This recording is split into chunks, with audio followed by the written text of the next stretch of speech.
The Princess and the Goblin by George MacDonald. Narrated by Jody Jimenez. Chapter 1. Why the Princess Has a Story About Her.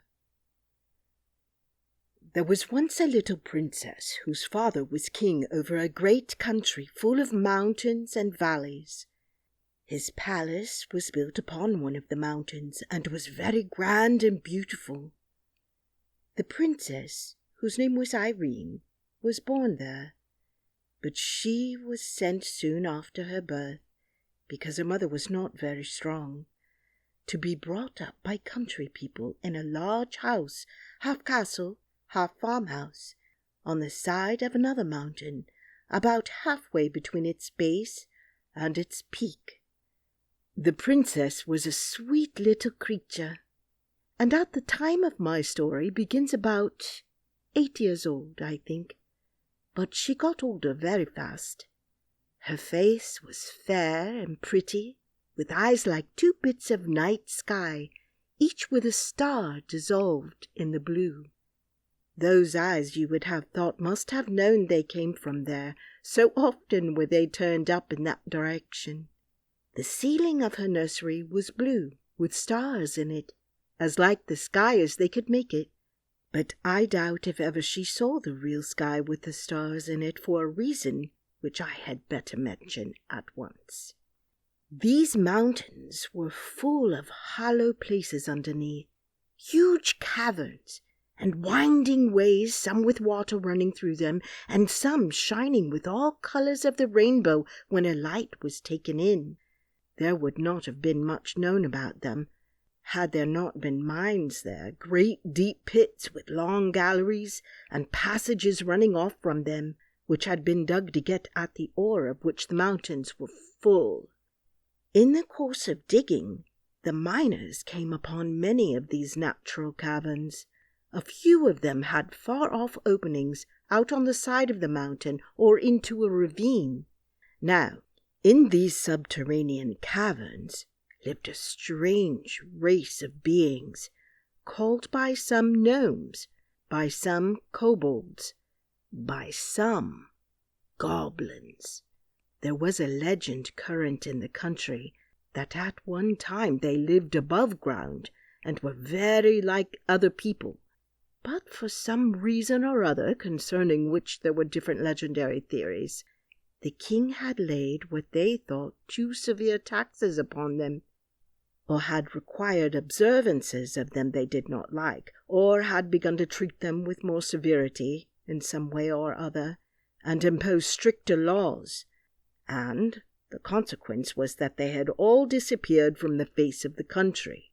According to the legend, however, instead of going to some other country, they had all taken refuge in the subterranean caverns, whence they never came out but at night, and then seldom showed themselves in any numbers, and never to many people at once.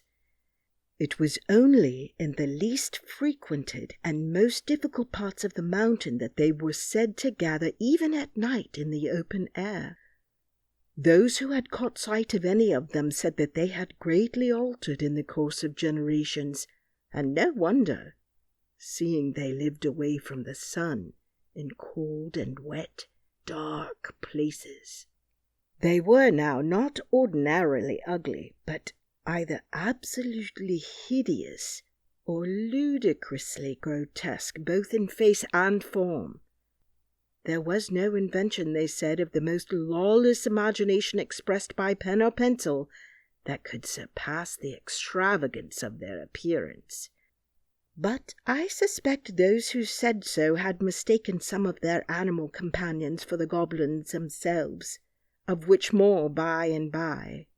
The goblins themselves were not so far removed from the human as such a description would imply, and as they grew misshapen in body, they had grown in knowledge and cleverness, and now were able to do things no mortal could see the possibility of. But as they grew in cunning, they grew in mischief, and their great delight was in every way they could think of to annoy the people who lived in the open-air story above them. They had enough of affection left for each other to preserve them from being absolutely cruel for cruelty's sake to those that came in their way, but still they so heartily cherished the ancestral grudge against those who occupied their former possessions, and especially against the descendants of the king who had caused their expulsion. They had sought every opportunity of tormenting them in ways that were as odd as their inventors, and although dwarfed and misshapen, they had strength equal to their cunning. In the process of time, they had got a king and a government of their own, whose chief business beyond their own simple affairs was to devise trouble for their neighbors. It will now be pretty evident why the little princess had never seen the sky at night. They were much too afraid of the goblins to let her out of the house then, even in company with ever so many attendants, and they had good reason, as we shall see by and by. Chapter 2. The Princess Loses Herself. I have said the Princess Irene was about 8 years old when my story begins, and this is how it begins. One very wet day, when the mountain was covered with mist, which was constantly gathering itself together into raindrops and pouring down on the roofs of the great old house, whence it fell in a fringe of water from the eaves all round about it, the princess could not, of course, go out. She got very tired, so tired that even her toys could no longer amuse her. You would wonder at that if I had time to describe to you one half of the toys she had, but then you wouldn't have the toys themselves, and that makes all the difference. You can't get tired of a thing before you have it. It was a picture, though, worth seeing, the princess sitting in the nursery with the sky ceiling over her head, at a great table covered with her toys.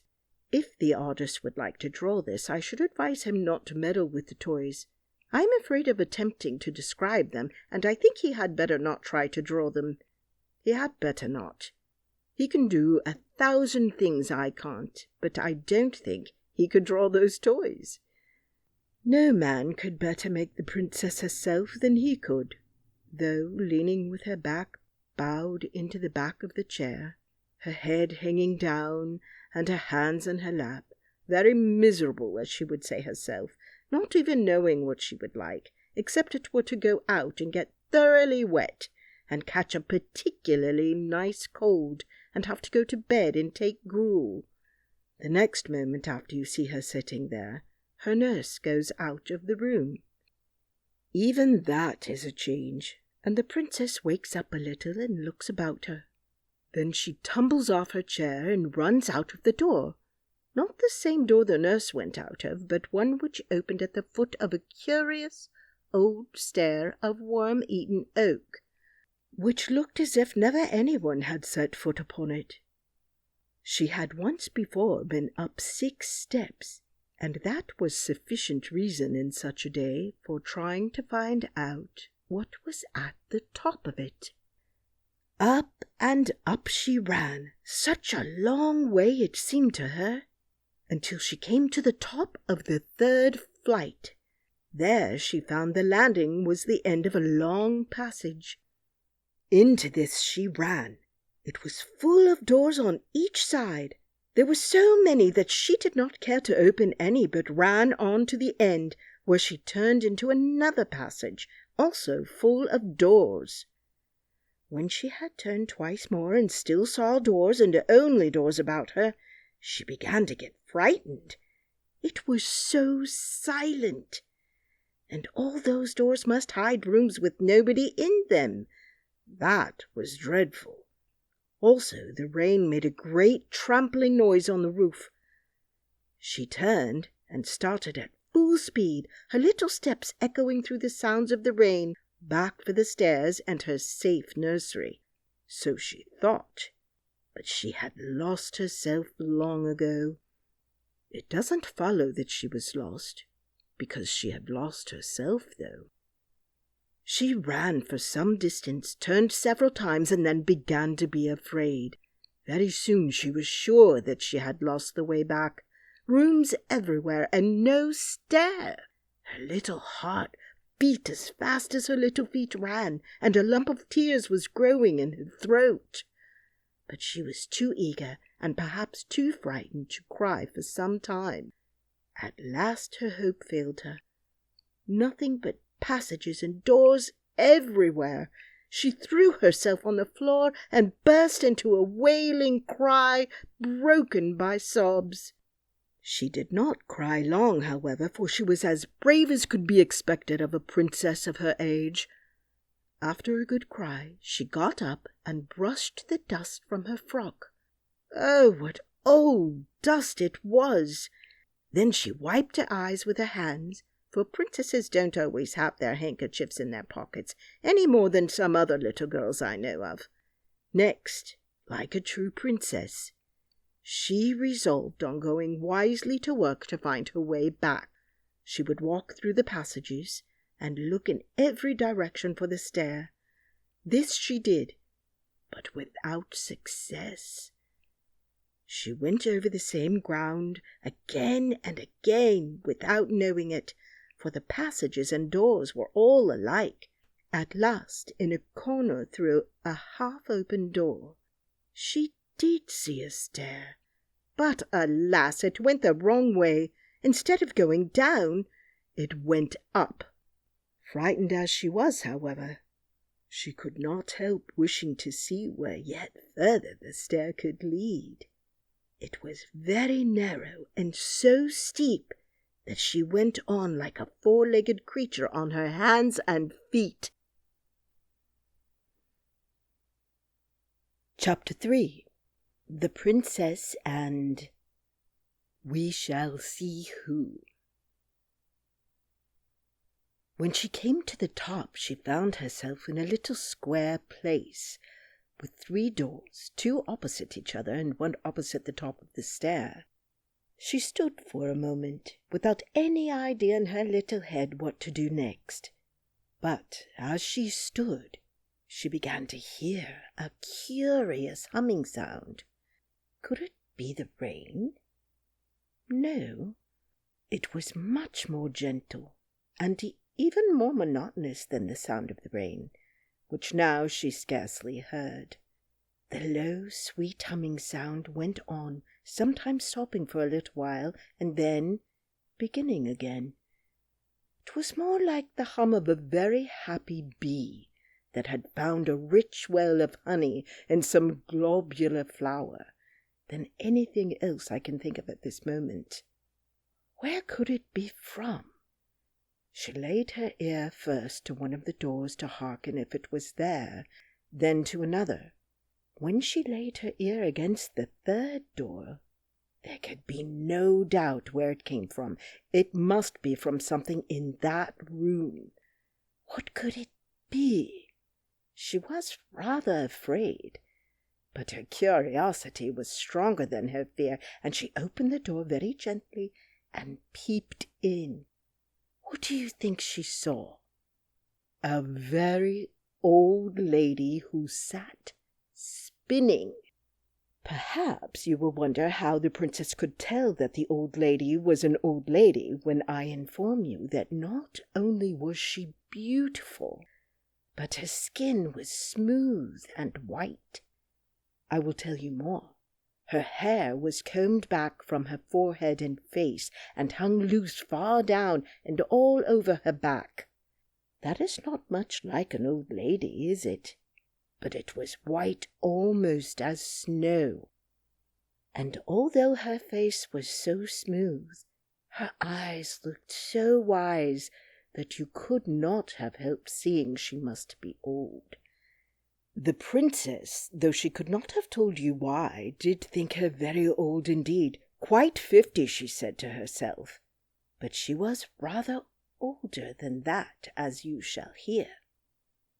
While the princess stared bewildered, with her head just inside the door, The old lady lifted hers and said in a sweet but old and rather shaky voice, which mingled very pleasantly with the continued hum of her wheel, "Come in, my dear, come in.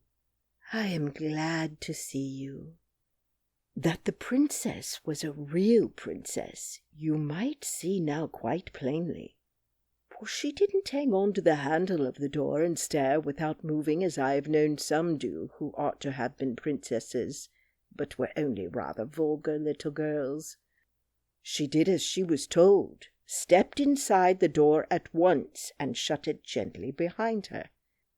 "Come to me, my dear," said the old lady, and again the princess did as she was told.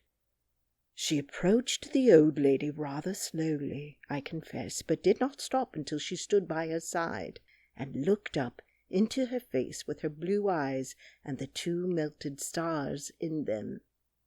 "Why, what have you been doing with your eyes, child?" asked the lady. "Crying," answered the princess. "Why, child?" "Because I couldn't find my way down again." "But you could find your way up." "Not at first, not for a long time." "But your face is streaked like the back of a zebra. Hadn't you a handkerchief to wipe your eyes with?" "No." "Then why didn't you come to me to wipe them for you?" "Please, I didn't know you were here. I will next time." "There's a good child," said the old lady. Then she stopped her wheel and rose, and going out of the room returned with a little silver basin and a soft white towel with which she washed and wiped the bright little face. And the princess thought her hands were so smooth and nice. When she carried away the basin and towel, the little princess wondered to see how straight and tall she was, for although she was so old, she didn't stoop a bit. She was dressed in black velvet with thick white heavy-looking lace about it, and on the black dress her hair shone like silver. There was hardly any more furniture in the room than there might have been in that of the poorest old woman who made her bread by spinning. There was no carpet on the floor, no table anywhere, nothing but the spinning wheel and the chair beside it. When she came back, she sat down and without a word began her spinning once more, while Irene, who had never seen a spinning wheel, stood by her side and looked on. When the old lady had got her thread fairly going again, she said to the princess, but without looking at her, "Do you know my name, child?" "No, I don't know it," answered the princess. "My name is Irene." "That's my name," cried the princess. "I know that. I let you have mine. I haven't got your name, you've got mine." "How can that be?" asked the princess, bewildered. "I've always had my name." "Your papa, the king, asked me if I had any objection to your having it, and of course I hadn't. I let you have it with pleasure." "It was very kind of you to give me your name, and such a pretty one," said the princess. "Oh, not so very kind," said the old lady. "A name is one of those things one can give away and keep all the same. I have a good many such things. Wouldn't you like to know who I am, child?" "Yes, that I should very much." "I'm your great-great-grandmother," said the lady. "What's that?" asked the princess. "I'm your father's mother's father's mother." "Oh, dear, I can't understand that," said the princess. "I dare say not. I didn't expect you would, but that's no reason why I shouldn't say it." "Oh, no," answered the princess.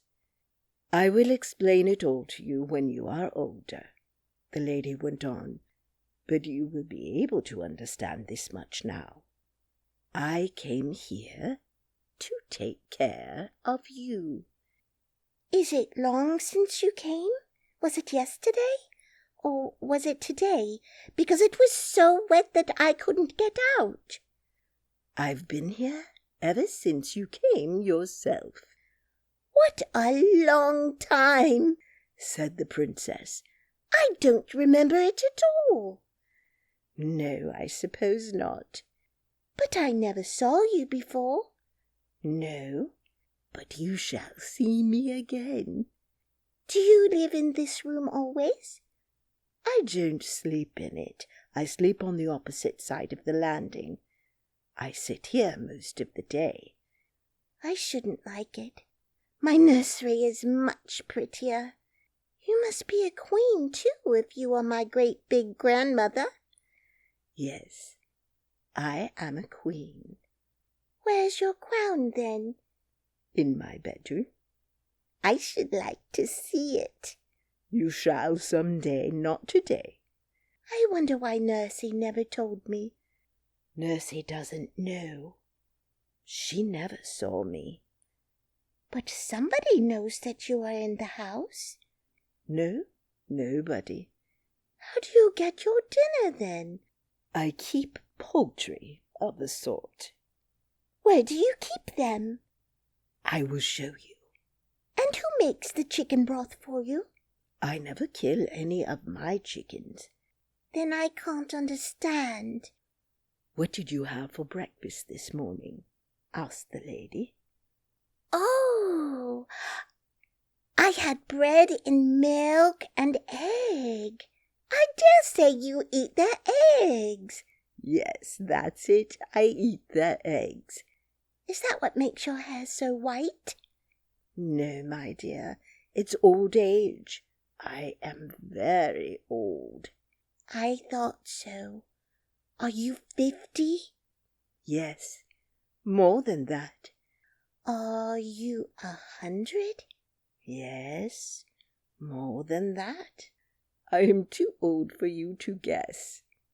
Come and see my chickens. Again she stopped her spinning. She rose, took the princess by the hand, led her out of the room, and opened the door opposite the stair. The princess expected to see a lot of hens and chickens, but instead of that, she saw the blue sky first, and then the roofs of the house, with a multitude of the loveliest pigeons, mostly white, but of all colours, walking about, making bows to each other, and talking a language she could not understand. She clapped her hands with delight, and up rose such a flapping of wings that she in turn was startled. "You frightened my poultry," said the old lady, smiling. And they frightened me, said the princess, smiling too. But what very nice poultry. Are the eggs nice? Yes, very nice. What a small egg spoon you must have. Wouldn't it be better to keep hens and get bigger eggs? How should I feed them, though? I see, said the princess. The pigeons feed themselves. They've got wings. Just so. If they couldn't fly, I couldn't eat their eggs. But how did you get at the eggs? Where are their nests? The lady took hold of a little loop of string in the wall at the side of the door, and lifting a shutter, showed a great many pigeonholes with nests, some with young ones and some with eggs in them. The birds came in at the other side, and she took out the eggs on this side. She closed it again quickly, lest the young ones should be frightened. "Oh, what a nice way!" cried the princess. "Will you give me an egg to eat? I'm rather hungry." "I will some day. But now you must go back, or Nursey will be miserable about you. I dare say she's looking for you everywhere." "Except here," answered the princess. "Oh, how surprised she will be when I tell her about my great big grandmother." "Yes, that she will," said the old lady with a curious smile. Mind you tell her all about it exactly." "That I will. Please, will you take me back to her?" "I can't go all the way, but I will take you to the top of the stair, and then you must run down quite fast into your own room." The little princess put her hand in the old lady's, who, looking this way and that, brought her to the top of the first stair, and thence to the bottom of the second, and did not leave her till she saw her halfway down the third. When she heard the cry of her nurse's pleasure at finding her, she turned and walked up the stairs again, very fast indeed for such a very great grandmother, and sat down to her spinning, with another strange smile on her sweet old face. About this spinning of hers I will tell you more another time. Guess what she was spinning. Chapter 4. What the nurse thought of it. "Why, where have you been, Princess?" asked the nurse, taking her in her arms. "It's very unkind of you to hide away so long. I began to be afraid." Here she checked herself. "What were you afraid of, Nursey?" asked the princess. "Never mind," she answered. "Perhaps I will tell you another day. Now, tell me where you have been." "I've been up a long way to see my very great, huge old grandmother," said the princess. "What do you mean by that?" asked the nurse, who thought she was making fun. "I mean that I've been a long way up and up to see my great grandmother. Oh, Nursey, you don't know what a beautiful mother of grandmothers I've got upstairs. She is such an old lady with such lovely white hair, as white as my silver cup. Now that I think of it, I think her hair must be silver." "What nonsense you are talking, Princess," said the nurse. "I'm not talking nonsense," returned Irene, rather offended. "I will tell you all about her. She's much taller than you and much prettier." "Oh, I dare say," remarked the nurse. "And she lives upon pigeons' eggs." "Most likely," said the nurse. "And she sits in an empty room, spinning all day long." "Not a doubt about it," said the nurse. "And she keeps her crown in her bedroom." "Of course, quite the proper place to keep her crown in. She wears it in bed, I'll be bound." "She didn't say that, and I don't think she does. That wouldn't be comfortable, would it? I don't think my papa wears his crown for a nightcap. Does he, Nursey?" "I never asked him. I dare say he does." "And she's been there ever since I came here, ever so many years." "Anybody could have told you that," said the nurse, who did not believe a word Irene was saying. "Why didn't you tell me then?" "There was no necessity. You could make it all up for yourself." "You don't believe me, then?" exclaimed the princess, astonished and angry as she well might be. "Did you expect me to believe you, princess?" asked the nurse coldly. "I know princesses are in the habit of telling make-believes, but you are the first I ever heard of who expected to have them believed," she added, seeing that the child was strangely in earnest. The princess burst into tears. "Well, I must say," remarked the nurse, now thoroughly vexed with her for crying, "it is not at all becoming in a princess to tell stories and expect to be believed just because she is a princess." "But it's quite true, I tell you." "You've dreamed it then, child." "No, I didn't dream it. I went upstairs and I lost myself, and if I hadn't found the beautiful lady, I should never have found myself." "Oh, I dare say." "Well, you just come up with me and see if I'm not telling the truth." "Indeed, I have other work to do." It's your dinner time, and I won't have any more such nonsense." The princess wiped her eyes, and her face grew so hot that they were soon quite dry. She sat down to her dinner, but ate next to nothing. Not to be believed does not at all agree with princesses, for a real princess cannot tell a lie. So all the afternoon she did not speak a word. Only when the nurse spoke to her, she answered her. For a real princess is never rude, even when she does well to be offended.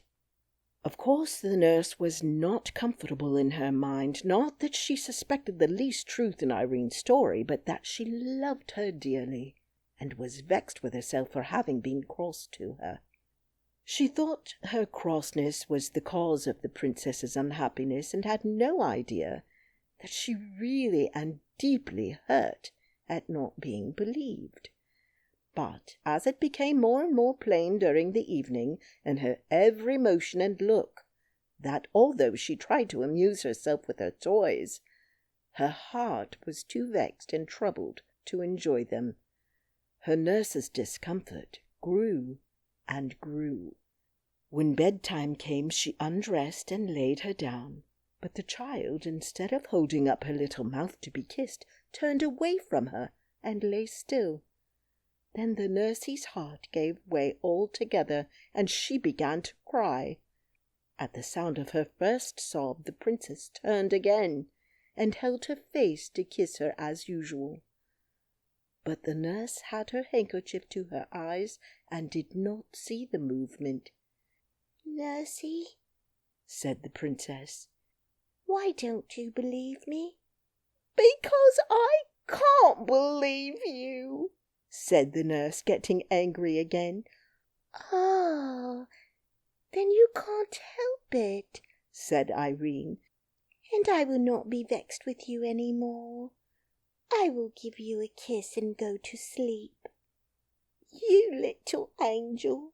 cried the nurse, and caught her out of bed and walked about the room with her in her arms, kissing and hugging her. "You will let me take you to see my dear old great big grandmother, won't you?" said the princess as she laid her down again. "And you won't say I'm ugly any more, will you, princess?" "Nursey, I never said you were ugly. What can you mean?" "Well, if you didn't say it, you meant it." "Indeed, I never did." "You said I wasn't so pretty as that." "As my beautiful grandmother." "Yes, I did say that, and I say it again, for it's quite true." "Then I do think you are unkind," said the nurse, and put her handkerchief to her eyes again.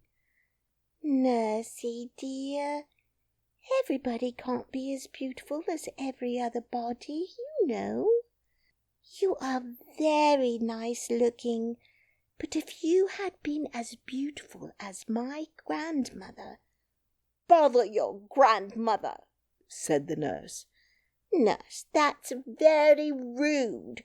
You are not fit to be spoken to till you can behave better." The princess turned away once more, and again the nurse was ashamed of herself. "I'm sure I beg your pardon, princess," she said, though still in an offended tone. But the princess let the tone pass, and heeded only the words. "You won't say it again, I'm sure," she answered, once more turning towards her nurse. "I was only going to say that if you had been twice as nice looking as you are, some king or other would have married you, and then what would have become of me?" "You are an angel," repeated the nurse, again embracing her. "Now," insisted Irene, "you will come and see my grandmother, won't you?"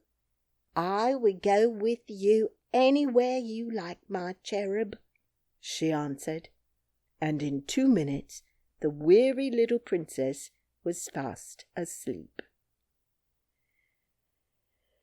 Chapter 5. The Princess Slept Well Alone. When she awoke the next morning, the first thing she heard was the rain still falling. Indeed, this day was so like the last that it would have been difficult to tell where was the use of it.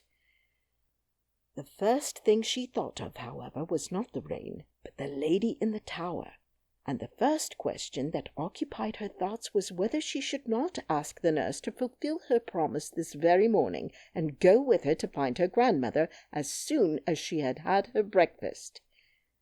But she came to the conclusion that perhaps the lady would not be pleased if she took anyone to see her without first asking leave, especially as it was pretty evident, seeing she lived on pigeons' eggs and cooked them herself, that she did not want the household to know she was there. So the princess resolved to take the first opportunity of running up alone and asking whether she might bring her nurse. She believed the fact that she could not otherwise convince her she was telling the truth would have much weight with her grandmother. The princess and her nurse were the best of friends all dressing time, and the princess in consequence ate an enormous little breakfast. "I wonder, Lootie," that was her pet name for her nurse, "what pigeons' eggs taste like," she said as she was eating her egg, not quite a common one, for they always picked out the pinky ones for her. "Well, get you a pigeon's egg, and you shall judge for yourself," said the nurse. "Oh, no, no," returned Irene, suddenly reflecting they might disturb the old lady in getting it, and that even if they did not, she would have one less in consequence. "What a strange creature you are," said the nurse. "first to want a thing, and then to refuse it." But she did not say it crossly, and the princess never minded any remarks that were not unfriendly. "Well, you see, Lootie, there are reasons," she returned, and said no more, for she did not want to bring up the subject of their former strife, lest her nurse should offer to go before she had her grandmother's permission to bring her. Of course she could refuse to take her, but then she would believe her less than ever. Now, the nurse, as she said herself afterwards, could not be every moment in the room, and as never before yesterday had the princess given her the smallest reason for anxiety, it had not yet come into her head to watch her more closely. So she soon gave her a chance, and the very first that offered, Irene was off and up the stairs again. This day's adventure, however, did not turn out like yesterday's, although it began like it, and indeed today is very seldom like yesterday, if people would note the differences, even when it rains. The princess ran through passage after passage, and could not find the stair of the tower. My own suspicion is that she had not gone up high enough, and was searching on the second instead of the third floor. When she turned to go back, she failed equally in her search after the stair. She was lost once more. Something made it even worse to bear this time, and it was no wonder that she cried again. Suddenly it occurred to her that it was after having cried before that she had found her grandmother's stair. She got up at once, wiped her eyes, and started upon a fresh quest. This time, although she did not find what she hoped, she found what was next best. She did not come on a stair that went up, but she came upon one that went down. It was evidently not the stair she had come up, yet it was a good deal better than none, so down she went, and was singing merrily before she reached the bottom. There, to her surprise, she found herself in the kitchen. Although she was not allowed to go there alone, her nurse had often taken her, and she was a great favourite with the servants. So there was a general rush at her the moment she appeared, for everyone wanted to have her, and the report of where she was soon reached the nurse's ears. She came at once to fetch her, but she never suspected how she had got there, and the princess kept her own counsel. Her failure to find the old lady not only disappointed her, but made her very thoughtful. Sometimes she came almost to the nurse's opinion that she had dreamed all about her. But that fancy never lasted very long. She wondered much whether she would ever see her again, and thought it very sad not to have been able to find her when she particularly wanted her. She resolved to say nothing more to her nurse on the subject, seeing it was so little in her power to prove her words. Chapter 6. The Little Miner. The next day the great cloud still hung over the mountain, and the rain poured like water from a full sponge. The princess was very fond of being out of doors, and she nearly cried when she saw that the weather was no better. But the mist was not of such a dark, dingy grey. There was light in it, and as the hours went on it grew brighter and brighter, until it was almost too brilliant to look at. And late in the afternoon the sun broke so gloriously that Irene clapped her hands, crying, See, Looty, the sun has had its face washed. Look how bright he is. Oh, do get my hat and let me go out for a walk. Oh dear, how happy I am. Looty was very glad to please the princess. She got her hat and cloak, and they set out together for a walk up the mountain, for the road was so hard and steep that the water could not rest upon it, and it was always dry enough for walking a few minutes after the rain ceased. The clouds were rolling away in broken pieces like great over-woolly sheep, whose wool the sun had bleached till it was almost too white for the eyes to bear. Between them the sky shone with a deeper and purer blue because of the rain. The trees on the roadside were hung all over with drops, which sparkled in the sun like jewels. The only things that were no brighter for the rain were the brooks that ran down the mountain. They had changed from the clearness of crystal to a muddy brown, but what they lost in colour they gained in sound, or at least in noise, for a brook when it is swollen is not so musical as before. But Irene was in raptures with the great brown streams tumbling down everywhere, and Looty shared in her delight, for she too had been confined to the house for 3 days. At length she observed that the sun was getting low, and said it was time to be going back. She made the remark again and again, but every time the princess begged her to go on just a little farther and a little farther, reminding her that it was much easier to go downhill, and saying that when they did turn, they would be at home in a moment. So on and on they go. Now to look at a group of ferns over whose tops a stream was pouring in a watery arch, now to pick a shining stone from a rock by the wayside, now to watch the flight of some bird. Suddenly the shadow of a great mountain peak came upon from behind and shot in front of them. When the nurse saw it, she started and shook, and catching hold of the princess's hand, turned and began to run down the hill. What's all the haste, Nursey? asked Irene, running alongside of her. We must not be out a moment longer. But we can't help being out a good many moments longer. It was true. The nurse almost cried. They were much too far from home. It was against express orders to be out with the princess 1 moment after the sun was down, and they were nearly a mile up the mountain. If His Majesty, Irene's papa, were to hear of it, Looty would certainly be dismissed, and to leave the princess would break her heart. It was no wonder she ran, but Irene was not in the least frightened, not knowing anything to be frightened at. She kept on chattering as well as she could, but it was not easy.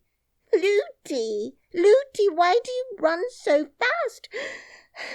It shakes my teeth when I talk. Then don't talk, said Looty. But the princess went on talking.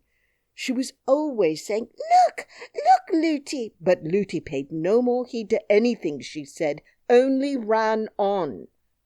Look, look, Looty, don't you see that funny man peeping over the rock? Looty only ran the faster. They had to pass the rock, and when they came nearer, the princess saw it was only a lump of the rock itself that she had taken for a man. Look, look, Looty, there's such a curious creature at the foot of that old tree. Look at it, Looty. It's making faces at us, I do think. Looty gave a stifled cry and ran faster still, so fast that Irene's little legs could not keep up with her, and she fell with a crash. It was a hard downhill road, and she had been running very fast, so it was no wonder she began to cry.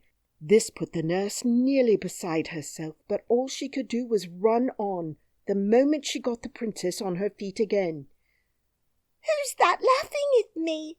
said the princess, trying to keep in her sobs and running too fast for her grazed knees. "Nobody, child," said the nurse almost angrily. But that instant there came a burst of coarse tittering from somewhere near, and a hoarse, distinct voice that seemed to say, "Lies, lies, lies." "Oh!" cried the nurse with a sigh that was almost a scream, and ran on faster than ever. "Nursey, Looty, I can't run any more. Do let us walk a bit." "What am I to do?" said the nurse. "Here, I will carry you." She caught her up, but found her much too heavy to run with, and had to set her down again. Then she looked wildly about her, gave a great cry, and said, "We've taken the wrong turning somewhere, and I don't know where we are. We are lost, lost." The terror she was in had quite bewildered her. It was true enough that they had lost their way. They had been running down into a little valley in which there was no house to be seen.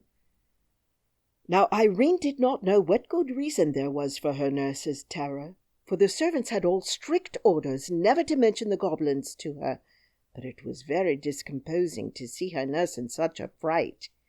Before, however, she had time to grow thoroughly alarmed like her, she heard the sound of whistling, and that revived her. Presently she saw a boy coming up the road from the valley to meet them. He was the whistler, but before they met, his whistling changed to singing, and this is something like what he sang. "Ring, doddy, bang, go the hammers clang, hit and turn and bore, whiz and puff and roar. Thus we ride the rocks, force the goblin locks, see the shining ore. 1, 2, 3, bright as gold can be. 4, 5, 6, shovels, mattocks, picks. 7, 8, 9, light your lamp at mine. 10, 11, 12, loosely hold the helve. We're the merry miner boys, make the goblins hold the noise." "I wish you would hold your noise," said the nurse rudely, for the very word goblin at such a time and in such a place made her tremble. It would bring the goblins upon them in a certainty. She thought to defy them in that way, but whether the boy heard her or not, he did not stop his singing. 13, 14, 15, this is worth the sifting. 16, 17, 18, there's the match and lighting. 19, 20, goblins in a plenty. "Do be quiet!" cried the nurse in a whispered shriek, but the boy, who was now close at hand, still went on. "Hush, skosh, scurry, there you go in a hurry. Gobble, gobble, goblin, there you go a-wobbling. Hobble, hobble, hobbling, cobble, cobble, cobbling, hob, bob, goblin, ha!" "There!" said the boy as he stood still opposite them. "There, that'll do for then. They can't bear singing, and they can't stand that song. They can't sing themselves, for they have no more voice than a crow, and they don't like other people to sing." The boy was dressed in a miner's dress, with a curious cap on his head. He was a very nice-looking boy, with eyes as dark as the mines in which he worked, and as sparkling as the crystals in their rocks. He was about 12 years old. His face was almost too pale for beauty, which came of his being so little in the open air and sunlight, for even vegetables grown in the dark are white. But he looked happy, merry indeed, perhaps at the thought of having routed the goblins, and his bearing as he stood before them had nothing clownish or rude about it. "I saw them," he went on, "as I came up, and I'm very glad I did. I knew they were after somebody, but I couldn't see who it was. They won't touch you so long as I'm with you." "Why, who are you?" asked the nurse, offended at the freedom with which he spoke to them. "I'm Peter's son." "Who's Peter?" "Peter the miner." "I don't know him." "I'm his son, though." "And why should the goblins mind you, pray?" "Because I don't mind them. I'm used to them." "What difference does that make?" "Well, if you're not afraid of them, they're afraid of you." "I'm not afraid of them, that's all. But it's all that's wanted up here, that is. It's a different thing down there. They won't always mind that song even down there.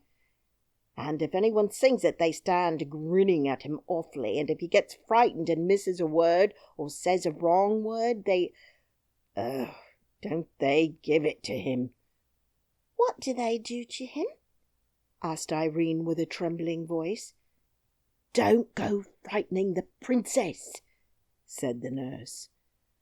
"The princess?" repeated the little miner, taking off his curious cap.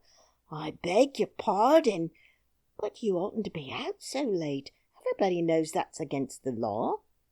"Yes, indeed it is," said the nurse, beginning to cry again, "and I shall have to suffer for it." "What does that matter?" said the boy. "It must be your fault." "It is the princess who will suffer for it. I hope they didn't hear you call her the princess. If they did, they're sure to know her again. They're awfully sharp." "Looty, Looty," cried the princess. "take me home." "Don't go on like that," said the nurse to the boy, almost fiercely. "How could I help it? I lost my way." "Well, you shouldn't have been out so late. You wouldn't have lost your way if you hadn't been frightened," said the boy. "Come along, I'll soon set you right again. Shall I carry your little highness?" "Impertinent," murmured the nurse, but she did not say it aloud, for she thought if she made him angry, he might take his revenge by telling someone belonging to the house, and then it would be sure to come to the king's ears. "No, thank you," said Irene. "I can walk very well, though I can't run so fast as Nursey. If you will give me one hand, Looty will give me another, and then I shall get on famously." They soon had her between them, holding a hand of each. "Now, let's run," said the nurse. "No, no," said the little miner. "That's the worst thing you can do. If you hadn't run before, you would not have lost your way, and if you run now, they will be after you in a moment." "I don't want to run," said Irene. "You don't think of me," said the nurse. "Yes, I do, Looty. The boy says they won't touch us if we don't run."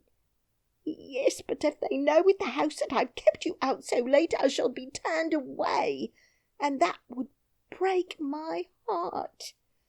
"Turned away, Looty? Who would turn you away?" "Your papa, child." "But I'll tell him it was my fault."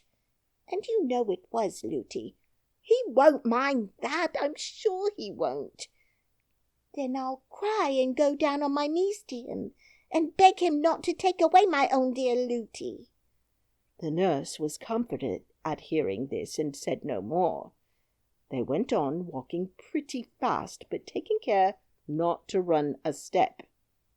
"I want to talk to you," said Irene to the little miner. "but it's so awkward. I don't know your name." "My name's Curdie, little princess." "What a funny name, Curdie." "What more?" "Curdie Peterson." "What's your name, please?" "Irene." "What more?" "I don't know what more. What more is my name, Looty?" "Princesses haven't got more than one name. They don't want it." "Oh, then, Curdie, you must call me just Irene and no more." "No, indeed," said the nurse indignantly. "He shall do no such thing." "What shall he call me then, Looty?" "Your Royal Highness." "My Royal Highness? What's that?" No, Looty. I won't be called names. I don't like them. You told me once yourself it's only rude children that call names, and I'm sure Curdie wouldn't be rude. Curdie, my name's Irene." "Well, Irene," said Curdie, with a glance at the nurse who showed he enjoyed teasing her, "it is very kind of you to let me call you anything. I like your name very much." He expected the nurse to interfere again, but he soon saw that she was too frightened to speak. She was staring at something a few yards before them in the middle of the path, where it narrowed between rocks so that only one could pass at a time. "It is very much kinder of you to go out of your way to take us home," said Irene. "I'm not going out of my way yet," said Curdie. "It's on the other side of those rocks the path turns off to my father's." "You wouldn't think of leaving us till we are safe home, I'm sure," gasped the nurse. "Of course not," said Curdie. "You dear, good, kind Curdie. I'll give you a kiss when we get home," said the princess. The nurse gave her a great pull by the hand she held, but at that instant the something in the middle of the way, which had looked like a great lump of earth brought down by the rain, began to move. One after another it shot out 4 long things, like 2 arms and 2 legs, but it was now too dark to tell what they were. The nurse began to tremble from head to foot. Irene clasped Curdie's hand yet faster, and Curdie began to sing again. 1, 2, hit and hew, 3, 4, blast and bowl, 5, 6, there's a fix, 7, 8, hold it straight, 9, 10, hit again, hurry, scurry, brother, smother, there's a toad in the road, smash it, squash it, fry it, dry it, you're another, up and off, there's enough, ha! As he uttered the last words, Curdie let go his hold of his companion and rushed at the thing in the road as if he would trample it under his feet. It gave a great spring and ran straight up one of the rocks like a huge spider. Curdie turned back laughing and took Irene's hand again. He grasped it very tight, but said nothing till they had passed the rocks. A few yards more, and she found herself on a part of the road she knew and was able to speak again. "Do you know, Curdie, I don't quite like your song. It sounds to me rather rude," she said. "Well, perhaps it is," answered Curdie. "I never thought of that. It's a way we have. We do it because they don't like it." "Who don't like it?" "The cobs, as we call them." "Don't," said the nurse. "Why not?" said Curdie. "I beg you won't. Please don't." "Oh, if you ask me that way, of course I won't, though I don't a bit know why. Look, there are the lights of your great house down below. You'll be at home in 5 minutes now." Nothing more happened. They reached home in safety. Nobody had missed them or even known they had gone out, and they arrived at the door belonging to their part of the house without anyone seeing them. The nurse was rushing in with a hurried and not over-gracious good night to Curdie, but the princess pulled her hand from hers and was just throwing her arms round Curdie's neck when she caught her again and dragged her away. "Lootie, Lootie, I promised a kiss," cried Irene. "A princess mustn't give kisses. It's not at all proper," said Lootie.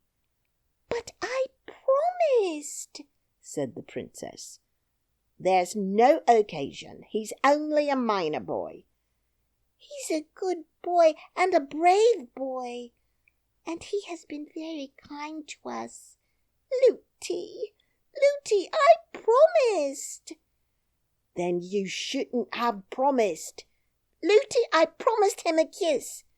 "Your Royal Highness," said Lootie, suddenly grown very respectful, "must come in directly." "Nurse, a princess must not break her word," said Irene, drawing herself up and standing stock still. Lootie did not know which the king might count the worst, to let the princess be out after sunset or to let her kiss a minor boy. She did not know that, being a gentleman as many kings have been, he would have counted neither of them the worse. However much he might have disliked his daughter to kiss the minor boy, he would not have had her break her word for all the goblins in creation. But, as I say, the nurse was not lady enough to understand this, and so she was in a great difficulty, for if she insisted, someone might hear the princess cry and run to see, and then all would come out. But here Curdie came again to the rescue. "Never mind, Princess Irene," he said. "You mustn't kiss me tonight. But you shan't break your word. I will come another time. You may be sure I will." "Oh, thank you, Curdie," said the princess, and stopped crying. "Good night, Irene." "Good night, Lootie," said Curdie, and turned and was out of sight in a moment. "I should like to see him," muttered the nurse, as she carried the princess to the nursery. "You will see him," said Irene. "You may be sure Curdie will keep his word. He's sure to come again." "I should like to see him," repeated the nurse, and said no more. She did not want to open a new cause of strife with the princess by saying more plainly what she meant. Glad enough that she had succeeded both in getting home unseen and in keeping the princess from kissing the miner's boy, she resolved to watch her far better in the future.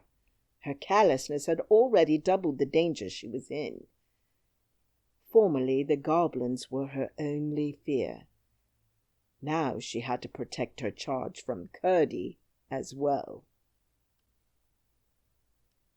Chapter 7. The Mines. Curdie went home whistling. He resolved to say nothing about the princess for fear of getting the nurse in trouble, for while he enjoyed teasing her because of her absurdity, he was careful not to do her any harm. He saw no more of the goblins and was soon fast asleep in his bed.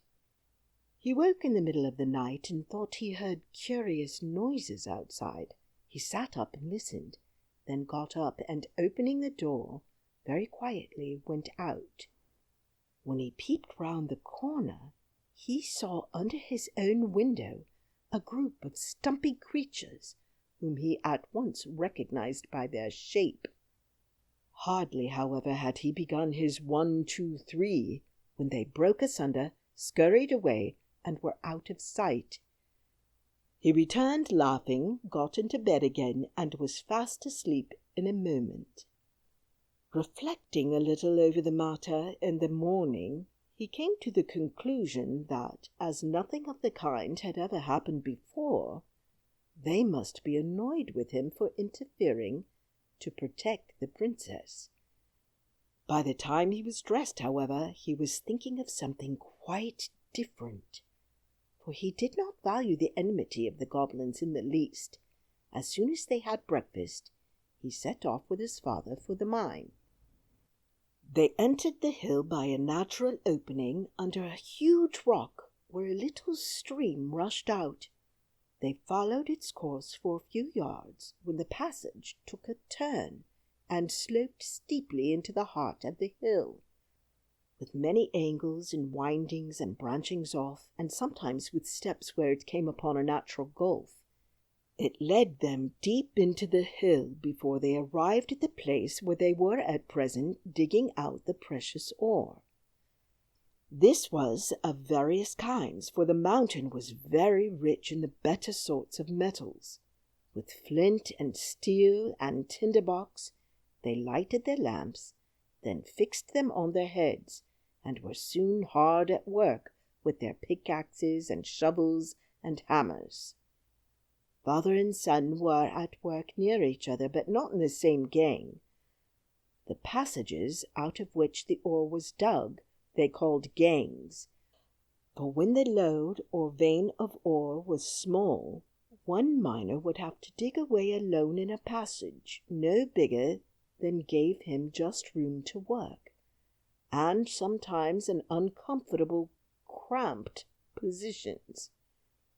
If they stopped for a moment, they could hear everywhere around them, some nearer, some farther off, the sounds of their companions burrowing away in all directions in the inside of the great mountain, some boring holes in the rock in order to blow it up with gunpowder, others shoveling the broken ore into baskets to be carried to the mouth of the mine, others hitting away with their pickaxes.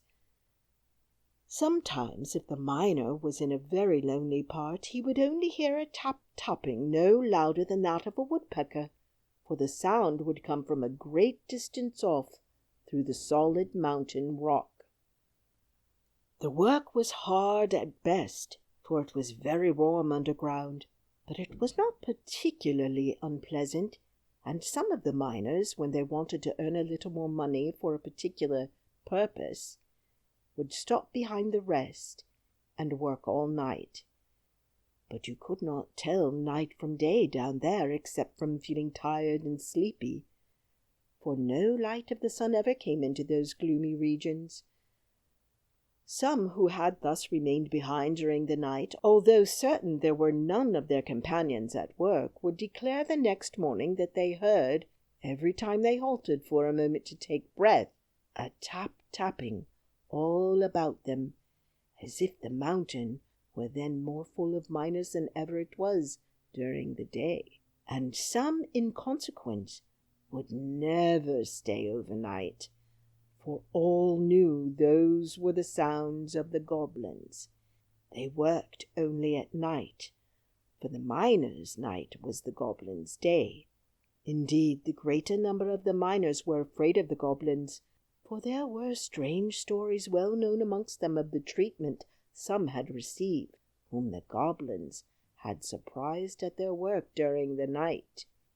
The more courageous of them, however, amongst them Peter Peterson and Curdie, who in this took after his father, had stayed in the mine all night again and again, and although they had several times encountered a few stray goblins, had never yet failed in driving them away.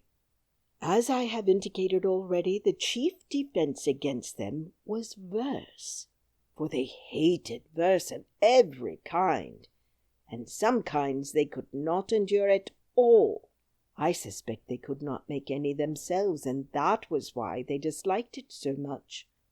At all events, those who were most afraid of them were those who could neither make verses themselves nor remember the verses that other people made for them, while those who were never afraid were those who could make verses for themselves, for although there were certain old rhymes which were very effectual, yet it was well known that a new rhyme, if of the right sort, was even more distasteful to them, and therefore more effectual in putting them to flight.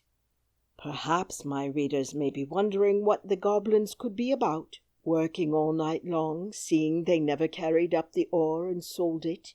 But when I have informed them concerning what Curdie learned the very next night, they will be able to understand.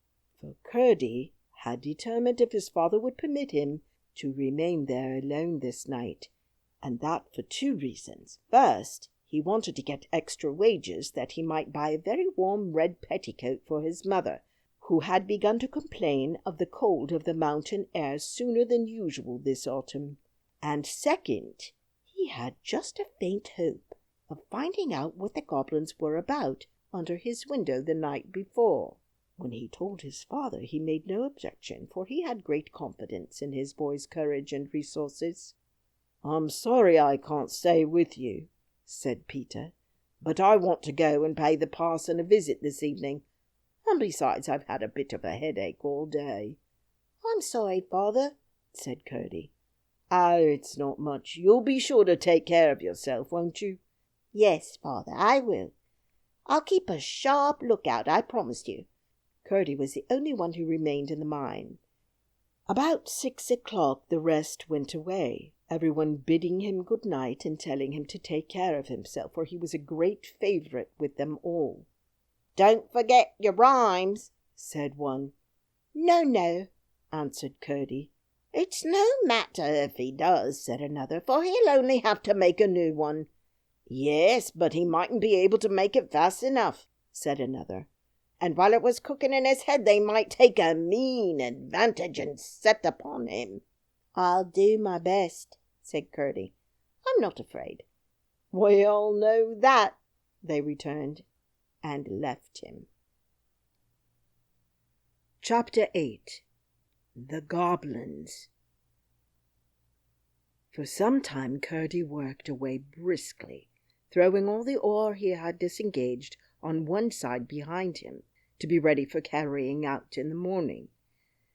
He heard a great deal of goblin tapping, but it all sounded far away in the hill, and he paid it little heed. Towards midnight he began to feel rather hungry, so he dropped his pickaxe, got out a lump of bread which in the morning he had laid in a damp hole in the rock, sat down on a heap of ore, and ate his supper. Then he leaned back for 5 minutes' rest before beginning his work again, and laid his head against the rock. He had not kept the position for 1 minute before he heard something which made him sharpen his ears. It sounded like a voice inside the rock. After a while he heard it again. It was a goblin voice. There could be no doubt about that. And this time he could make out the words. "Hadn't we better be moving?" it said. A rougher and deeper voice replied, "There's no hurry. That wretched little mole won't be through tonight, if he work ever so hard. He's not by any means at the thinnest place." "But you still think the load does come through into our house?" said the first voice. "Yes, but a good bit farther on than he has got to yet. If he had struck a stroke more to the side just here," said the goblin, tapping the very stone, as it seemed to Curdie, against which his head lay, "he would have been through. And he's a couple of yards past it now, and if he follow the load, it will be a week before it leads him in. You see it back there a long way. Still, perhaps, in case of accident, it would be as well to be getting out of this. Helfer, you'll take the great chest. That's your business, you know." "Yes, Dad," said a third voice. "But you must help me to get it on my back. It's awfully heavy, you know." "Well, it isn't just a bag of smoke, I admit. But you're as strong as a mountain, Helfer." "You say so, Dad. I think myself I'm all right, but I could carry 10 times as much if it wasn't for my feet." "That is your weak point, I confess, my boy." "Ain't it yours too, Father?" "Well, to be honest, it's a goblin weakness. Why they come so soft, I declare I haven't any idea." Especially when your head's so hard, you know, Father. Yes, my boy, the goblin's glory is his head. To think how the fellows up above there have to put on helmets and things when they go fighting. But why don't we wear shoes like them, Father? I should like it, especially when I've got a chest like that on my head. Well, you see, it's not the fashion. The king never wears shoes. The queen does. Yes, but that's for distinction. The first queen, you see, I mean the king's first wife, wore shoes, of course, because she came from upstairs. And so when she died, the next queen would not be inferior to her, as she called it, and would wear shoes too.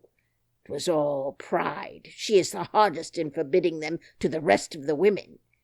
I'm sure I wouldn't wear them. No, not for that I wouldn't, said the first voice, which was evidently that of the mother of the family. I can't think why either of them should. Didn't I tell you the first was from upstairs? Said the other. That was the only silly thing I ever knew His Majesty guilty of. Why should he marry an outlandish woman like that one?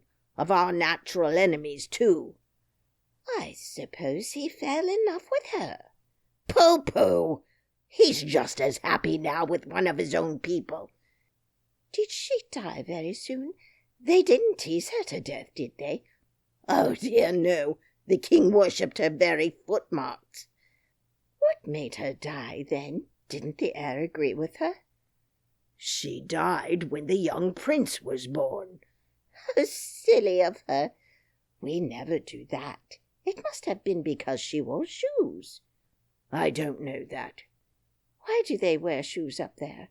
Ah, now that's a sensible question, and I will answer it. But in order to do so, I must first tell you a secret. I once saw the Queen's feet. Without her shoes? Yes, without her shoes. No, did you? How was it?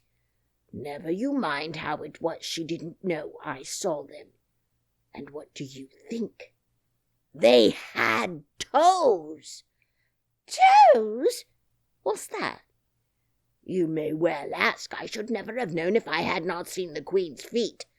Just imagine, the ends of her feet were split up into 5 or 6 thin pieces. Oh, horrid! How could the king have fallen in love with her? You forget that she wore shoes. That is just why she wore them. That is why all the men and women too upstairs wear shoes. They can't bear the sight of their own feet without them. Oh, now I understand. If ever you wish for shoes again, Helfer, I'll hit your feet, I will. No, no, mother, pray don't. Then don't you.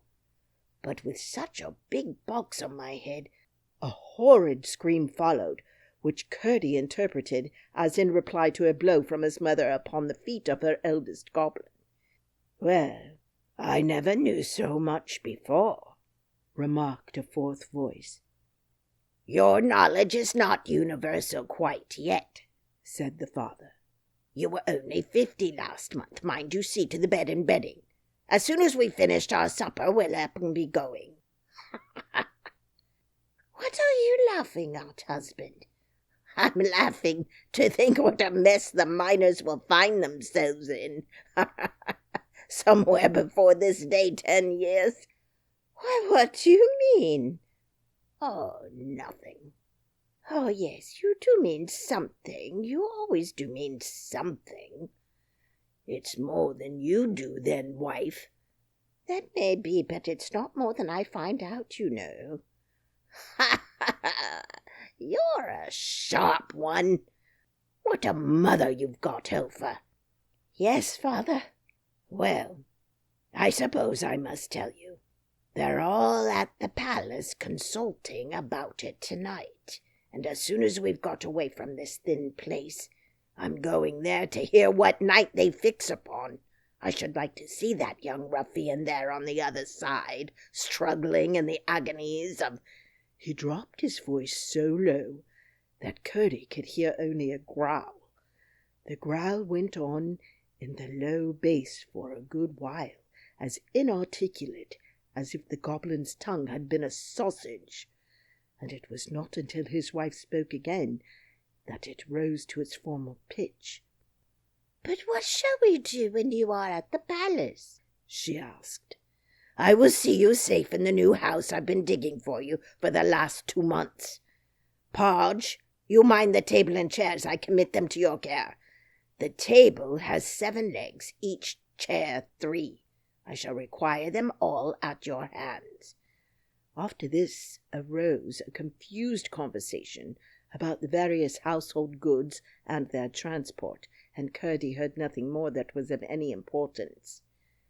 He now knew at least one of the reasons for the constant sound of the goblin hammers and pickaxes at night. They were making new houses for themselves, to which they might retreat when the miners should threaten to break into their dwellings. But he had learned 2 things of far greater importance. The first was that some grievous calamity was preparing, and almost ready to fall upon the heads of the miners. The second was the one weak point of a goblin's body. He had not known that their feet were so tender as he had now reason to suspect. He had heard it said that they had no toes. He had never had opportunity of inspecting them closely enough in the dusk in which they always appeared to satisfy himself whether it was a correct report. Indeed, he had not been able even to satisfy himself as to whether they had no fingers, although that also was commonly said to be the fact.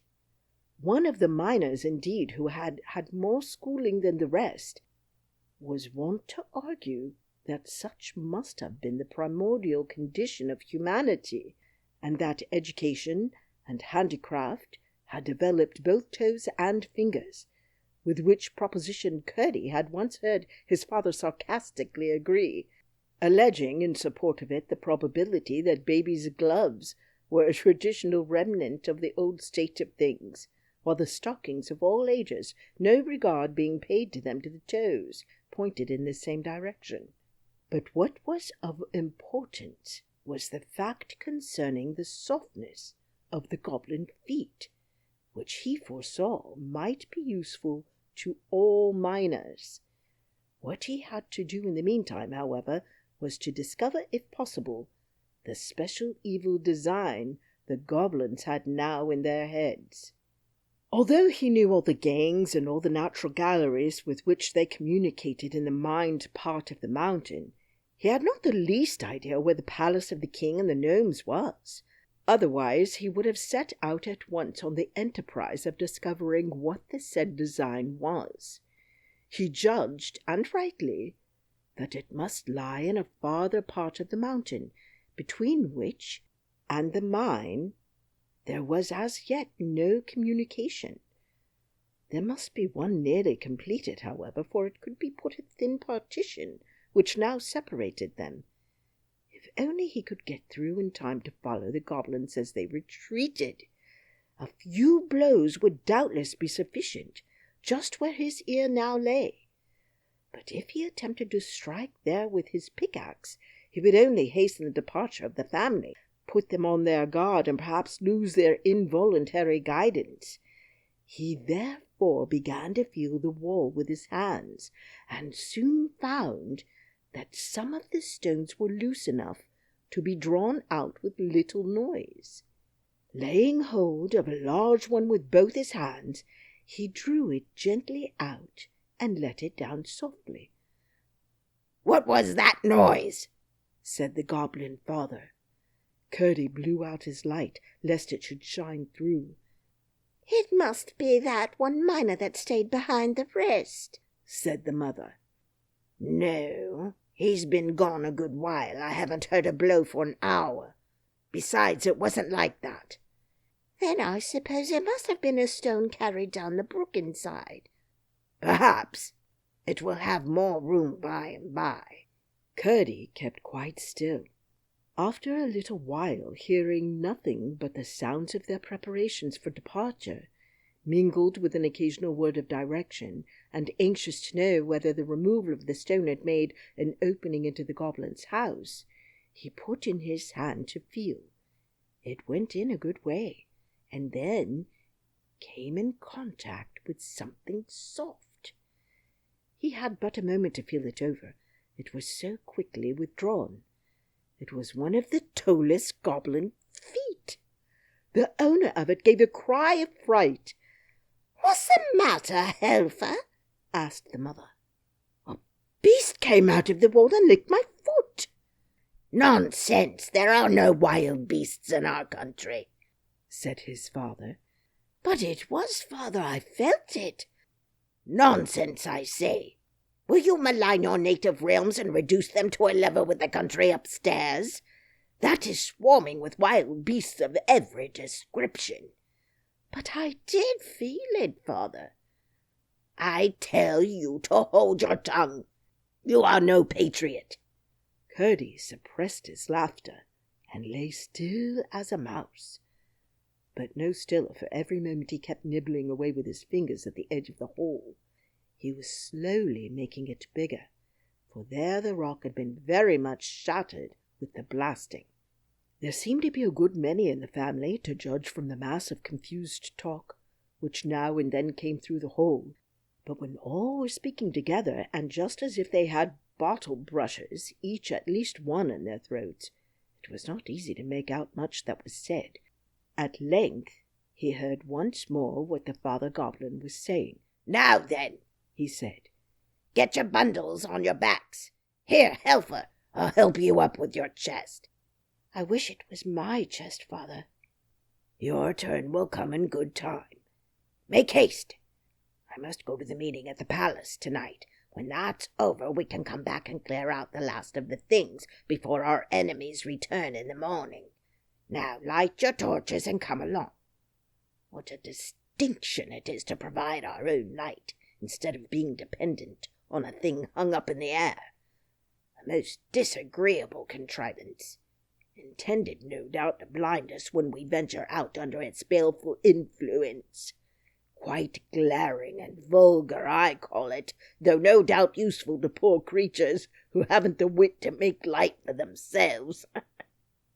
Curdie could hardly keep himself from calling through to know whether they made the fire to light their torches by, but a moment's reflection showed him that they would have said they did, inasmuch as they struck two stones together, and the fire came. Chapter 9. The Hall of the Goblin Palace. A sound of many soft feet followed, but soon ceased. Then Curdie flew at the hole like a tiger, and tore and pulled. The sides gave way, and it was soon large enough for him to crawl through. He would not betray himself by rekindling his lamp, but the torches of the retreating company, which he found departing in a straight line up a long avenue from the door of their cave, threw back light enough to afford him a glance round the deserted home of the goblins. To his surprise, he could discover nothing to distinguish it from an ordinary natural cave in the rock, upon many of which he had come with the rest of the miners in the progress of their excavations. The goblins had talked of coming back for the rest of their household gear. He saw nothing that would have made him suspect a family had taken shelter there for a single night. The floor was rough and stony, the walls full of projecting corners, the roof in one place 20 feet high and another endangering his forehead, while on one side a stream no thicker than a needle, it is true, but still sufficient to spread a wide dampness over the wall, flowed down the face of the rock. But the troop in front of him was toiling under heavy burdens. He could distinguish Helfer now and then in the flickering light and shade, with his heavy chest on his bending shoulders, while the second brother was almost buried in what looked like a great feather bed. "Where do they get the feathers?" thought Curdie. But in a moment the troop disappeared at a turn of the way, and it was now both safe and necessary for Curdie to follow them, lest they should be round the next turning before he saw them again, for so he might lose them altogether. He darted after them like a greyhound. When he reached the corner and looked cautiously round, he saw them again at some distance down another long passage. None of the galleries he saw that night bore signs of the work of man or of goblin either. Stalactites, far older than the mines, hung from their roofs, and their floors were rough with boulders and large round stones, showing that there water must have once run.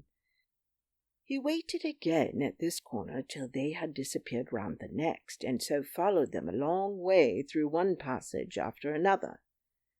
The passages grew more and more lofty, and were more and more covered in the roof with shining stalactites. It was a strange enough procession which he followed, but the strangest part of it was the household animals which crowded amongst the feet of the goblins. It was true they had no wild animals down there, at least they did not know of any, but they had a wonderful number of tame ones. I must, however, reserve any contributions towards the natural history of these for a later position in my story. At length, turning a corner too abruptly, he had almost rushed into the middle of the goblin family, for there they had already set down all their burdens on the floor of a cave considerably larger than that which they had left. They were as yet too breathless to speak, else he would have had warning of their arrest. He started back, however, before anyone saw him, and retreating a good way, stood watching till the father should come out to go to the palace. Before long, both he and his son Helfer appeared and kept on in the same direction as before, while Curdie followed them again with renewed precaution.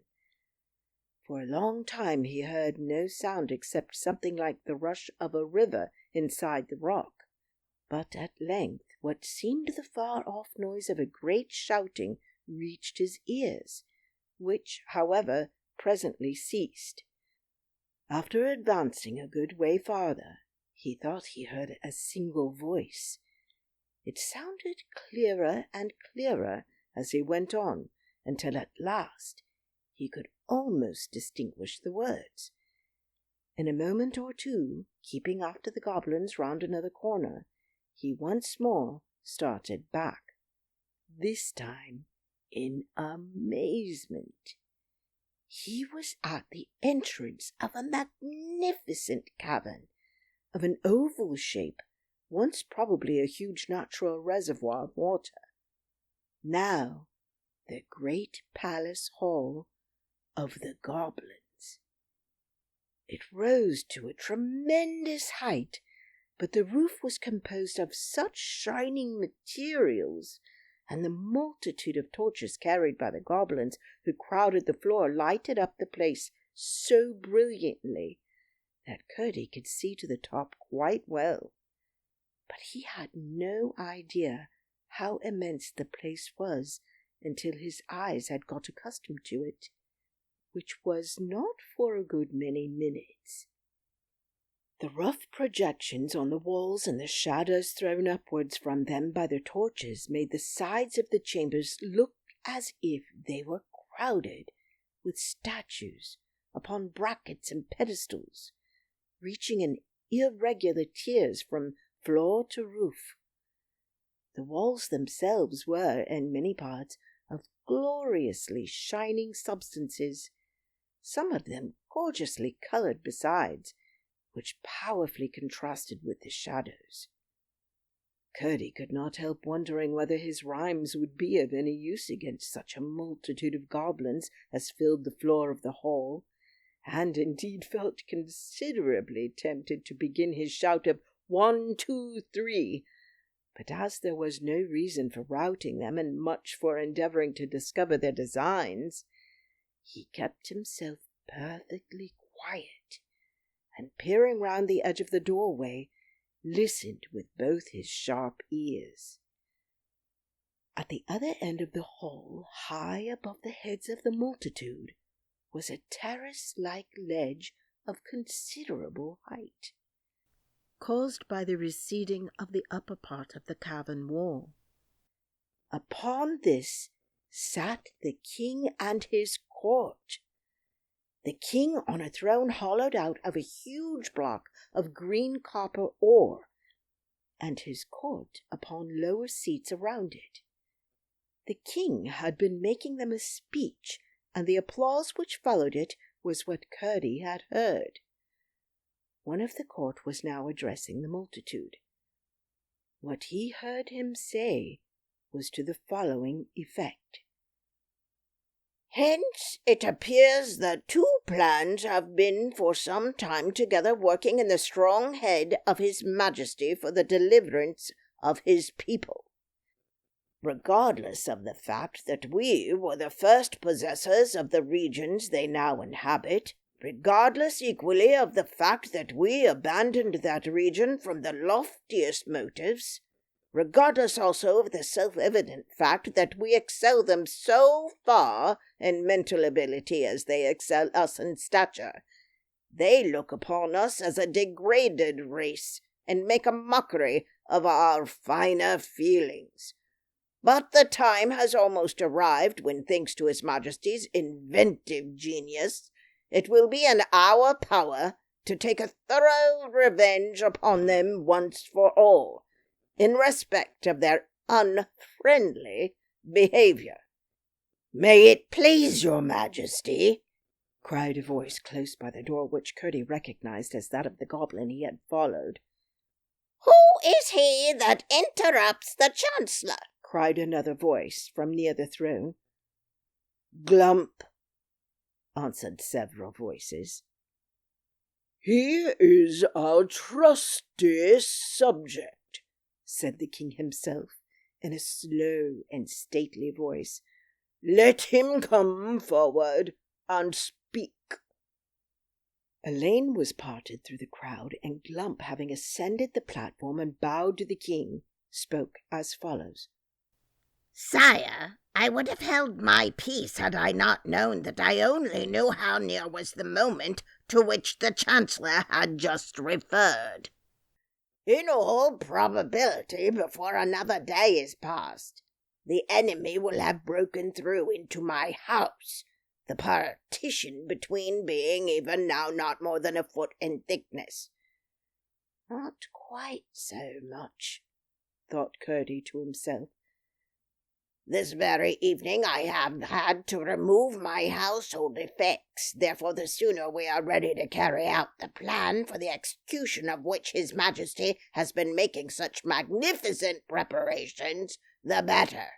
I may just add that within the last few days I have perceived a small outbreak in my dining room, which, combined with observations upon the course of the river escaping where the evil men enter, has convinced me that close to the spot must be a deep gulf in its channel. This discovery will, I trust, add considerably to the otherwise immense forces at His Majesty's disposal. He ceased, and the king graciously acknowledged his speech with a bend of his head, whereupon Glump, after a bow to His Majesty, slid down among the rest of the undistinguished multitude. Then the Chancellor rose and resumed. The information which the worthy Glump has given us, he said, might have been of considerable import at the present moment for that other design already referred to, which naturally takes precedent, His Majesty unwilling to proceed to extremities, and well aware that such measures sooner or later result in violent reactions, has excogitated a more fundamental and comprehensive measure, of which I need say no more. Should His Majesty be successful, as who dares to doubt, then a peace, all to the advantage of the Goblin Kingdom, will be established for a generation at least, rendered absolutely secure by the pledge which His Royal Highness the Prince will have and hold for the good behavior of her relatives. Should his majesty fail, which who shall dare even to imagine in his most secret thoughts, then will be the time for carrying out with rigour the design to which Glump referred, and for which our preparations are even now all but completed. The failure of the former will render the latter imperative." Curdie, perceiving that the assembly was drawing to a close, and that there was little chance of either plan being more fully discovered, now thought it prudent to make his escape before the goblins began to disperse, and slipped quietly away. There was not much danger of meeting any goblins, for all the men at least were left behind him in the palace, but there was considerable danger of his taking a wrong turning, for he had now no light, and had therefore to depend upon his memory and his hands. After he had left behind him the glow that issued from the door of Glump's new abode, he was utterly without guide, so far as his eyes were concerned. He was most anxious to get back through the hall before the goblins should return to fetch the remains of their furniture. It was not that he was in the least afraid of them, but as it was of the utmost importance that he should thoroughly discover what the plans they were cherishing were, he must not occasion the slightest suspicion that they were watched by a miner. He hurried on, feeling his way along the walls of rock. Had he not been very courageous, he must have been very anxious, for he could not but know that if he lost his way it would be the most difficult thing in the world to find it again. Morning would bring no light into these regions, and towards him least of all, who was known as a special rhyme-master and persecutor, could goblins be expected to exercise courtesy. Well might he wish that he had brought his lamp and tinder-box with him, of which he had not thought when he crept so eagerly after the goblins. He wished it all the more when, after a while, he found his way blocked up, and could get no farther. It was of no use to turn back, for he had not the least idea where he had begun to go wrong. Mechanically, however, he kept feeling about the walls that hemmed him in. His hand came upon a place where a tiny stream of water was running down the face of the rock. "What a stupid I am," he said to himself. "I am actually at the end of my journey, and there are the goblins coming back to fetch their things," he added, as the red glimmer of their torches appeared at the end of the long avenue that led up to the cave. In a moment he had thrown himself on the floor and wriggled backwards through the hole. The floor on the other side was several feet lower, which made it easier to get back. It was all he could do to lift the largest stone he had taken out of the hole, but he did manage to shove it in again. He sat down on the ore heap and thought. He was pretty sure that the latter plan of the goblins was to inundate the mine by breaking outlets for the water accumulated in the natural reservoirs of the mountain, as well as running through the portions of it, while the part hollowed by the miners remained shut off from that inhabited by the goblins. They had had no opportunity of injuring them thus, but now that a passage was broken through, and the goblins' part proved the higher in the mountain, it was clear to Curdie that the mine could be destroyed in an hour. Water was always the chief danger to which the miners were exposed. They met with a little choke-damp sometimes, but never with the explosive fire-damp so common in coal mines. Hence, they were careful as soon as they saw any appearance of water.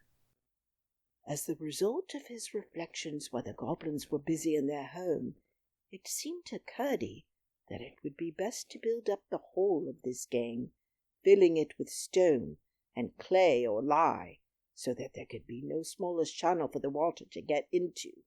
There was not, however, any immediate danger, for the execution of the goblins' plan was contingent upon the failure of that unknown design which was to take precedence of it, and he was most anxious to keep the door of communication open that he might, if possible, discover what the former plan was. At the same time, they could not resume their intermittent labours for the inundation without his finding it out. When by putting all hands to work, the one existing outlet might in a single night be rendered impenetrable to any weight of water, for by filling the gang entirely up, their embankment would be buttressed by the sides of the mountain itself. As soon as he found that the goblins had again retired, he lighted his lamp and proceeded to fill the hole he had made with such stones as he could withdraw when he pleased. He then thought it better, as he might have occasion to be up a good many nights after this, to go home and have some sleep. How pleasant the night air felt upon the outside of the mountain after what he had gone through in the inside of it! He hurried up the hill without meeting a single goblin on the way, and called and tapped at the window until he woke his father, who soon rose and let him in. He told him the whole story, and just as he had expected, his father thought it best to work that load no farther, but at the same time to pretend occasionally to be at work there, still in order that the goblins might have no suspicions.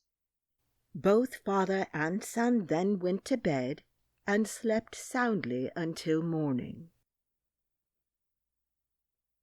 Chapter 10. The Princess's King Papa. The weather continued fine for weeks, and the little princess went out every day. So long a period of fine weather had indeed never been known upon that mountain. The only uncomfortable thing was that her nurse was so nervous and particular about being in before the sun was down that often she would take to her heels when nothing worse than a fleecy cloud crossing the sun threw a shadow on the hillside.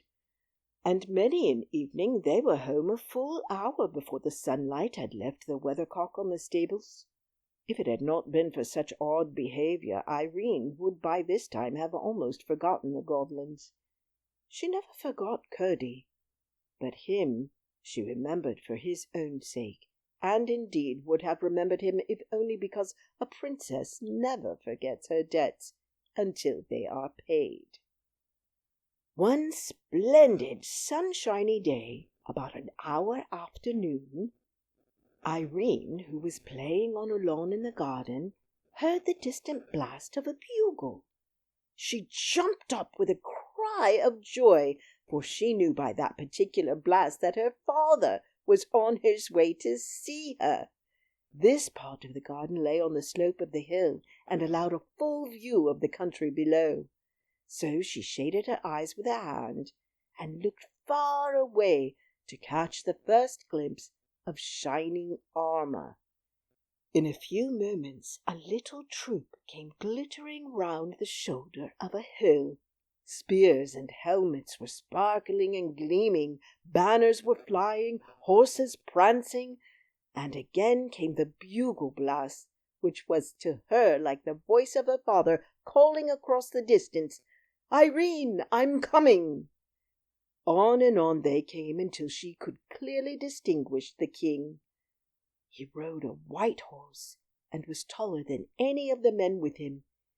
He wore a narrow circle of gold set with jewels around his helmet, and as he came still nearer, Irene could discern the flashing of the stones in the sun. It was a long time since he had been to see her, and her little heart beat faster and faster as the shining troop approached, for she loved her King Papa very dearly, and was nowhere so happy as in his arms. When they reached a certain point, after which she could see them no more from the garden, she ran to the gate, and there stood till up they came, clanging and stamping, with one more bright bugle blast which said, "Irene, I am come." By this time the people of the house were all gathered at the gate, but Irene stood alone in front of them. When the horseman pulled up, she ran to the side of the white horse and held up her arms. The king stopped and took her hands. In an instant she was on the saddle and clasped in his great strong arms. I wish I could describe the king so that you could see him in your mind. He had gentle blue eyes, but a nose that made him look like an eagle. A long, dark beard, streaked with silvery lines, flowed from his mouth almost to his waist. And as Irene sat on the saddle and hid her glad face upon his bosom, it mingled with the golden hair which her mother had given her, and the two together were like a cloud with streaks of the sun woven through it.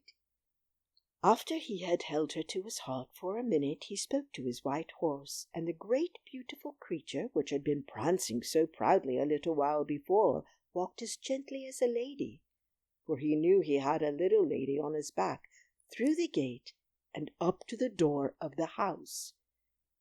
Then the king sat her on the ground, and, dismounting, took her hand and walked with her into the great hall, which was hardly ever entered except when he came to see his little princess. There he sat down with two of his counselors who had accompanied him to have some refreshment, and Irene sat on his right hand and drank her milk out of a wooden bowl, curiously carved. After the king had eaten and drunk, he turned to the princess and said, stroking her hair, "Now, my child, what shall we do next?"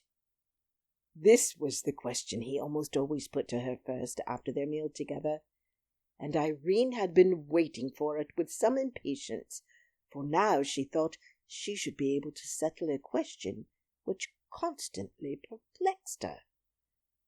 "I should like you to take me to see my great old grandmother." The king looked grave and said, "What does my little daughter mean?" "I mean the Queen Irene that lives up in the tower. The very old lady, you know, with the long hair of silver." The king only gazed at his little princess with a look which she could not understand. "She's got her crown in her bedroom," she went on, "but I've not been in there yet. You know she's there, don't you?" "No," said the king, very quietly. "Oh, then it must all be a dream," said Irene. "I half thought it was, but I couldn't be sure.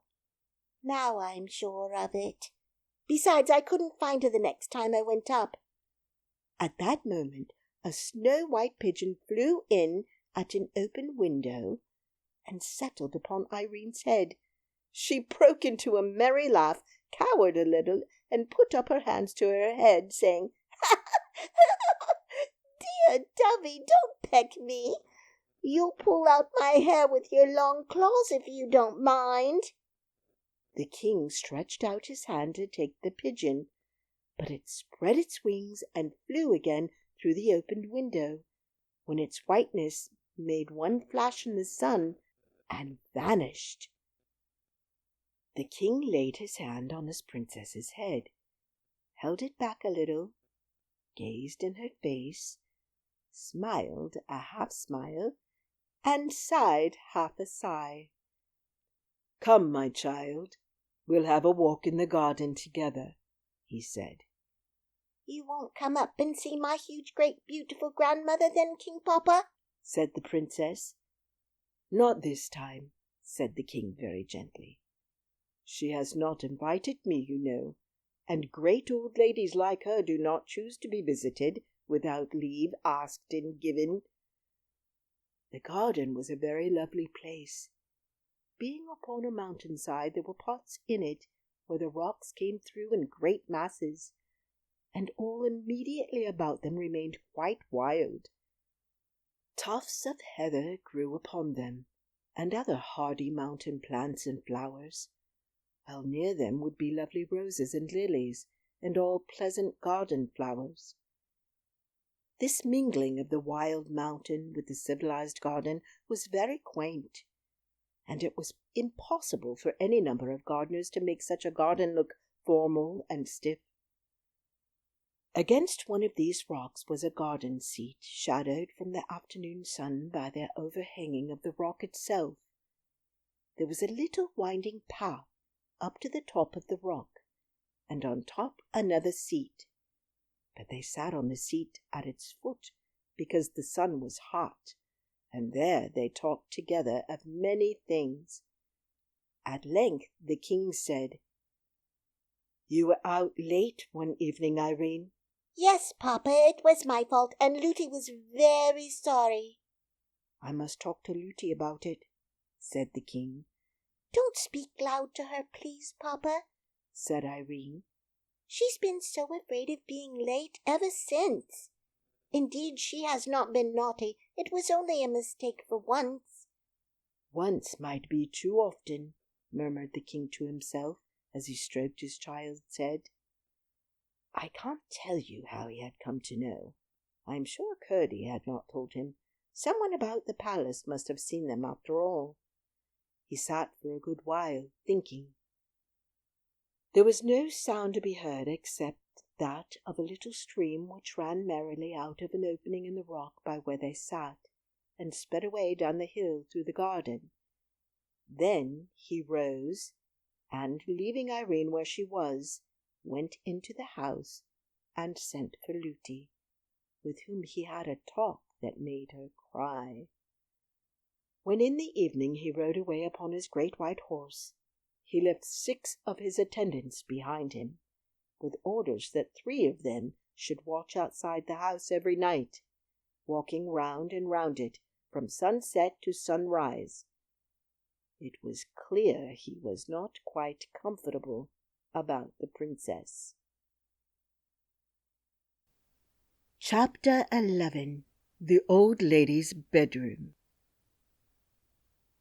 Nothing more happened worth telling for some time. The autumn came and went by. There were no more flowers in the garden. The wind blew strong and howled among the rocks. The rain fell and drenched the few yellow and red leaves that could not get off the bare branches.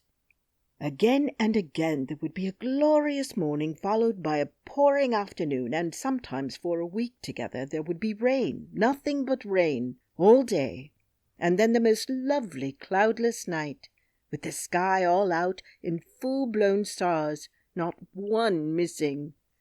But the princess could not see much of them, for she went to bed early.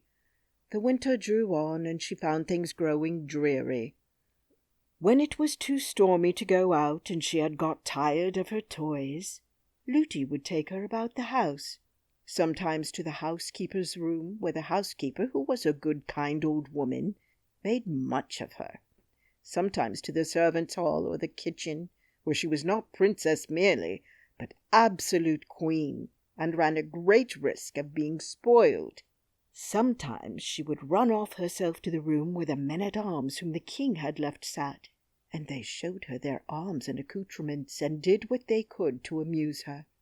Still, at times she found it very dreary, and often wished that her huge great-grandmother had not been a dream.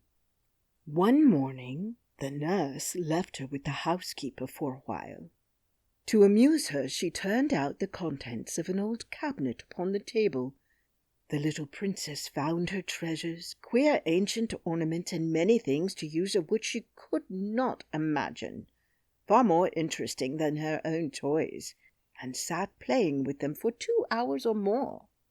But at length, in handling a curious old-fashioned brooch, she ran the pin of it into her thumb, and gave a little scream with the sharpness of the pain, but would have thought little more of it had not the pain increased, and her thumb began to swell. This alarmed the housekeeper greatly. The nurse was fetched, the doctor was sent for, her hand was poulticed, and long before her usual time she was put to bed. The pain still continued, and although she fell asleep and dreamed a good many dreams, there was the pain always in every dream. At last it woke her up. The moon was shining brightly into her room. The poultice had fallen off her hand, and it was burning hot. She fancied if she could hold it into the moonlight that it would cool it.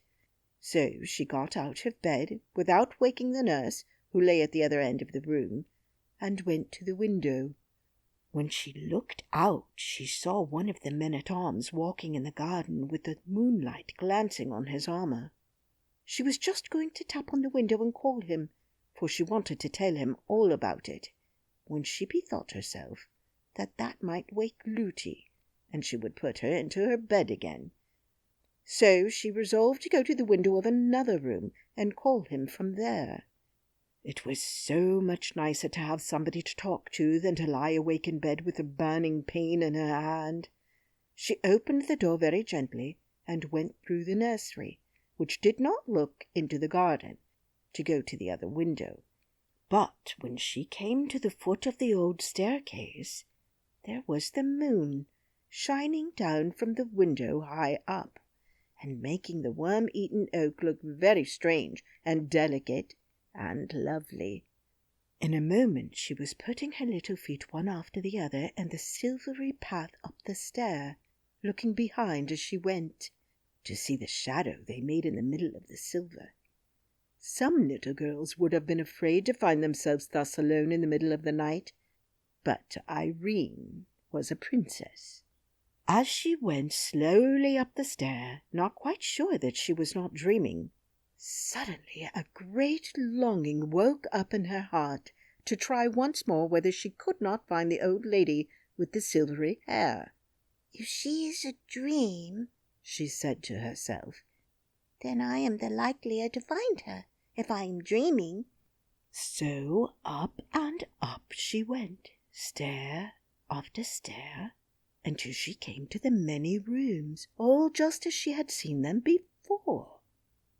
Through passage after passage she softly sped, comforting herself that if she should lose her way it would not matter much, because when she woke she would find herself in her own bed, with Looty not far off. But, as if she had known every step of the way, she walked straight to the door at the foot of the narrow stair that led to the tower.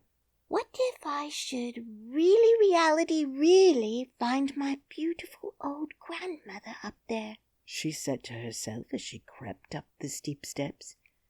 When she reached the top, she stood a moment listening in the dark, for there was no moon there. Yes, it was! It was the hum of the spinning wheel. What a diligent grandmother to work both day and night! She tapped gently at the door. "Come in, Irene," said the sweet voice. The princess opened the door and entered. There was the moonlight streaming in at the window, and in the middle of the moonlight sat the old lady in her black dress with the white lace, and her silvery hair mingling with the moonlight, so that you could not have told which was which. "Come in, Irene," she said again. "Can you tell me what I am spinning?" "She speaks," thought Irene, "just as if she had seen me 5 minutes ago, or yesterday at the farthest." "No," she answered, "I don't know what you're spinning. Please, I thought you were a dream. Why couldn't I find you before, great-great-grandmother?" "That you are hardly old enough to understand. But you would have found me sooner if you hadn't come to think I was a dream. I will give you one reason, though, why you couldn't find me. I didn't want you to find me." "Why, please?" "Because I did not want Looty to know I was here." "But you told me to tell Looty." "Yes, but I knew Looty would not believe you. If she were to see me sitting spinning here, she wouldn't believe me either." "Why?" "Because she couldn't.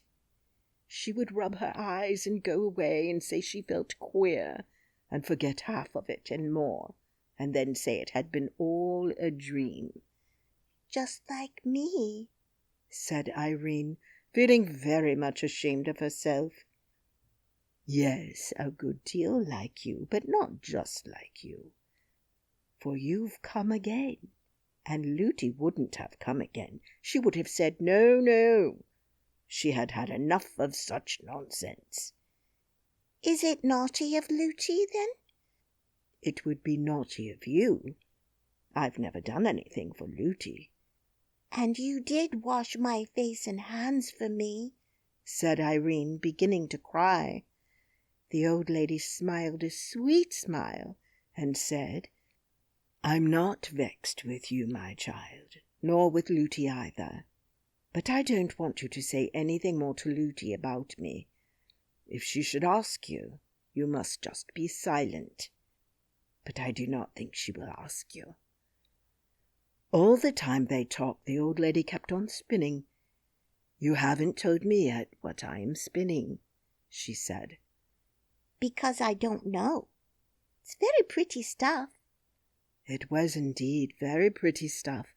There was a good bunch of it on the distaff attached to the spinning wheel, and in the moonlight it shone like— what shall I say it was like? It was not white enough for silver. Yes, it was like silver, but shone grey rather than white, and glittered only a little. And the thread the old lady drew out from it was so fine that Irene could hardly see it. I am spinning this for you, my child. For me? What am I to do with it, please? I will tell you by and by, but first I will tell you what it is. It is a spider web of a particular kind. My pigeons bring it from over the great sea. There's only one forest where the spiders live who make this particular kind, the finest and strongest of any. I have nearly finished my present job. What is on the rock now will be enough. I have a week's worth there yet, though, she added, looking at the bunch. Do you work all day and all night too, great-great-great-great-great-grandmother? Said the princess, thinking to be very polite with so many greats. I am not quite so great as all that, she answered, smiling almost merrily. If you call me grandmother, that will do. No, I don't work every night, only moonlit nights, and then no longer than the moon shines upon my wheel. I shan't work very much longer tonight. And what will you do next, grandmother? Go to bed. Would you like to see my bedroom? Yes, that I should. Then I think I won't work any longer tonight. I shall be in good time. The old lady rose and left her wheel standing just as it was. You see, there was no good in putting it away, for where there was not any furniture, there was no danger of being untidy. Then she took Irene by the hand, but it was her bad hand, and Irene gave a little cry of pain. My child, said her grandmother, what is the matter? Irene held her hand into the moonlight, that the old lady might see it, and told her all about it, at which she looked grave. But she only said, Give me your other hand, and having led her up on the little dark landing, opened the door on the opposite side of it. What was Irene's surprise to see the loveliest room she had ever seen in her life. It was large and lofty and dome-shaped. From the centre hung a lamp as round as a ball, shining as if with the brightest moonlight, which made everything visible in the room, though not so clearly that the princess could tell what many of the things were. A large oval bed stood in the middle, with a coverlid of rose-colour, and velvet curtains all round it of a lovely pale blue. The walls were also blue, spangled all over with what looked like stars of silver. The old lady left her, and going to a strange-looking cabinet, opened it and took out a curious silver casket.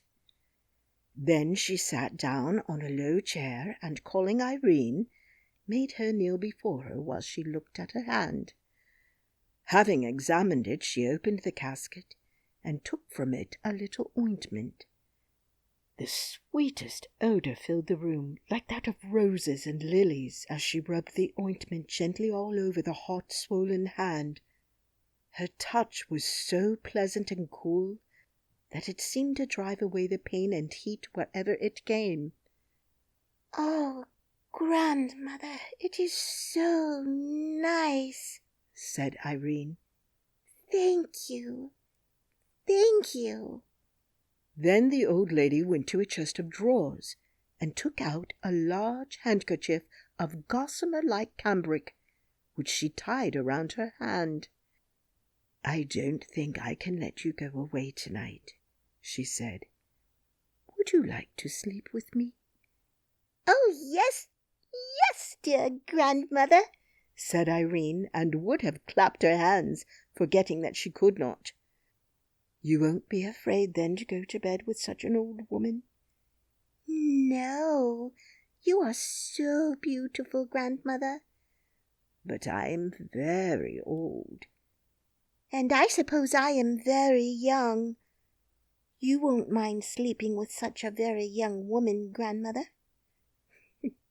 "You sweet little pertinence," said the old lady, and drew her towards her and kissed her on the forehead and the cheek and the mouth. Then she got a large silver basin, and having poured some water into it, made Irene sit on the chair and washed her feet. This done, she was ready for bed, and oh, what a delicious bed it was into which her grandmother laid her. She hardly could have told her she was lying upon anything. She felt nothing but the softness. The old lady, having undressed herself, lay down beside her. "Why don't you put out your moon?" asked the princess. "That never goes out night or day," she answered. "In the darkest night, if any of my pigeons are out on a message, they always see my moon and know where to fly to." "But if somebody besides the pigeons were to see it, somebody about the house, I mean, they would come to look what it was and find you." "The better for them, then," said the old lady. "But it does not happen above 5 times in 100 years that anyone does see it. The greater part of those who do take it for a meteor wink their eyes and forget it again. Besides, nobody could find the room except I pleased. Besides, again, I will tell you a secret. If that light were to go out and you would fancy yourself lying in a bare garret on a heap of old straw, and would not see one of the pleasant things round about you all the time." "I hope it will never go out," said the princess. "I hope not, but it is time we both went to sleep. Shall I take you in my arms?" The little princess nestled close up to the old lady, who took her in both her arms and held her close to her bosom. "Oh, dear, this is so nice," said the princess. "I didn't know anything in the world could be so comfortable. I should like to lie here forever." "You may, if you will," said the old lady, "but I must put you to one trial, not a very hard one, I hope. This night week you must come back to me. If you don't, I do not know when you may find me again, and you will soon want me very much." "Oh, please don't let me forget." "You shall not forget. The only question is whether you will believe I am anywhere, whether you will believe I am anything but a dream. You may be sure I will do all I can to help you to come, but it will rest with yourself after all. On the night of next Friday, you must come to me. Mind now." "I will try," said the princess. "Then good night," said the old lady, and kissed the forehead which lay in her bosom. In a moment more the little princess was dreaming in the midst of the loveliest dream, of summer seas and moonlight and mossy springs and great murmuring trees and beds of wild flowers with such odours as she had never smelled before. But after all, no dream could be more lovely than what she had left behind when she fell asleep. In the morning, she found herself in her own bed. There was no handkerchief or anything else on her hand, only a sweet odour lingered about it.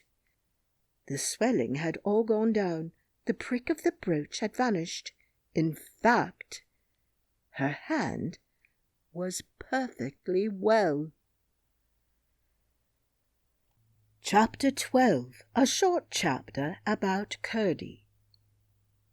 Curdie spent many nights in the mine. His father and he had taken Mrs. Peterson into the secret, for they knew Mother could hold her tongue, which was more than could be said of all the miners' wives. But Curdie did not tell her that every night he spent in the mine, part of it went in earning a new red petticoat for her. Mrs. Peterson was such a nice, good mother. All mothers are nice and good, more or less, but Mrs. Peterson was nice and good all more and no less. She made and kept a little heaven in that poor cottage on the high hillside for her husband and son to go home to, out of the low and rather dreary earth in which they worked. I doubt if the princess was very much happier, even in the arms of her huge great-grandmother, than Peter and Curdie were in the arms of Mrs. Peterson. True, her hands were hard and chapped and large, but it was with work for them. And therefore, in the sight of the angels, her hands were so much more the beautiful. And if Curdie worked hard to get her a petticoat, she worked hard every day to get him comforts which he would have missed much more than she would a new petticoat, even in winter. Not that she and Curdie ever thought of how much they worked for each other. That would have spoiled everything. When left alone in the mine, Curdie always worked on for an hour or two at first, following the lode which, according to Glump, would lead at last into the deserted habitation. After that, he would set out on a reconnoitring expedition. In order to manage this, or rather the return of it, better than the first time, he had bought a huge ball of fine string, having learned the trick from Hip-o'-my-Thumb, whose history his mother had often told him. Not that Hip-o'-my-Thumb had ever used a ball of string. I should be very sorry to suppose so far out in my classics that the principle was the same as that of the pebbles. The end of this string he fastened to his pickaxe, which figured no bad anchor, and then, with the ball in his hand, unrolling it as he went, set out in the dark through the natural gains of the goblins' territory. The first night or two he came upon nothing worth remembering, saw only a little of the home life of the cobs in the various caves they called houses, failed in coming upon anything to cast light upon the foregoing design, which kept the inundation for the present in the background. But at length, I think on the third or fourth night, he found, partly guided by the noise of their implements, a company of evidently the best sappers and miners amongst them, hard at work. What were they about? It could not well be the inundation, seeing that had in the meantime been postponed to something else. Then what was it? He lurked and watched, every now and then in the greatest risk of being detected, but without success. He had again and again to retreat in haste, a proceeding rendered the more difficult that he had to gather up his string as it returned upon its course. It was not that he was afraid of the goblins, but that he was afraid of their finding out that they were watched, which might have prevented the discovery at which he aimed. Sometimes his haste had to be such that when he reached home towards morning, his string, for lack of time to wind it up as he dodged the cobs, would be in what seemed most hopeless entanglement. But after a good sleep, though a short one, he always found his mother had got it right again. There it was, wound in a most respectable ball, ready for use the moment he should want it. "I can't think how you do it, Mother," he would say. "I follow the thread," she would answer. just as you do in the mine." She never had more to say about it, but the less clever she was with her words, the more clever she was with her hands, and the less his mother said, the more Curdie believed she had to say.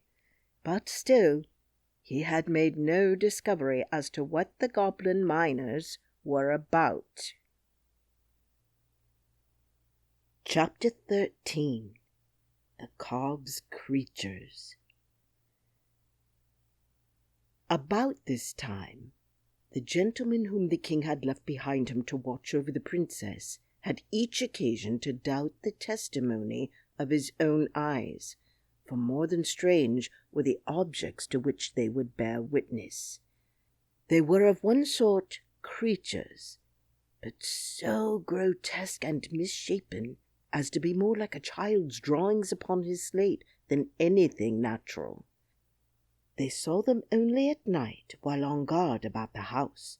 The testimony of the man who first reported having seen one of them was that as he was walking slowly round the house, while yet in the shadow, he caught sight of a creature standing on its hind legs in the moonlight, with its forefeet upon a window ledge, staring in at the window.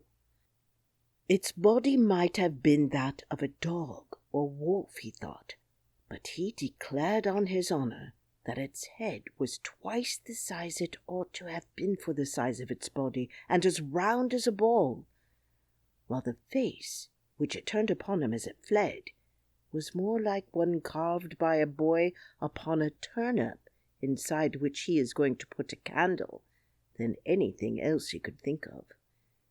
It rushed into the garden. He sent an arrow after it, and thought he must have struck it, for it gave an unearthly howl, and he could not find his arrow any more than the beast, although he searched all about the place where it vanished. They laughed at him until he was driven to hold his tongue, and said he must have taken too long a pull at the ale-jug. But before 2 nights were over he had one to side with him, for he too had seen something strange, only quite different from that reported by the other. The description the second man gave of the creature he had seen was yet more grotesque and unlikely. They were both laughed at by the rest, but night after night another came over to their side, until at last there was only one left to laugh at all his companions. 2 nights more passed, and he saw nothing, but on the 3rd he came rushing from the garden to the other 2 before the house, in such an agitation that they declared, for it was their turn now, that the band of his helmet was cracking under his chin with the rising of his hair inside it. Running with him into that part of the garden which I have already described, they saw a score of creatures, to not one of which they could give a name, and not one of which was like another, hideous and ludicrous at once, gambolling on the lawn in the moonlight.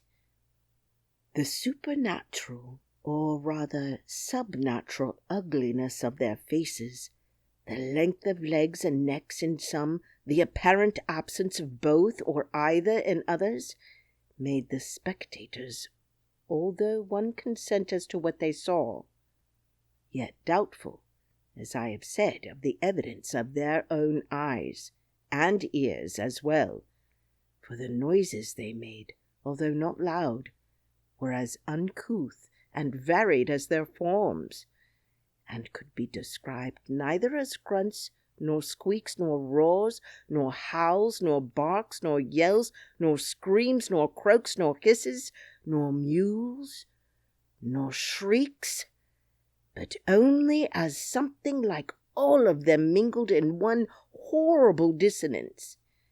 Keeping in the shade, the watchers had a few moments to recover themselves before the hideous assembly suspected their presence, but all at once, as if by common consent, they scampered off in the direction of a great rock, and vanished before the men had come to themselves sufficiently to think of following them. My readers will suspect what these were, but I will now give them full information concerning them.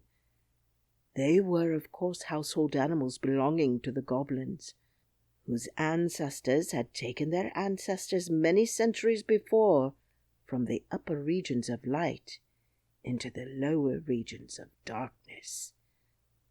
The original stocks of these horrible creatures were very much the same as the animals now seen about farms and homes in the country, with the exception of a few of them which had been wild creatures, such as foxes, and indeed wolves and small bears, which the goblins, from their proclivity towards the animal creation, had caught when cubs and tamed. But in the course of time all had undergone even greater changes than had passed upon their owners. They had altered, that is, their descendants had altered, into such creatures as I have not attempted to describe except in the vaguest manner, the various parts of their bodies assuming in an apparently arbitrary and self-willed manner the most abnormal developments. Indeed, so little did any distinct type predominate in some of the bewildering results, that you could only have guessed at any known animal as the original, and even then what likeness remained would be more of a general expression than of a definable confirmation. But what increased the gruesomeness tenfold was that from constant domestic, or indeed rather family association with the goblins, their countenances had grown in grotesque resemblance to the human. No one understands animals who does not see that every one of them, even amongst the fishes, it may be with a dimness and vagueness infinitely remote, yet shadows the human. In the case of these, the human resemblance had greatly increased. While their owners had sunk towards them, they had risen towards their owners. But the conditions of subterranean life being equally unnatural for both, while the goblins were worse, the creatures had not improved by the approximation, and its result would have appeared far more ludicrous than consoling to the warmest lover of animal nature. I shall now explain how it was that just then these animals began to show themselves about the king's country house.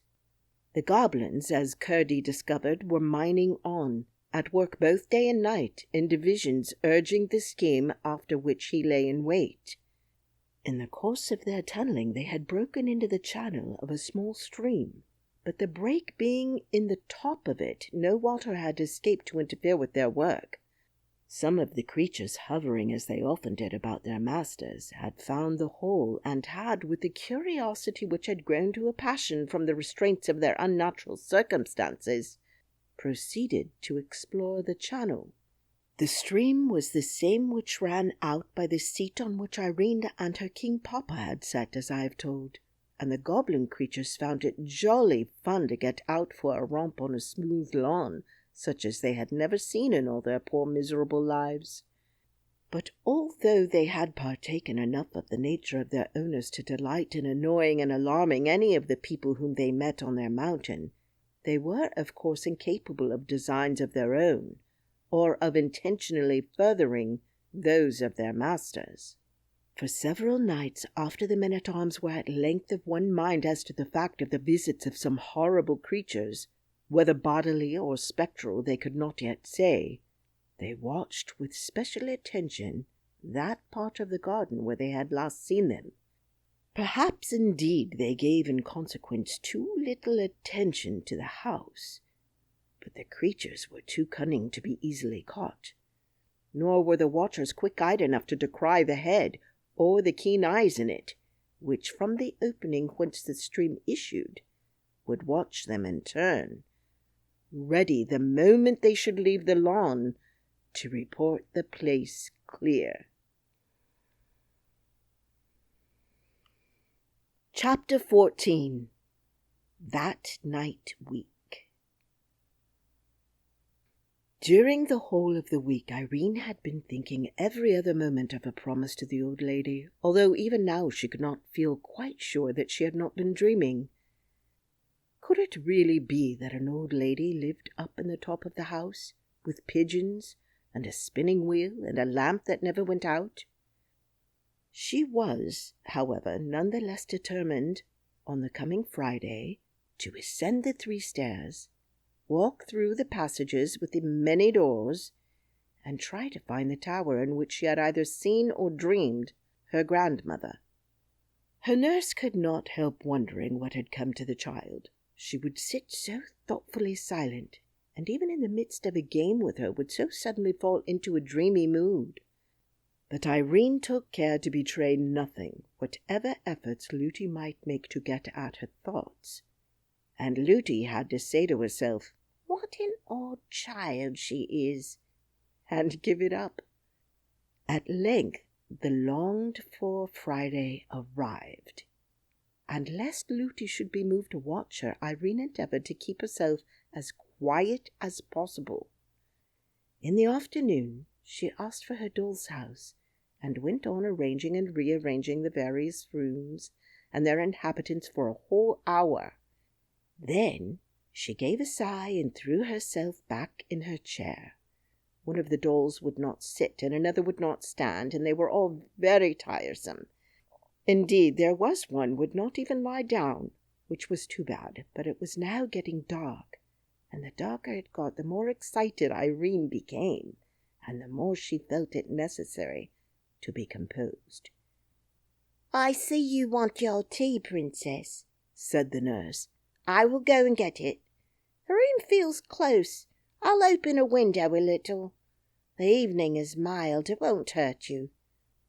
"There's no fear of that, Looty," said Irene, wishing she had put off going for the tea till it was darker, when she might have made her attempt with every advantage. I fancy Looty was longer in returning than she had intended, for when Irene, who had been lost in thought, looked up, she saw it was nearly dark, and at the same moment caught sight of a pair of eyes, bright with a green light, glowering at her through the open window. The next instant something leaped into the room. It was like a cat, with legs as long as a horse's, Irene said, but its body no bigger than its legs, no thicker than those of a cat. She was too frightened to cry out, but not too frightened to jump from her chair and run from the room. It is plain enough to every one of my readers what she ought to have done, and indeed Irene thought of it herself. But when she came to the foot of the old stair, just outside the nursery door, she imagined the creature running up those long ascents after her, and pursuing her through the dark passages, which after all might lead to no tower. That thought was too much. Her heart failed her, and turning from the stair, she rushed along to the hall, whence, finding the front door open, she darted into the court, pursued, at least she thought so, by the creature. No one happening to see her, on she ran, unable to think for fear, and ready to run anywhere to elude the awful creature with the stilt legs. Not daring to look behind her, she rushed straight out of the gate and up the mountain. It was foolish indeed thus to run farther and farther from all who could help her, as if she had been seeking a fit spot for the goblin creature to eat her in his leisure. But that is the way fear serves us. It always sides with the thing we are afraid of. The princess was soon out of breath with running uphill, but ran on, for she fancied the horrible creature just behind her, forgetting that, had it been after her, such long legs as those must have overtaken her long ago. At last she could run no longer, and fell, unable even to scream, by the roadside, where she lay for some time, half dead with terror. But finding nothing lay hold of her, and her breath beginning to come back, she ventured at length to get up and peer anxiously about her. It was now so dark, she could see nothing. Not a single star was out.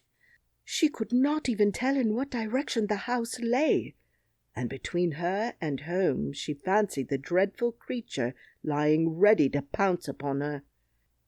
She saw now that she ought to have run up the stairs at once. It was well she did not scream, for although very few of the goblins had come out for weeks, a stray idler or two might have heard her. She sat down upon a stone, and nobody but one who had done something wrong could have been more miserable. She had quite forgotten her promise to visit her grandmother. A raindrop fell on her face. She looked up, and for a moment her terror was lost in astonishment. At first she thought the rising moon had left her place and drawn nigh to see what could be the matter with the little girl sitting alone without hat or cloak on the dark bare mountain. But she soon saw she was mistaken, for there was no light on the ground at her feet and no shadow anywhere. But a great silver globe was hanging in the air, and as she gazed at the lovely thing, her courage revived. If she were but indoors again, she would fear nothing, not even the terrible creature with the long legs. But how was she to find her way back? What could that light be? Could it be? No, it couldn't. But what if it should be? Yes, it must be her great-great-grandmother's lamp, which guided her pigeons home through the darkest night. She jumped up. She had but to keep that light in view, and she must find the house. Her heart grew strong. Speedily, yet softly, she walked down the hill, hoping to pass the watching creature unseen. Dark as it was, there was little danger now of choosing the wrong road. And, which was most strange, the light that filled her eyes from the lamp, instead of blinding them for a moment to the object upon which they next fell, enabled her for a moment to see it, despite the darkness. By looking at the lamp and then dropping her eyes, she could see the road for a yard or two in front of her, and this saved her from several falls, for the road was very rough. But all at once, in her dismay, it vanished, and the terror of the beast which had left her the moment she began to return again lay hold of her heart. The same instant, however, she caught the light of the windows, and knew exactly where she was. It was too dark to run, but she made what haste she could, and reached the gate in safety. She found the house door still open, ran through the hall, and, without even looking into the nursery, bounded straight up the stair, and the next, and then turning to the right, ran through the long avenue of silent rooms, and found her way at once to the door at the foot of the tower stair. When first the nurse missed her, she fancied she was playing her a trick, and for some time took no trouble about her.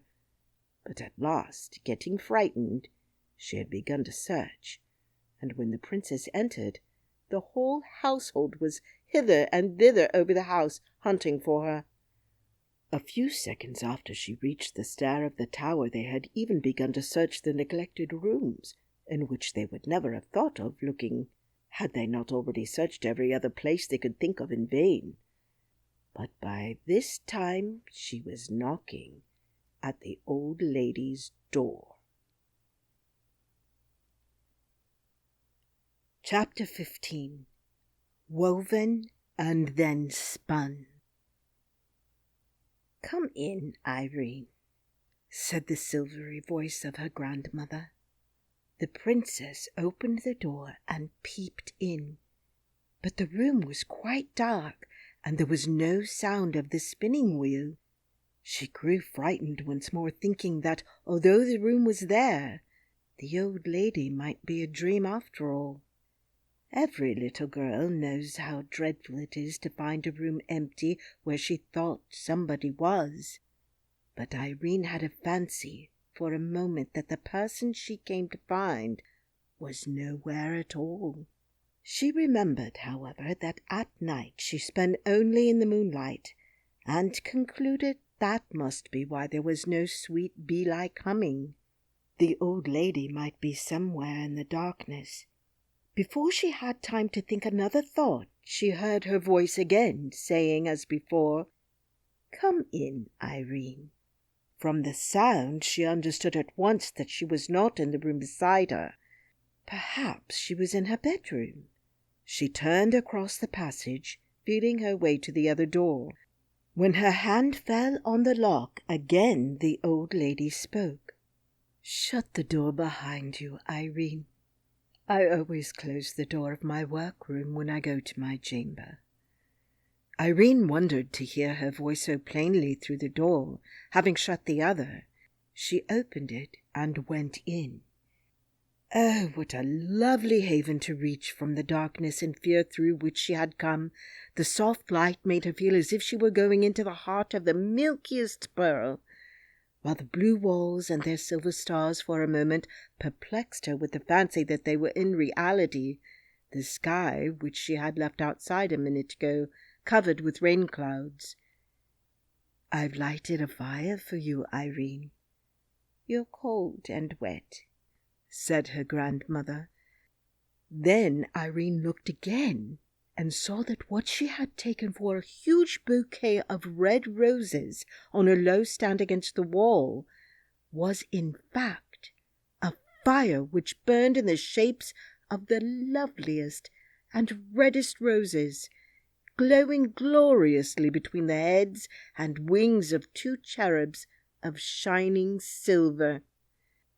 And when she came nearer, she found that the smell of roses with which the room was filled came from the fire roses on the hearth. Her grandmother was dressed in the loveliest pale blue velvet, over which her hair, no longer white, but of a rich golden colour, streamed down like a cataract, here falling in dull gathered heaps, there rushing away in smooth, shining falls. And ever as she looked, the hair seemed pouring down from her head and vanishing in a golden mist ere it reached the floor. It flowed from under the edge of a circle of shining silver set with alternated pearls and opals. On her dress was no ornament whatever, neither was there a ring on her hand, or a necklace, or a corselet about her neck.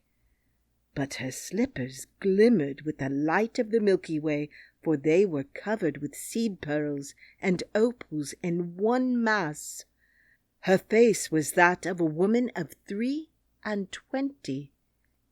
The princess was so bewildered with astonishment and admiration that she could hardly thank her, and drew nigh with timidity. Feeling dirty and uncomfortable, the lady was seated on a low chair by the side of the fire, with hands outstretched to take her, but the princess hung back with a troubled smile. "Why, what's the matter?" asked her grandmother. "You haven't been doing anything wrong. I know that by your face, though it is rather miserable. What's the matter, my dear?" And she still held out her arms. "Dear grandmother," said Irene, "I'm not so sure that I haven't done something wrong. I ought to have run up to you at once when the long-legged cat came in at the window, instead of running out on the mountain and making myself such a fright." "You were taken by surprise, my child, and you are not so likely to do it again. It is when people do wrong things wilfully that they are the more likely to do them again. Come." And still she held out her arms. "But, grandmother, you're so beautiful and grand with your crown on, and I'm so dirty with mud and rain. I should quite spoil your beautiful blue dress." With a merry little laugh, the lady sprung from her chair, more lightly far than Irene herself could, caught the child to her bosom, and kissing the tear-stained face over and over, sat down with her in her lap. "Oh, grandmother, you'll make yourself such a mess," cried Irene, clinging to her. "You, darling! Do you think I care more for my dress than for my little girl? Besides, look here." As she spoke, she set her down, and Irene saw to her dismay that the lovely dress was covered with the mud of her fall on the mountain road. But the lady stooped to the fire, and taking from it by the stalk in her fingers one of the burning roses, passed it once and again and a third time over the front of her dress, and when Irene looked, not a single stain was to be discovered. "There," said her grandmother, "you won't mind coming to me now?" But Irene again hung back, eyeing the flaming rose which the lady held in her hand. "You're not afraid of the rose, are you?" she said, about to throw it on the hearth again. "Oh, please don't!" cried Irene. "Won't you hold it to my frock and my hands and my face? And I'm afraid my feet and my knees want it too." "No," answered her grandmother, smiling a little sadly as she threw the rose from her. "It is too hot for you yet. It would set your frock in a flame. Besides, I don't want to make you clean tonight.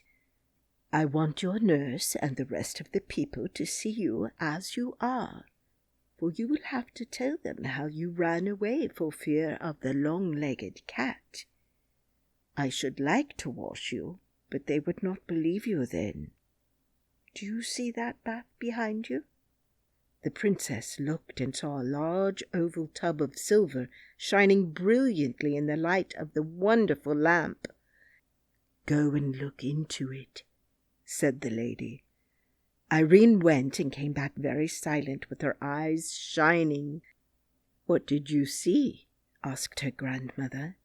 "The sky, and the moon, and the stars," she answered. "It looked as if there was no bottom to it." The lady smiled a pleased, satisfied smile, and was silent also for a few moments.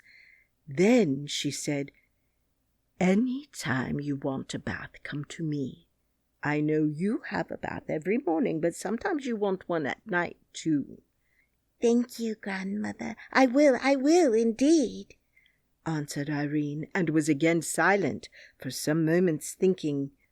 Then she said, "How is it, grandmother, that I saw your beautiful lamp, not the light of it only, but the great round silvery lamp itself, hanging alone in the great open air, high up? It was your lamp I saw, wasn't it?" "Yes, my child, it was my lamp." "Then how was it? I don't see a window all around." "When I please, I can make the lamp shine through the walls, shine so strong that it melts them away from before the sight, and shows itself as you saw it. But as I told you, it is not everybody can see it." "How is it that I can, then? I'm sure I don't know." "It is a gift born with you, and one day I hope everybody will have it." "But how do you make it shine through the walls?" "Ah, well, that you would not understand if I were to try ever so much to make you. Not yet, not yet. But," added the lady, rising, "you must sit in my chair while I get you the present I have been preparing for you. I told you my spinning was for you. It is finished now, and I am going to fetch it.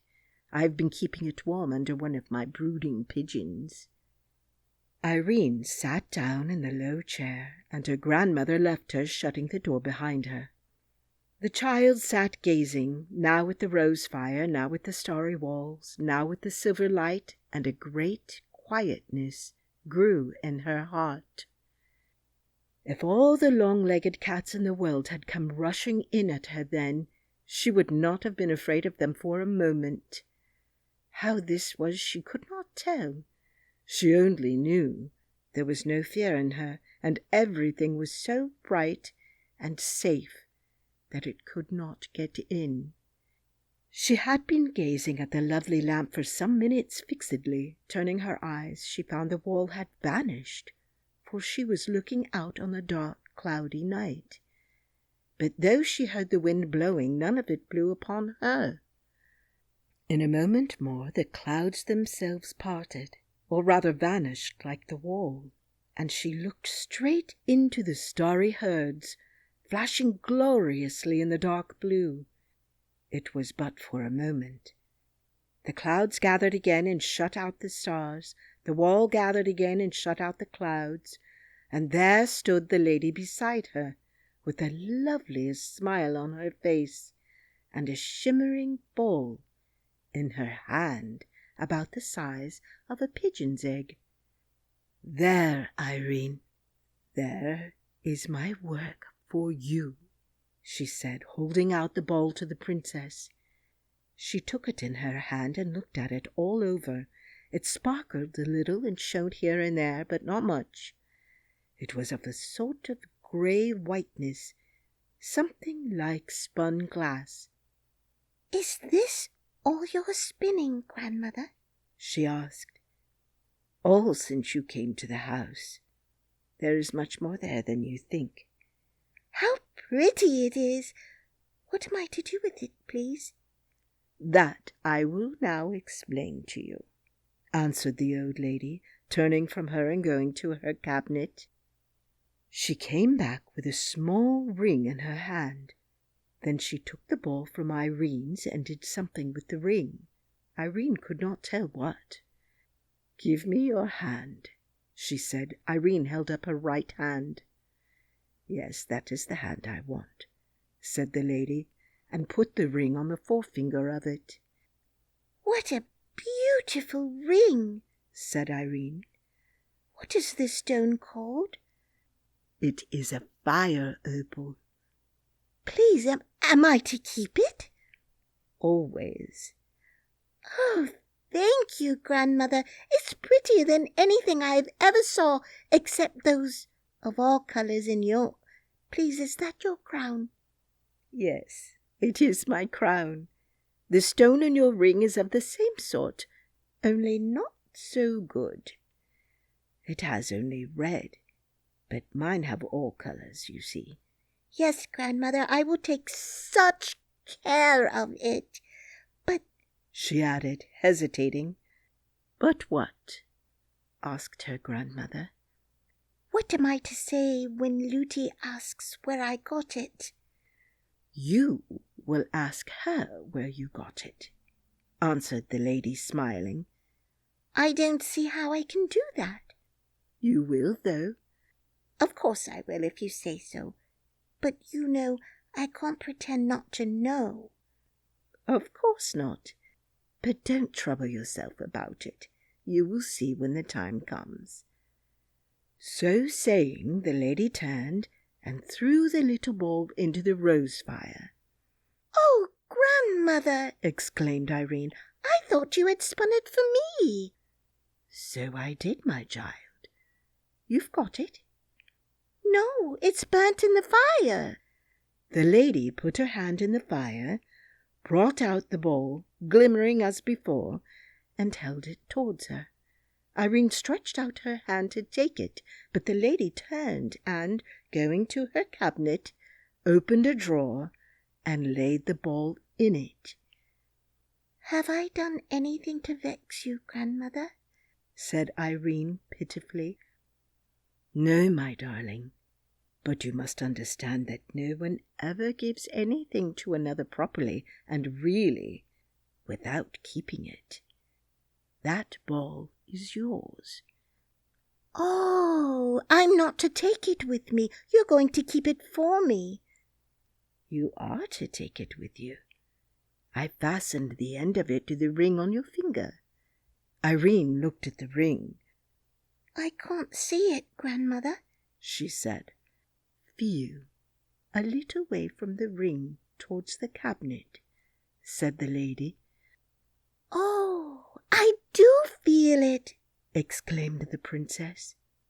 "But I can't see it," she added, looking close to her outstretched hand.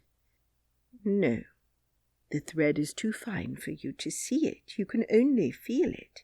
Now you can fancy how much spinning that took, although it does seem such a little ball. But what use can I make of it if it lies in your cabinet? That is what I will explain to you. It would be of no use to you. It wouldn't be yours at all if it did not lie in my cabinet. Now listen. If ever you find yourself in any danger, such, for example, as you were in this same evening, you must take off your ring and put it under the pillow of your bed. Then you must lay your finger, the same that wore the ring, upon the thread and follow the thread wherever it leads you. Oh, how delightful! It would lead me to you, grandmother, I know.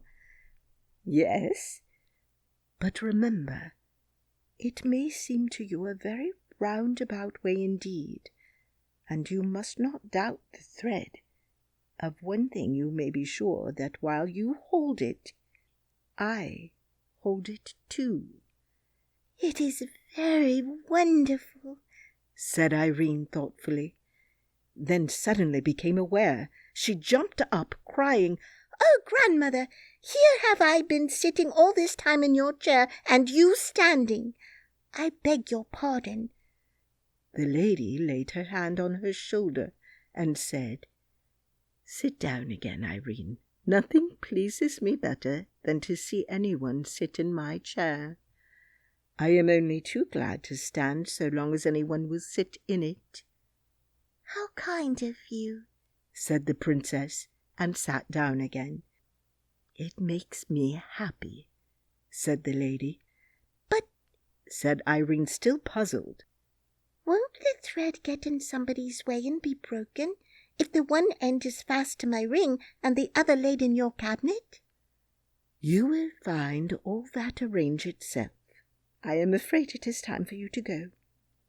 Mightn't I stay and sleep with you tonight, grandmother? No, not tonight. If I had meant you to stay tonight, I should have given you a bath. But you know everybody in the house is miserable about you, and it would be cruel to keep them so all night. You must go downstairs. I'm so glad, grandmother, you didn't say go home, for this is my home. Mayn't I call this my home? You may, my child, and I trust you will always think it your home. Now come, I must take you back without anyone seeing you. Please, I want to ask you one question more, said Irene. Is it because you have your crown on that you look so young? No, child, answered her grandmother. It is because I felt so young this evening that I put my crown on, and I thought you would like to see your old grandmother in her best. Why do you call yourself old? You're not old, grandmother. I am very old indeed. It is so silly of people. I don't mean you, for you are such a tiny and couldn't know better. But it is so silly of people to fancy that old age means crookedness and witheredness, and feebleness and sticks and spectacles, and rheumatism and forgetfulness. It is so silly. Old age has nothing whatever to do with all that. The right old age means strength and beauty and mirth and courage and clear eyes and strong, painless limbs. I am older than you are able to think, and look at you, grandmother, cried Irene, jumping up and flinging her arms around her neck. I won't be so silly again, I promise you. At least, I'm rather afraid to promise, but if I am, I promise to be sorry for it. I do.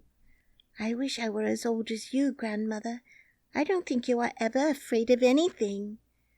Not for long, at least, my child.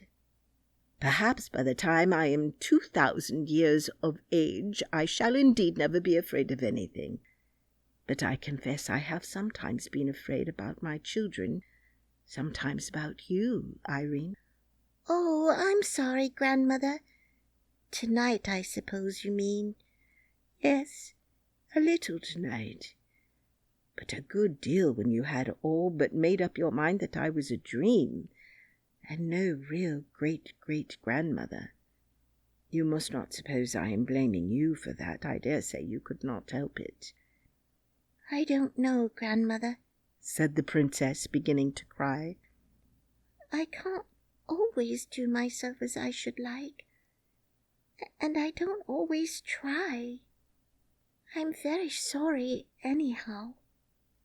The lady stooped, lifted her in her arms, and sat down with her in her chair, holding her close to her bosom. In a few moments the princess had sobbed herself to sleep. How long she slept I do not know. When she came to herself she was sitting in her own high chair at the nursery table, with her doll's house before her. Chapter 16. The Ring. The same moment her nurse came into the room sobbing. When she saw her sitting there, she started back with a loud cry of amazement and joy. Then, running to her, she caught her in her arms and covered her with kisses. "My precious darling, where have you been? What has happened to you? We've all been crying our eyes out and searching the house from top to bottom for you." "Not quite from the top," thought Irene to herself, and she might have added, "not quite to the bottom." Perhaps if she had known all. But the one she would not, and the other she could not say. "Oh, Lootie, I've had such a dreadful adventure," she replied, and told her all about the cat with the long legs, and how she ran upon the mountain and came back again. But she said nothing of her grandmother or her lamp. "And there we've been searching for you all over the house for more than an hour and a half," exclaimed the nurse. "But that's no matter now we've got you. Only, Princess, I must say," she added, her mood changing, "what you ought to have done was to call for your own Lootie to come and help you, instead of running out of the house and up the mountain in that wild, I must say, foolish fashion." "Well, Lootie," said Irene quietly, "perhaps if you had a big cat all legs running at you, you might not exactly know what was the wisest thing to do at that moment." "I wouldn't run up the mountain anyhow," returned Lootie. "Not if you had time to think about it, but when those creatures came at you that night on the mountain, you were so frightened yourself that you lost your way home." This put a stop to Lootie's reproaches. She had been on the point of saying that the long-legged cat must have been a twilight fancy of the princess's, but the memory of the horrors of that night, and of the talking to which the king had given her in consequence, prevented her from saying what, after all, she did not half believe, having a strong suspicion that the cat was a goblin, for she knew nothing of the difference between the goblins and their creatures. She counted them all just goblins. Without another word, she went and got some fresh tea and bread and butter for the princess. Before she returned, the whole household, headed by the housekeeper, burst into the nursery to exult over their darling. The gentlemen-at-arms followed, and were ready enough to believe all she told them about the long-legged cat. Indeed, though wise enough to say nothing about it, they remembered with no little horror just such a creature amongst those they had surprised at their gambols upon the princess's lawn. In their own hearts they blamed themselves for not having kept better watch, and their captain gave orders that from this night the front door and all the windows on the ground floor should be locked immediately the sun set, and opened after upon no pretence whatever. The men-at-arms redoubled the vigilance, and for some time there was no further cause of alarm. When the princess woke the next morning, her nurse was bending over her. "How your ring does glow this morning, Princess, just like a fiery rose," she said. "Does it, Lootie?" returned Irene. "Who gave me this ring, Lootie?" I know I've had it a long time, but where did I get it? I don't remember. I think it must have been your mother gave it you, Princess. But really, for as long as you have worn it, I don't remember that ever I heard," answered her nurse. "I will ask my King Papa the next time he comes," said Irene. Chapter 17. Springtime. The spring, so dear to all creatures, young and old, came at last, and before the first view of it had gone, the king rode through its budding valleys to see his little daughter. He had been in a distant part of his dominions all the winter, for he was not in the habit of stopping in one great city or of visiting only his favourite country houses, but he moved from place to place that all his people might know him.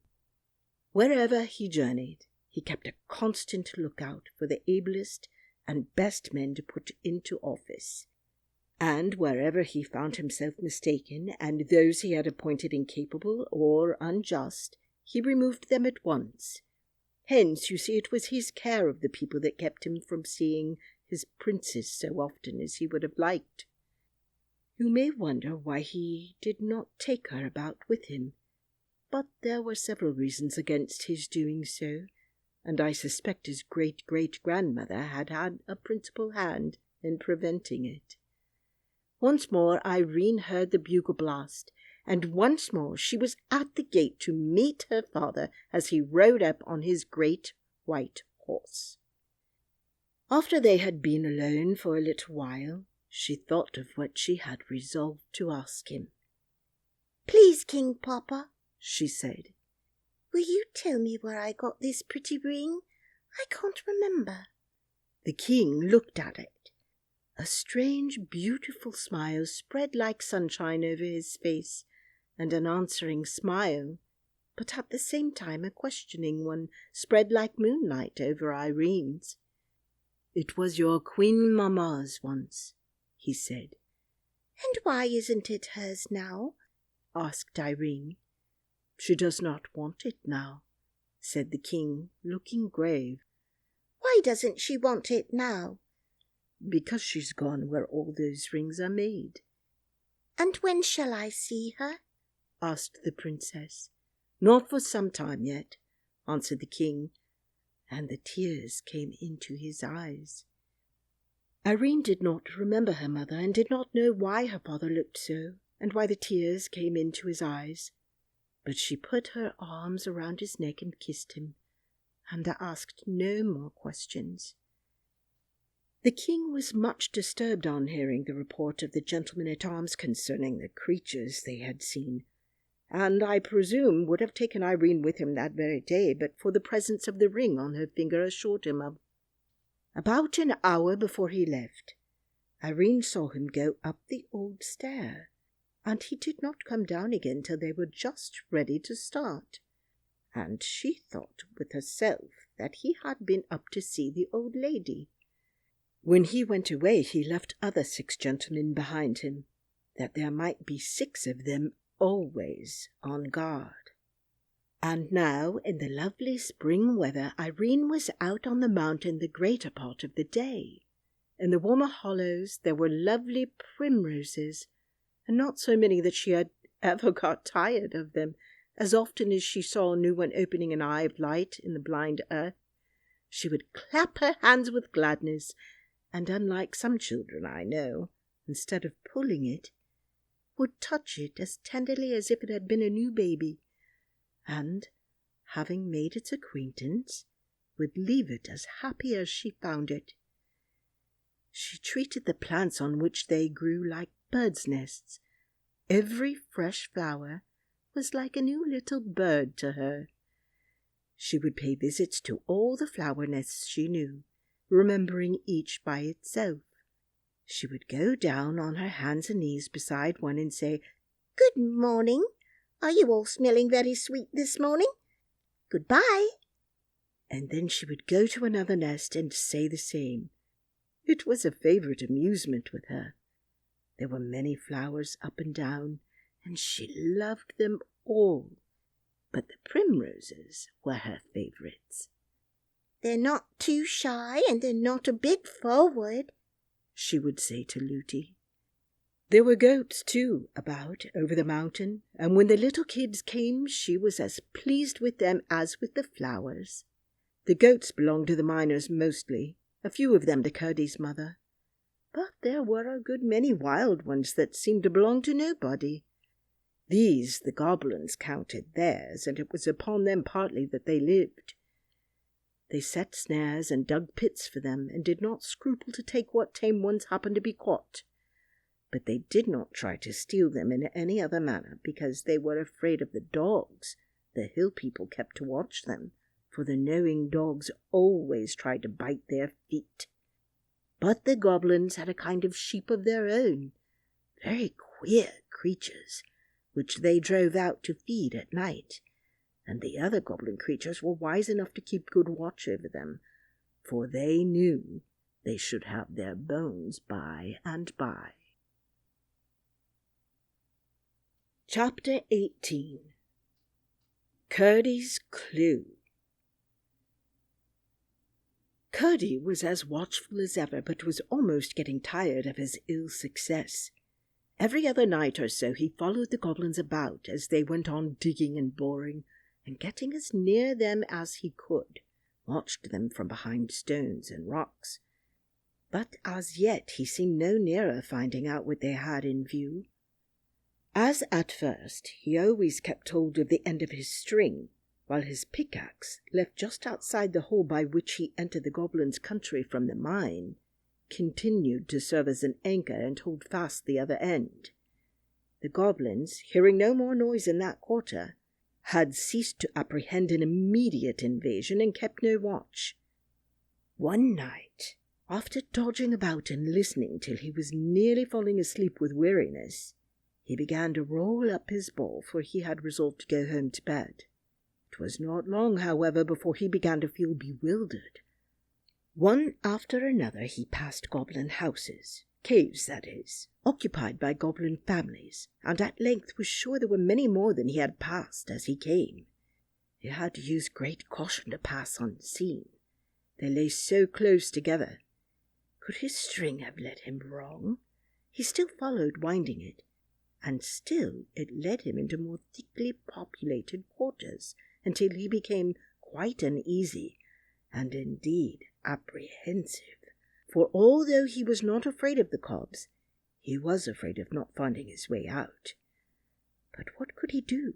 It was of no use to sit down and wait for the morning. The morning made no difference here. It was dark, and always dark, and if his string failed him, he was helpless. He might even arrive within a yard of the mine and never know it. Seeing he could do nothing better, he would at least find where the end of his string was, and, if possible, how it had come to play him such a trick.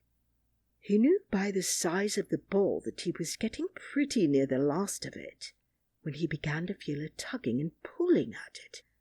What could it mean? Turning a sharp corner, he thought he heard strange sounds. These grew as he went on to a scuffling and growling and squeaking, and the noise increased until, turning a second sharp corner, he found himself in the midst of it, and the same moment tumbled over a wallowing mass, which he knew must be a knot of the cob's creatures. Before he could recover his feet, he had caught some great scratches on his face and several severe bites on his legs and arms. But as he scrambled to get up, his hand fell upon his pickaxe, and before the horrid beast could do him any serious harm, he was laying about with it right and left in the dark. The hideous cries which followed gave him the satisfaction of knowing that he had punished some of them pretty smartly for their rudeness, and by their scampering and their retreating howls, he perceived that he had routed them. He stood for a little, weighing his battle-axe in his hand, as if it had been the most precious lump of metal. But indeed no lump of gold itself could have been so precious at the time as that common tool. Then untied the end of the string from it, put the ball in his pocket, and still stood thinking. It was clear that the cob's creatures had found his axe, had between them carried it off, and had so led him he knew not where. But for all his thinking he could not tell what he ought to do, until suddenly he became aware of a glimmer of light in the distance. Without a moment's hesitation, he set out for it as fast as the unknown and rugged way would permit. Yet again, turning a corner, led by the dim light, he spied something quite new in his experience of the underground regions, a small irregular shape of something shining. Going up to it, he found it was a piece of mica or Muscovy glass, called sheep silver in Scotland, and the light flickered as if from a fire behind it. After trying in vain for some time to discover an entrance to the place where it was burning, he came at length to a small chamber in which an opening high in the wall revealed a glow beyond. To this opening he managed to scramble up, and then he saw a strange sight. Below sat a little group of goblins around a fire, the smoke of which vanished in the darkness far aloft. The sides of the caves were full of shining minerals like those of the palace hall, and the company was evidently of a superior order, for every one wore stones about head or arms or waist, shining dull, gorgeous colours in the light of the fire. Nor had Curdie looked long before he recognized the king himself, and found that he had made his way into the inner apartment of the royal family. He had never had such a good chance of hearing something. He crept through the hole as softly as he could, scrambled a good way down the wall towards them without attracting attention, and then sat down and listened. The king, evidently the queen, and probably the crown prince and the prime minister were talking together. He was sure of the queen by her shoes, for as she warmed her feet at the fire, he saw them quite plainly. "That will be fun," said the one he took for the crown prince. It was the first whole sentence he heard. "I don't see why you should think it such a grand affair," said the stepmother, tossing her head backward. "You must remember, my spouse," interposed his majesty, as if making excuse for his son. "He has got the same blood in him. His mother—" "Don't talk to me of his mother. You positively encourage his unnatural fancies. Whatever belongs to that mother ought to be cut out of him." "You forget yourself, my dear," said the king. "I don't," said the queen, "nor you either. If you expect me to approve of such coarse tastes, you will find yourself mistaken. I don't wear shoes for nothing." "You must acknowledge, however," the king said with a little groan, "that this at least is no whim of Harelip's, but a matter of state policy. You are well aware that his gratification comes purely from the pleasure of sacrificing himself to the public good. Does it not, Harelip?" "Yes, father, of course it does. Only it will be nice to make her cry. I'll have the skin taken off between her toes and tie them up till they grow together.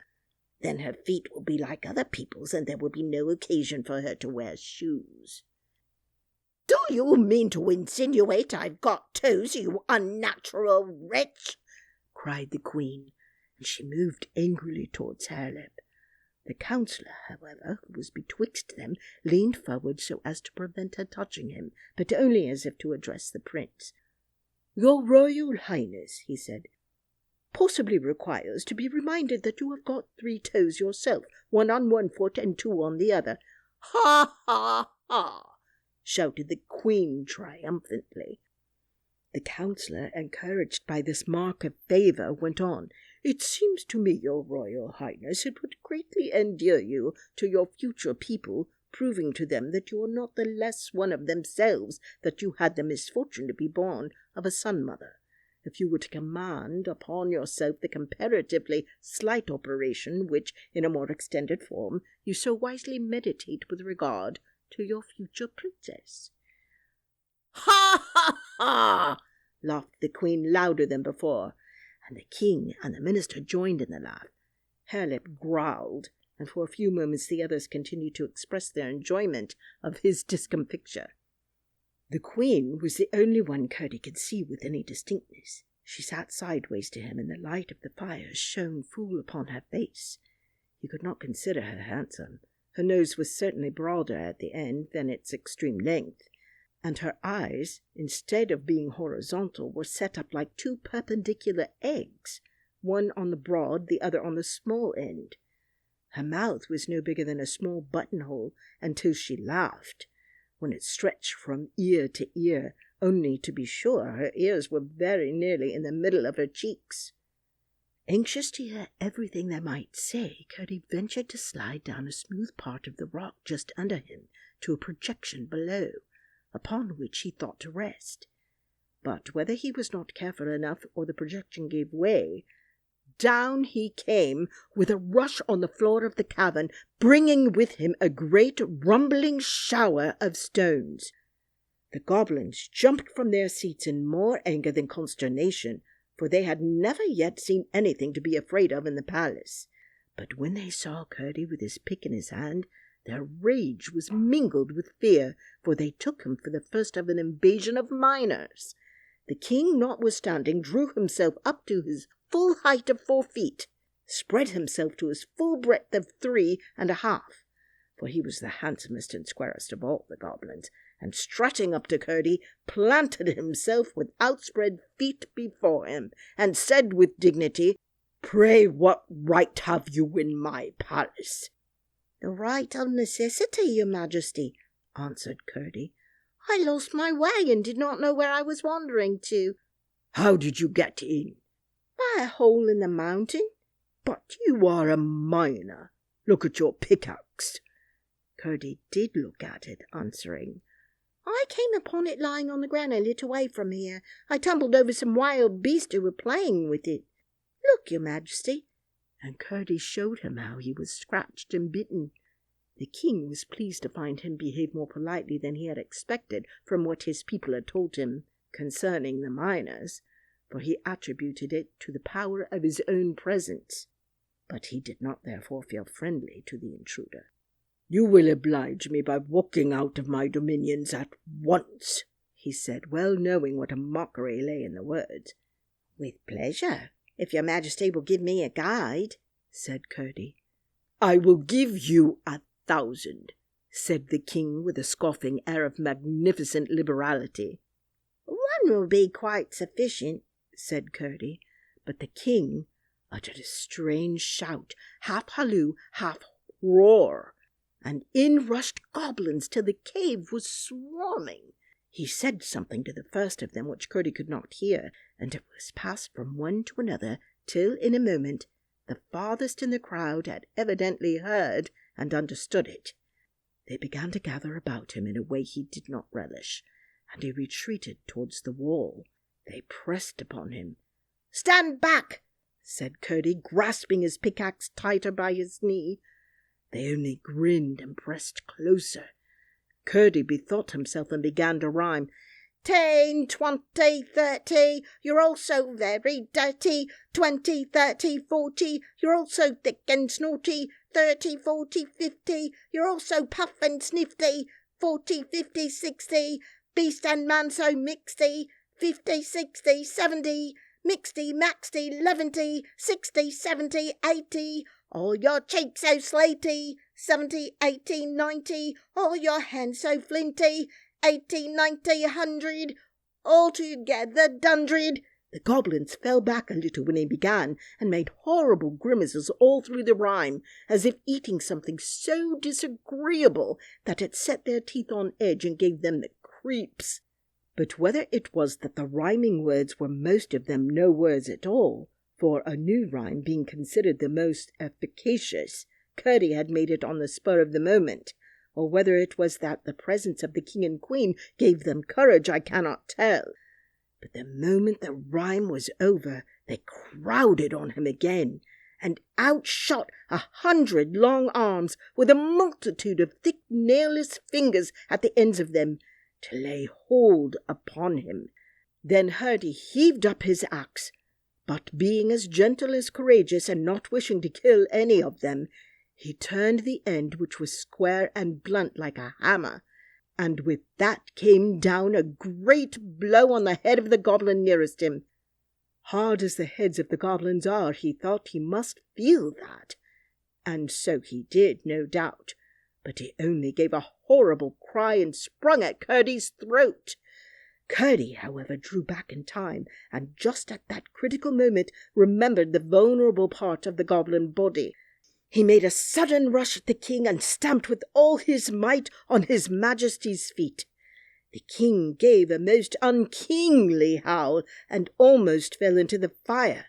Curdie then rushed into the crowd, stamping right and left. The goblins drew back, howling on every side as he approached, but they were so crowded that few of those he attacked could escape his tread, and the shrieking and roaring that filled the cave would have appalled Curdie but for the good hope it gave him. They were tumbling over each other in heaps in their eagerness to rush from the cave, when a new assailant suddenly faced him. The queen, with flaming eyes and expanded nostrils, her hair standing half up from her head, rushed at him. She trusted in her shoes. They were of granite, hollowed like French sabots. Curdie would have endured much rather than hurt a woman, even if she was a goblin, but here was an affair of life and death. Forgetting her shoes, he made a great stamp on one of her feet, but she instantly returned it with very different effect, causing him frightful pain and almost disabling him. His only chance with her would have been to attack the granite shoes with his pickaxe, but before he could think of that, she had caught him up in her arms and was rushing with him across the cave. She dashed him into a hole in the wall with a force that almost stunned him, but although he could not move, he was not too far gone to hear her great cry and the rush of multitudes of soft feet, followed by the sounds of something heaved up against the rock, after which came a multitudinous patter of stones falling near him. The last had not ceased when he grew very faint, for his head had been badly cut, and at last insensible. When he came to himself, there was perfect silence about him, and utter darkness, but for the merest glimmer in one tiny spot. He crawled to it, and found that they had heaved a slab against the mouth of the hole, past the edge of which a poor little gleam found its way from the fire. He could not move it a hairbreadth, for they had piled a great heap of stones against it. He crawled back to where he had been lying, in the faint hope of finding his pickaxe, but after a vain search, he was at last compelled to acknowledge himself in an evil plight. He sat down and tried to think, but soon fell fast asleep. Chapter 19. Goblin Councils.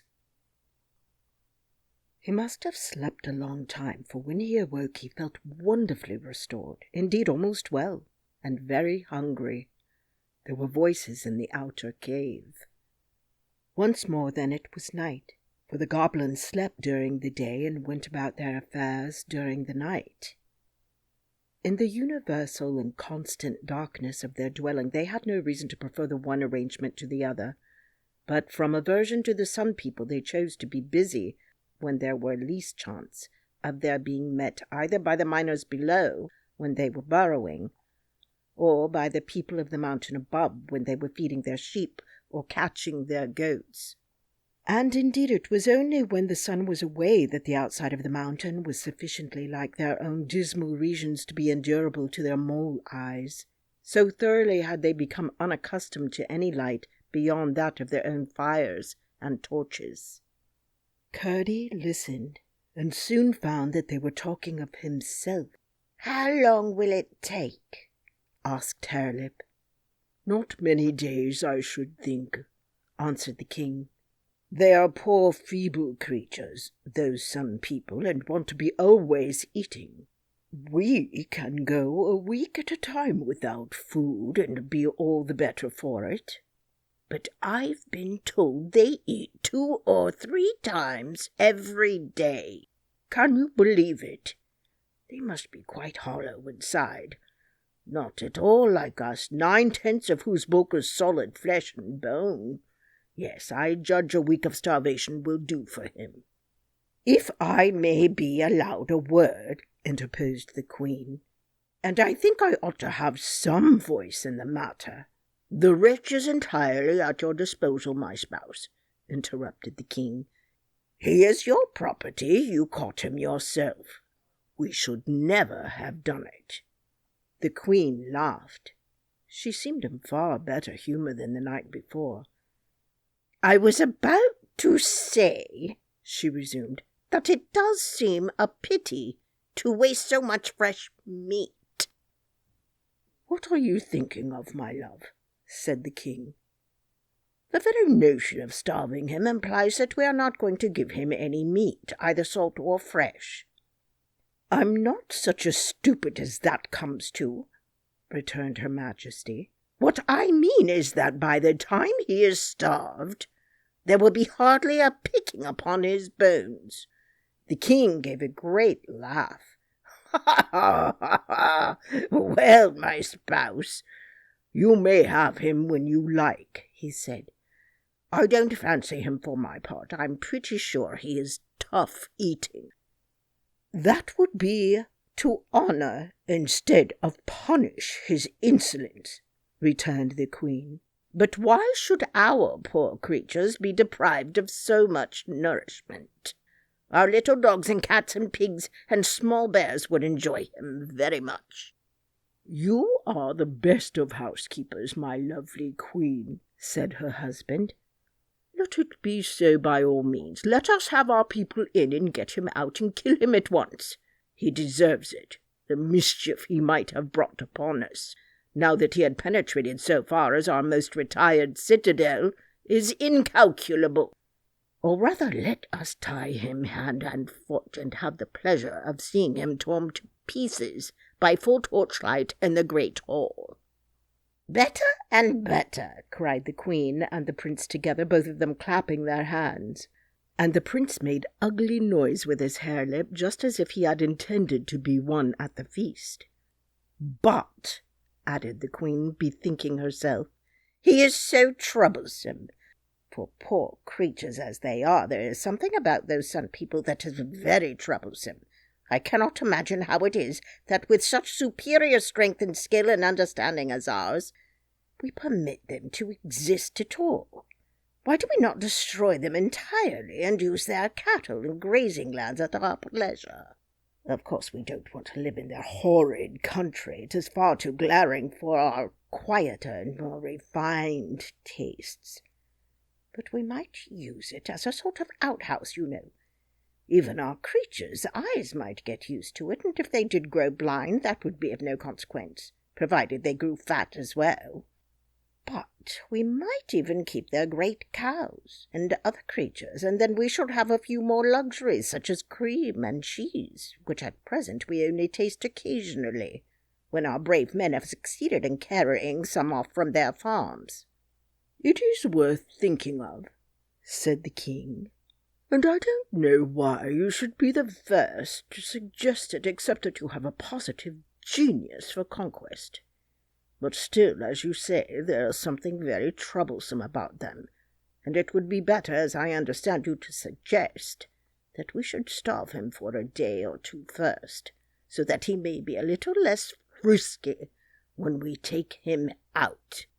"Once there was a goblin living in a hole. Busy he was cobbling a shoe without a sole. By came a birdie. 'Goblin, what do you do?' gobble at a sturdy upper leather shoe. What's the good of that, sir? Said the little bird. Why, it's very pat, sir, plain without a word. Where 'tis all a hole, sir, never can be holes. Why should their shoes have soles, sir, when they've got no soles? What is that horrible noise? Cried the Queen, shuddering from pot metal head to granite shoes. I declare, said the King with solemn indignation, it's the sun creature in the hall. Stop that disgusting noise, cried the Crown Prince valiantly, getting up and standing in front of the heap of stones with his face towards Curdie's prison. Do now, or I'll break your head. Break away, shouted Curdie, and began singing again. Once there was a goblin living in the hall. I really cannot bear it, said the Queen. If I could only get at that horrid toes with my slippers again. I think we had better go to bed, said the King. It's not time to go to bed, said the Queen. I would if I was you, said Curdie. Impertinent wretch, said the Queen with the utmost scorn in her voice. An impossible if, said His Majesty with dignity. Quite, returned Curdie, and began singing again. Go to bed, goblin, do. Help the Queen take off her shoe. If you do, it will disclose a horrid set of sprouting toes. What a lie! Roared the Queen in a rage. By the way, that reminds me, said the King, that for as long as we have been married I have never seen your feet, Queen. I think you might take off your shoes when you go to bed. They positively hurt sometimes. I will do as I like, retorted the Queen sulkily. You ought to do as your hubby wishes you, said the King. I will not, said the Queen. Then I insist upon it, said the King. Apparently His Majesty approached the Queen for the purpose of following the advice given by Curdie, for the latter heard a scuffle and then a great roar from the King. You will be quiet, then? Said the Queen wickedly. Yes, Queen, I only meant to coax you. Hands off, cried the Queen triumphantly. I'm going to bed. You may come when you like, but as long as I am Queen, I will sleep in my shoes. It is my royal privilege. Harelip, go to bed. I'm going, said Harelip sleepily.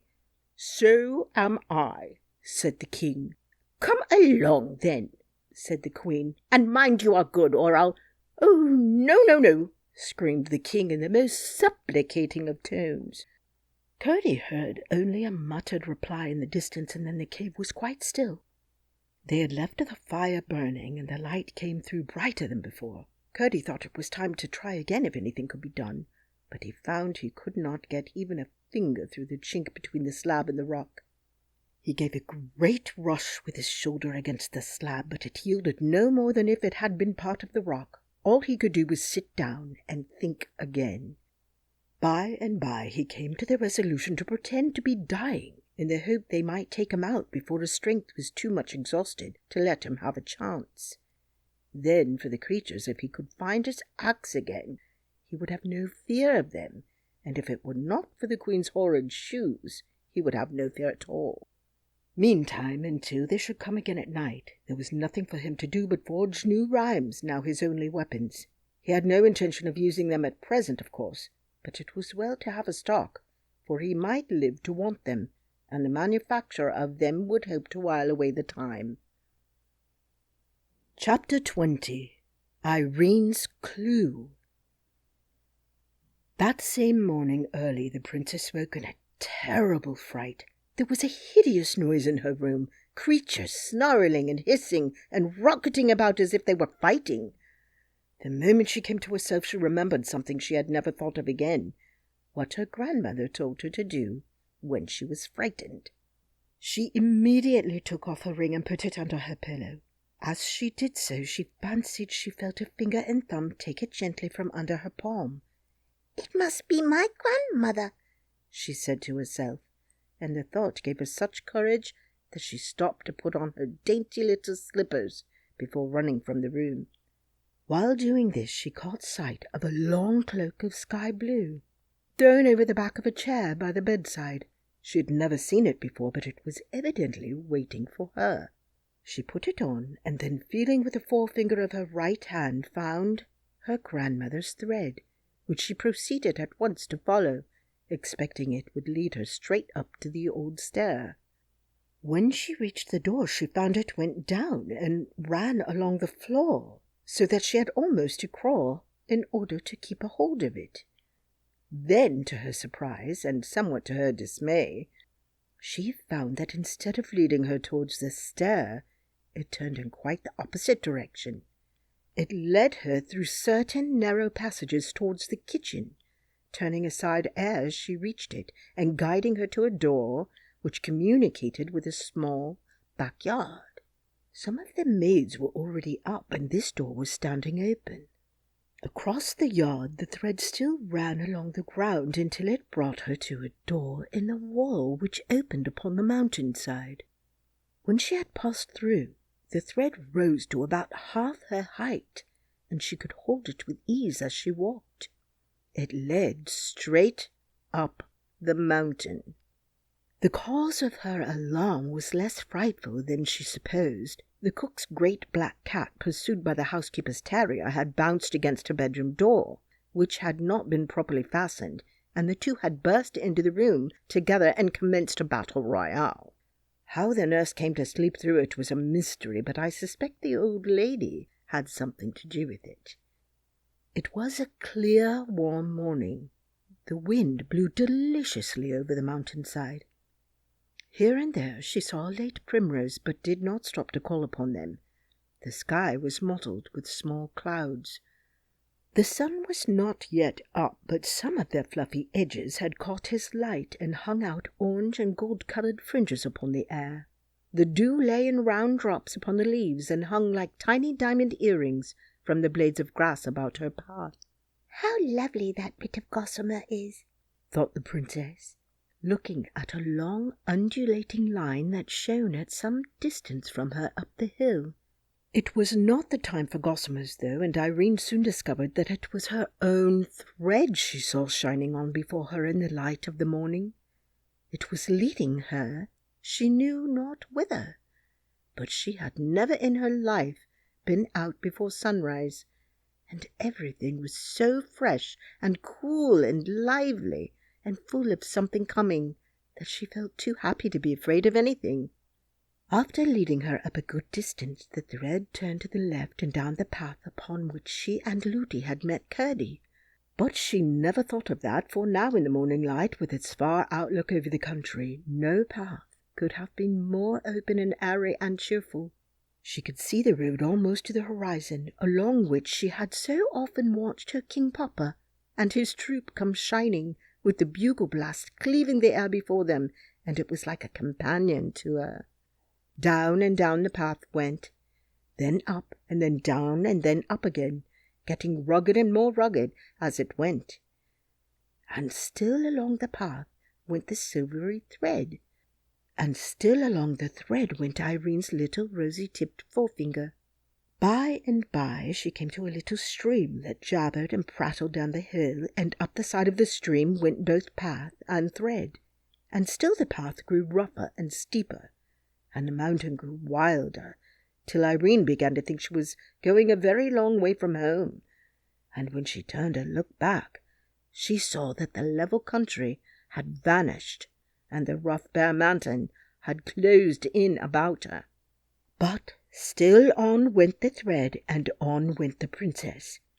Everything around her was getting brighter and brighter as the sun came nearer, till at length his first rays all at once alighted on the top of the rock before her, like some golden creature fresh from the sky. Then she saw that the little stream ran out of a hole in that rock, that the path did not go past the rock, and that the thread was leading her straight up to it. A shudder ran through her from head to foot, and she found that the thread was actually taking her into the hole out of which the stream ran. It ran out, babbling joyously, but she had to go in. She did not hesitate. Right into the hole she went, which was high enough to let her walk without stooping. For a little way there was a brown glimmer, but at the first turn it all but ceased, and before she had gone many paces, she was in total darkness. Then she began to be frightened indeed. Every moment she kept feeling the thread backwards and forwards, and as she went farther and farther into the darkness of the great hollow mountain, she kept thinking more and more about her grandmother, and all that she had said to her, and how kind she had been, and how beautiful she was, and all about her lovely room, and the fire of roses, and the great lamp that sent its light through stone walls. And she became more and more sure that the thread could not have gone there of itself, and that her grandmother must have sent it. But it tried her dreadfully when the path went down very steep, and especially when she came to places where she had to go down rough stairs, and even sometimes a ladder. Through one narrow passage after another, over clumps of rock and sand and clay, the thread guided her, until she came to a small hole through which she had to creep. Finding no change on the other side, "Shall I ever get back?" she thought over and over again, wondering at herself that she was not 10 times more frightened, and often feeling as if she were only walking in the story of a dream. Sometimes she heard the noise of water, a dull gurgling inside the rock. By and by she heard the sounds of blows which came nearer and nearer, but again they grew duller and almost died away. In 100 directions she turned, obedient to the guiding thread. At last she spied a dull red shine and came up to the mica window, and thence away and round about and right and into a cavern where glowed the red embers of a fire. Here the thread began to rise. It rose as high as her head, and higher still. What should she do if she lost her hold? She was pulling it down. She might break it. She could see it far up, glowing as red as a fire opal in the light of the embers. But presently she came to a huge heap of stones piled in a slope against the wall of the cavern.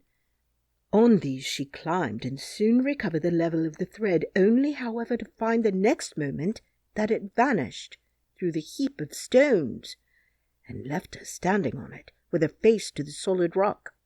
For one terrible moment she felt as if her grandmother had forsaken her.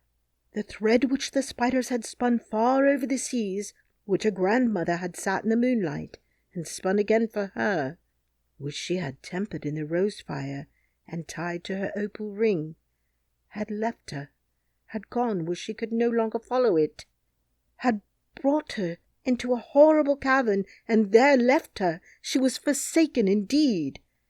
"When shall I wake?" she said to herself in an agony, but the same moment knew that it was no dream. She threw herself upon the heap and began to cry. It was well she did not know that creatures, one of them with stone shoes on her feet, were lying in the next cave, but neither did she know who was on the other side of the slab. At length the thought struck her that at least she could follow the thread backwards, and thus get out of the mountain and home. She rose at once and found the thread, but the instant she tried to feel it backwards, it vanished from her touch. Forwards it led her hand up to the heap of stones. Backwards it seemed nowhere. Neither could she see it as before in the light of the fire. She burst into a wailing cry and again threw herself down on the stones. Chapter 21. The Escape. As the princess lay and sobbed, she kept feeling the thread mechanically, following it with her finger many times up to the stones in which it disappeared. By and by she began, still mechanically, to poke her finger in between the stones as far as she could. All at once it came into her head that she might remove some of the stones and see where the thread went next. Almost laughing at herself for never having thought of this before, she jumped to her feet. Her fear vanished. Once more she was certain her grandmother's thread could not have brought her there just to leave her there, and she began to throw away the stones from the top as fast as she could, sometimes 2 or 3 at a handful, sometimes taking both hands to lift one. After clearing them away a little, she found that the thread turned and went straight downwards. Hence, as the heap sloped a good deal, growing of course wider towards its base, she had to throw away a multitude of stones to follow the thread. But this was not all, for she soon found that the thread, after going straight down for a little way, turned first sideways in one direction, then sideways in another, and then shot at various angles hither and thither inside the heap, so that she began to be afraid that to clear the thread she must remove the whole huge gathering. She was dismayed at the very idea, but losing no time set to work with a will, and with aching back and bleeding fingers and hands, she worked on, sustained by the pleasure of seeing the heap slowly diminish and begin to show itself on the opposite side of the fire. Another thing which helped to keep up her courage was that as often as she uncovered a turn of the thread, instead of lying loose upon the stone, it tightened up. This made her sure that her grandmother was at the end of it somewhere. She had got about halfway down when she started and nearly fell with fright. Close to her ears, as it seemed, a voice broke out singing, "Jabber, bother, smash, you'll have it in a crash. Jabber, smash, bother, you'll have the worst of the pother. Smash, bother, jabber." Here Curdie stopped, either because he could not find a rhyme to jabber, or because he remembered what he had forgotten when he woke up at the sound of Irene's labours, that his plan was to make the goblins think he was getting weak. But he had uttered enough to let Irene know who he was. "It's Curdie!" she cried joyfully. "Hush, hush!" came Curdie's voice again from somewhere. "Speak softly." "Why, you were singing loud," said Irene. "Yes, but they know I'm here, and they don't know you are. Who are you?" "I'm Irene," answered the princess. "I know who you are quite well. You're Curdie. Why, however did you come here, Irene?" "My great-great-grandmother sent me, and I think I found out why. You can't get out, I suppose." "No, I can't." "What are you doing?" "Clearing away a huge heap of stones." "There's a princess!" exclaimed Curdie, in a tone of delight, but still speaking in little more than a whisper. "I can't think how you got here, though." "My grandmother sent me after her thread." "I don't know what you mean," said Curdie. "But so you're there, it doesn't matter much." "Oh, yes, it does," returned Irene. "I should never have been here but for her." "You can tell me all about it when we get out, then. There's no time to lose now," said Curdie, and Irene went to work as fresh as when she began. "There's such a lot of stones," she said. "It will take me a long time to get them all away." "How far have you got?" asked Curdie. "I got about halfway, but the other half is ever so much bigger." "I don't think you'll have to move the lower half. Do you see a slab up against the wall?" Irene looked and felt about with her hands, and soon perceived the outlines of the slab. "Yes," she answered, "I do." "Then I think," rejoined Curdie, "when you have cleared the slab about halfway down, or a bit more, I shall be able to push it over." "I must follow my thread," returned Irene, "whatever I do." "What do you mean?" exclaimed Curdie. "You will see when you get out," answered the princess, and went on harder than ever. But she was soon satisfied that what Curdie wanted done and what the thread wanted done were one and the same thing, for she not only saw that by following the turns of the thread she'd been clearing the face of the slab, but that a little more than halfway down the thread went through the chink between the slab and the wall into the place where Curdie was confined, so that she could not follow it any farther until the slab was out of the way. As soon as she found this, she said in a righteous, joyous whisper, "Now, Curdie, I think if you were to give a great push, the slab would tumble over." "Stand quite clear," said Curdie, "and let me know when you are ready." Irene got off the heap and stood on one side of it. "Now, Curdie," she cried. Curdie gave a great rush with his shoulder against it.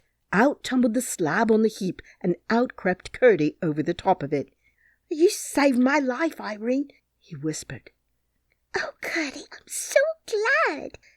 Let's get out of this horrid place as fast as we can." "That's easier said than done," returned he. "Oh, no, it's quite easy," said Irene. "We had only to follow my thread. I'm sure that it's going to take us out now." She had already begun to follow it over the fallen slab into the hole, while Curdie was searching the floor of the cavern for his pickaxe. "Here it is," he cried. "No, it is not," he added in a disappointed tone. "What can it be, then?" "I declare it's a torch. That is jolly. It's better almost than my pickaxe." "Much better if it weren't for those stone shoes," he went on as he lighted the torch by blowing the embers of the expiring fire. When he looked up with the light torch casting a glare into the great darkness of the huge cavern, he caught sight of Irene disappearing in the hole out of which he had himself just come. "Where are you going there?" he cried. "That's not the way out. That's where I couldn't get out." "I know that," whispered Irene. "But this is the way my thread goes, and I must follow it." "What nonsense a child talks," said Curdie to himself. "I must follow her, though, and see that she comes to no harm.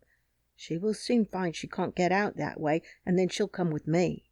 So he crept over the slab once more into the hole with his torch in his hand. But when he looked about in it, he could see her nowhere. And now he discovered that although the hole was narrow, it was much longer than he had supposed, for in one direction the roof came down very low, and the hole went off in a narrow passage, of which he could not see the end. The princess must have crept in there. He got on his knees, and one hand holding the torch with the other, and crept after her. The hole twisted about in some parts so low that he could hardly get through, and others so high that he could not see the roof. But everywhere it was narrow, far too narrow for a goblin to get through, and so I presume they never thought that Curdie might. He was beginning to feel very uncomfortable lest something should have befallen the princess, when he heard her voice almost close to his ear, whispering, "Aren't you coming, Curdie?" And when he turned the next corner, there she stood waiting for him. "I knew you couldn't go wrong in that narrow hole, but now you must keep by me, for here's a great wide place," she said. "I can't understand it," said Curdie, half to himself, half to Irene. "Never mind," she returned. "Wait till we get out." Curdie, utterly astonished that she had already got so far, and by a path he had known nothing of, thought it better to let her do as she pleased. "At all events," he said again to himself, "I know nothing about the way, miner as I am, and she seems to think she does know something about it, though how she should passes my comprehension. So she's just as likely to find her way as I am, and as she insists on taking the lead, I must follow. It can't be much far off than we are, anyhow." Reasoning thus, he followed her a few steps, and came out in another great cavern, across which Irene walked in a straight line, as confidently as if she knew every step of the way. Curdie went on after her, flashing his torch about and trying to see something of what lay around them. Suddenly he started back a pace as the light fell upon something close by which Irene was passing. It was a platform of rock raised a few feet from the floor and covered with sheepskins, upon which lay two horrible figures asleep, at once recognized by Curdie as the king and queen of the goblins. He lowered his torch instantly lest the light should awake them, and as he did so it flashed upon his pickaxe, lying by the side of the queen, whose hand lay close by the handle of it. "Stop one moment," he whispered. "Hold my torch, and don't let the light on their faces." Irene shuddered when she saw the frightful creatures whom she had passed without observing them, but she did as he requested, and turning her back, held the torch low in front of her. Curdie drew his pickaxe carefully away, and as he did so spied one of her feet projecting from under the skins. The great clumsy granite shoe exposed thus to his hand was a temptation not to be resisted. He laid hold of it, and with cautious efforts drew it off. The moment he succeeded, he saw to his astonishment that what he had sung in ignorance to annoy the Queen was actually true. She had 6 horrible toes. Overjoyed at his success, and seeing by the huge bump in the sheepskins where the other foot was, he proceeded to lift them gently, for if he could only succeed in carrying away the other shoe as well, he would be no more afraid of the goblins than of so many flies. But as he pulled at the second shoe, the Queen gave a growl and sat up in bed. The same instant the King awoke also, and sat up beside her. "Run, Irene!" cried Curdie, for though he was not now in the least afraid for himself, he was for the princess. Irene looked once round, saw the fearful creatures awake, and like the wise princess she was, dashed the torch out on the ground and extinguished it, crying out, "Here, Curdie, take my hand!" He darted to her side, forgetting neither the Queen's shoe nor his pickaxe, and caught hold of her hand as she sped fearlessly where her thread guided her. They heard the Queen give a great bellow, but they had a good start, for it would be some time before they could get torches lighted to pursue them. Just as they thought they saw a gleam behind them, the thread brought them to a very narrow opening, through which Irene crept easily and Curdie with difficulty. "Now," said Curdie, "I think we shall be safe." "Of course we shall," returned Irene. "Why do you think so?" asked Curdie. "Because my grandmother is taking care of us." "That's all nonsense," said Curdie. "I don't know what you mean." "Then if you don't know what I mean, what right have you to call it nonsense?" asked the princess, a little offended. "I beg your pardon, Irene," said Curdie. "I did not mean to vex you." "Of course not," returned the princess. "Why do you think we shall be safe?" "Because the king and queen are far too stout to get through that hole." "Well, there might be ways round," said the princess. "To be sure there might. We are not out of it yet," acknowledged Curdie. "But what do you mean by the king and queen?" asked the princess. "I should never call such creatures as those a king and a queen." "Their own people do, though," answered Curdie. The princess asked more questions, and Curdie, as they walked leisurely along, gave a full account, not only of the character and habits of the goblins, so far as he knew them, but of his own adventures with them, beginning from the very night after that in which he had met her and Looty upon the mountain. When he had finished, he begged Irene to tell him how it was that she had come to rescue him. So Irene too had to tell a long story, which she did in rather a roundabout manner, interrupted by many questions concerning things she had not explained. But her tale, as he did not believe more than half of it, left everything as unaccountable to him as before, and he was nearly as much perplexed as to what he must think of the princess. He could not believe that she was deliberately telling stories, and the only conclusion he could come to was that Looty had been playing the child tricks, inventing no end of lies to frighten her for her own purposes. "But how did Looty come to let you go into the mountains alone?" he asked. "Looty knows nothing about it. I left her fast asleep, at least I think so. I hope my grandmother won't let her get into trouble, for it wasn't her fault at all, as my grandmother very well knows." "But how did he find your way to me?" persisted Curdie. "I told you already," answered Irene, "by keeping my finger upon my grandmother's thread, as I'm doing now." You don't mean you've got the thread there? Of course I do. I've told you so 10 times already. I have hardly, except when I was removing the stones, taken my finger off of it. There, she added, guiding Curdie's hand to the thread. You feel it yourself, don't you? I feel nothing at all, replied Curdie. Then what can be the matter with your finger? I feel it perfectly. To be sure, it is very thin, and in the sunlight looks just like the thread of a spider, though there are many of them twisted together to make it. But for all that, I can't think why you shouldn't feel it as well as I do. Curdie was too polite to say he did not believe there was any thread there at all. What he did say was, "Well, I can make nothing of it." I can, though, and you must be glad of that, for it will do for both of us. "We're not out yet," said Curdie. "We soon shall be," returned Irene confidently. And now the thread went downwards and led Irene's hand to a hole in the floor of the cavern, whence came a sound of running water, which they had been hearing for some time. "It goes into the ground now, Curdie," she said, stopping. He had been listening to another sound, which his practised ear had caught long ago, and which also had been growing louder. It was the noise the goblin miners made at their work, and they seemed to be at no great distance now. Irene heard it the moment she stopped. "What is that noise?" she asked. "Do you know, Curdie?" "Yes, it is the goblins digging and burrowing," he answered. "And you don't know what they do it for?"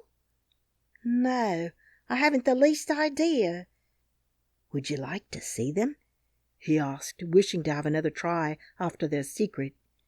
"If my thread took me there, I shouldn't much mind, but I don't want to see them, and I can't leave my thread. It leads me down into this hole, and we had better go at once." "Very well. Shall I go in first?" said Curdie. "No, better not. You can't feel the thread," she answered, stepping down through a narrow break in the floor of the cavern. "Oh!" she cried. "I am in the water. It is running strong, but it's not deep, and there is just room to walk. Make haste, Curdie." He tried, but the hole was too small for him to get in. "Go on a little bit," he said, shouldering his pickaxe. In a few moments he had cleared a larger opening and followed her. They went on, down and down with the running water, Curdie getting more and more afraid it was leading them to some terrible gulf in the heart of the mountain. In 1 or 2 places he had to break away the rock to make room before even Irene could get through, at least without hurting herself. But at length they spied a glimmer of light, and in a minute more they were almost blinded by the full sunlight into which they emerged. It was some little time before the princess could see well enough to discover that they stood in her own garden, close by the seat on which she and her king papa had sat that afternoon. They had come out by the channel of the little stream. She danced and clapped her hands with delight. "Now, Curdie," she cried, "won't you believe what I told you about my grandmother and her thread?" For she had felt all the time that Curdie was not believing what she told him. "There, don't you see it shining on before us?" she added. "I don't see anything," persisted Curdie. "Then you must believe without seeing," said the princess, "for you can't deny it has brought us out of the mountain." "I can't deny we are out of the mountain, and I should be very ungrateful indeed to deny that you had brought me out of it." "I couldn't have done it but for the thread," persisted Irene. "That's the part I don't understand."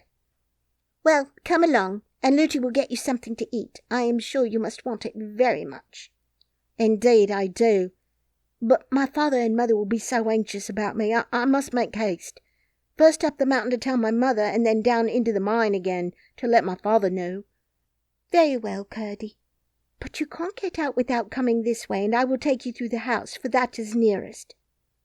They met no one by the way, for indeed as before the people were here and there and everywhere searching for the princess. When they got in, Irene found that the thread, as she had half expected, went up the old staircase, and a new thought struck her. She turned to Curdie and said, "My grandmother wants me." Do come up with me and see her. Then you will know that I have been telling you the truth. Do come. To please me, Curdie. I can't bear you should think what I say is not true." "I never doubted you believed what you said," returned Curdie. "I only thought you had some fancy in your head that was not correct. But do come, dear Curdie." The little miner could not withstand this appeal, and though he felt shy in what seemed to him a huge, grand house, he yielded and followed her up the stair. Chapter 22. The Old Lady and Curdie. Up the stair then they went, and the next, and through the long rows of empty rooms and up the little tower stair, Irene growing happier and happier as she ascended. There was no answer when she knocked at length at the door of the workroom, nor could she hear any sound of the spinning wheel, and once more her heart sank within her, but only for one moment, as she turned and knocked on the other door. "Come in," answered the sweet voice of her grandmother, and Irene opened the door and entered, followed by Curdie. "You darling!" cried the lady, who was seated by a fire of red roses mingled with white. "I've been waiting for you, and indeed getting a little anxious about you, and beginning to think whether I had not better go and fetch you myself." As she spoke, she took the little princess in her arms and placed her upon her lap. She was dressed in white now, and looking, if possible, more lovely than ever. "I've brought Curdie, grandmother. He wouldn't believe what I told him, and so I've brought him." "Yes, I see him. He is a good boy, Curdie, and a brave boy. Aren't you glad you've got him out?" "Yes, grandmother, but it wasn't very good of him not to believe me when I was telling him the truth." "People must believe what they can, and those who believe more must not be hard upon those who believe less. I doubt if you would have believed it all yourself if you hadn't seen some of it." "Oh, yes, grandmother, I dare say. I'm sure you are right. But he'll believe now." "I don't know that," replied her grandmother. "Won't you, Curdie?" said Irene, looking round at him as she asked the question. He was standing in the middle of the floor, staring and looking strangely bewildered. This, she thought, came of his astonishment at the beauty of the lady. "Make a bow to my grandmother, Curdie," she said. "I don't see any grandmother," answered Curdie rather gruffly. "Don't see my grandmother when I'm sitting in her lap?" exclaimed the princess.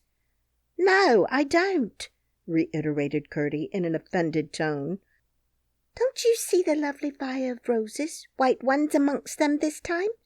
asked Irene, almost as bewildered as he. "No, I don't," answered Curdie, almost sulkily. "Nor the blue bed? Nor the rose-coloured counterpane? Nor the beautiful light like the moon hanging from the roof?" "You're making a game of me, your Royal Highness, and after what we've come through together this day, I don't think it's kind of you," said Curdie, feeling very much hurt. "Then what do you see?" asked Irene, who perceived at once that for her not to believe him was at least as bad as for him not to believe her. "I see a big bare garret room, like the one in Mother's cottage, only big enough to take the cottage itself in, and leave a good margin all round," answered Curdie. "And what more do you see?" "I see a tub and a heap of musty straw, and a withered apple, and a ray of sunlight coming through a hole in the middle of the roof and shining on your head, and making all the place look a curious dusty brown. I think you'd better drop it, Princess, and go down to the nursery like a good girl." "But don't you hear my grandmother talking to me?" asked Irene, almost crying. "No, I hear the cooing of a lot of pigeons. If you won't come down, I will go without you. I think that will be better anyhow, for I'm sure nobody who met us would believe a word we said to them. They would think we made it all up. I don't expect anybody but my own father and mother to believe me. They know I wouldn't tell a story." And yet you won't believe me, Curdie? Expostulated the princess, now fairly crying with vexation and sorrow at the gulf between her and Curdie. No, I can't, and I can't help it, said Curdie, turning to leave the room. What shall I do, grandmother? Sobbed the princess, turning her face round upon the lady's bosom and shaking with suppressed sobs. You must give him time, said her grandmother, and you must be content not to be believed for a while. It is very hard to bear, but I have had to bear it, and shall have to bear it many a time yet. I will take care of what Curdie thinks of you in the end. You must let him go now. You're not coming, are you? Asked Curdie. No, Curdie. My grandmother says I must let you go. Turn to the right when you get to the bottom of the stairs, and that will take you to the hall where the great door is. Oh, I don't doubt I can find my way without you, princess, or your old granny's thread either, said Curdie quite rudely. Oh, Curdie, Curdie! I wish I had gone home at once. I'm very much obliged to you, Irene, for getting me out of that hole, but I wish you hadn't made a fool of me afterwards. He said this as he opened the door, which he left open, and, without another word, went down the stair. Irene listened with dismay to his departing steps, then turning again to the lady. What does it all mean, grandmother? She sobbed and burst into fresh tears. It means, my love, that I did not mean to show myself. Curdie is not yet able to believe some things. Seeing is not believing. It is only seeing. You remember I told you that if Lootie were to see me, she would rub her eyes, forget the half she saw, and call the other half nonsense. Yes, but I should have thought Curdie. You are right. Curdie is much farther on than Lootie, and you will see what will come of it. But in the meantime you must be content, I say, to be misunderstood for a while. We are all very anxious to be understood, and it is very hard not to be. But there is one thing much more necessary. What is that, grandmother? To understand other people. Yes, grandmother. I must be fair, for if I'm not fair to other people, I'm not worth being understood myself. I see. So as Curdie can't help it, I will not be vexed with him, but just wait. There's my own dear child, said her grandmother, and pressed her close to her bosom. Why weren't you in your workroom when we came up, grandmother? Asked Irene after a few minutes' silence. If I had been there, Curdie would have seen me well enough. But why should I be there rather than in this beautiful room? I thought you would be spinning. I've nobody to spin for just at present. I never spin without knowing for whom I am spinning. That reminds me. There's one thing that puzzles me, said the princess. How are you to get the thread out of the mountain again? Surely you won't have to make another for me. That would be such a trouble. The lady sat her down and rose and went to the fire. Putting in her hand, she drew it out again and held up the shining ball between her finger and thumb. I've got it now, you see, she said, coming back to the princess. All ready for you when you want it. Going to her cabinet, she laid it in the same drawer as before.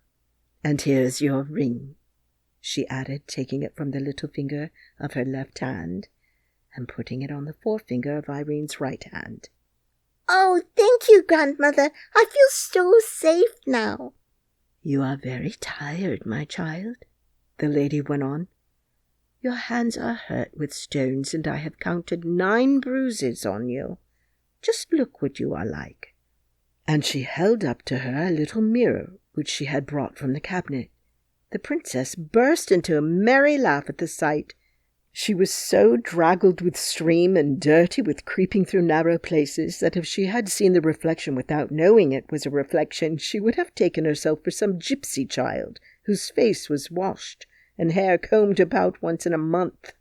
The lady laughed too, and lifting her again upon her knee, took off her cloak and nightgown. Then she carried her to the side of the room. Irene wondered what she was going to do with her, but asked no questions, only starting a little when she found that she was going to lay her in the large silver bath. For as she looked into it, again she saw no bottom, but the stars shining miles away, as it seemed, in a great blue gulf. Her hands closed involuntarily around the beautiful arms that held her, and that was all. The lady pressed her once more to her bosom, saying, "Do not be afraid, my child." "No, grandmother," answered the princess, with a little gasp, and the next instant she sank in the clear, cool water. When she opened her eyes, she saw nothing but a strange, lovely blue over and beneath all about her. The lady in the beautiful room had vanished from her sight, and she seemed utterly alone. But instead of being afraid, she felt more than happy, perfectly blissful, and from somewhere came the voice of the lady, singing a strange, sweet song, of which she could distinguish every word, but of the sense she had only a feeling, no understanding. Nor could she remember a single line after it was gone. It vanished like the poetry in a dream, as fast as it came. In after years, however, she would sometimes fancy that snatches of melody, suddenly rising in her brain, must be little phrases and fragments of the air of which that song, and the very fancy would make her happier, and abler to do her duty. How long she lay in the water she did not know. It seemed a long time, not from weariness, but from pleasure. But at last she felt the beautiful hands lay hold of her, and through the gurgling water she was lifted out into the lovely room.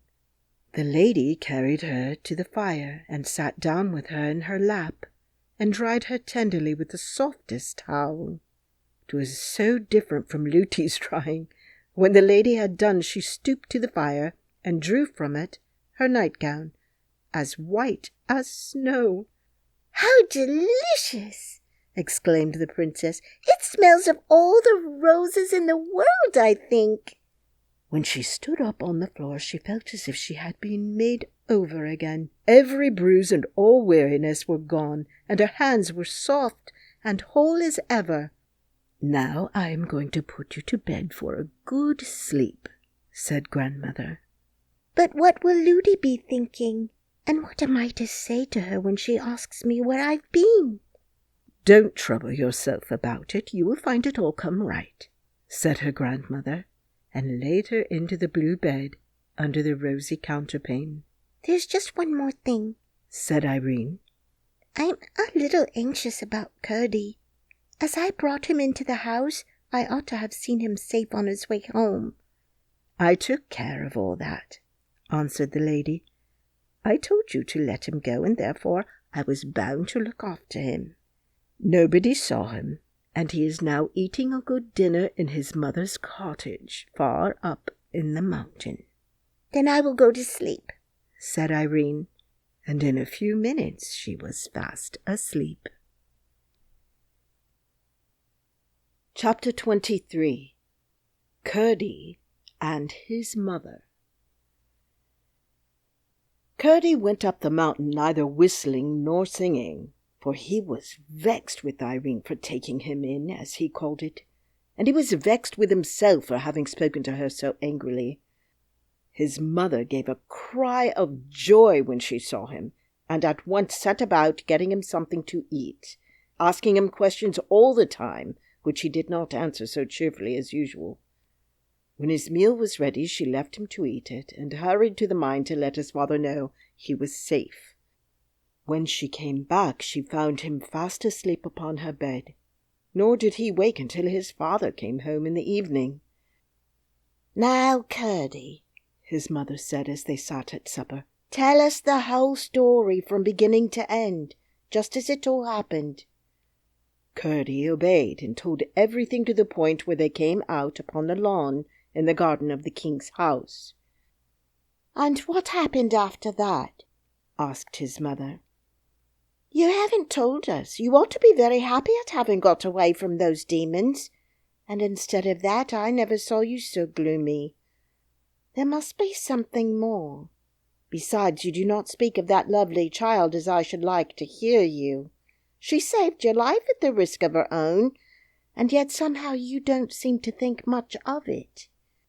"She talked such nonsense," answered Curdie, "and told me a pack of things that weren't a bit true, and I can't get over it." "What were they?" asked his father.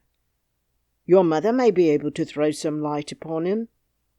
Then Curdie made a clean breast of it and told them everything.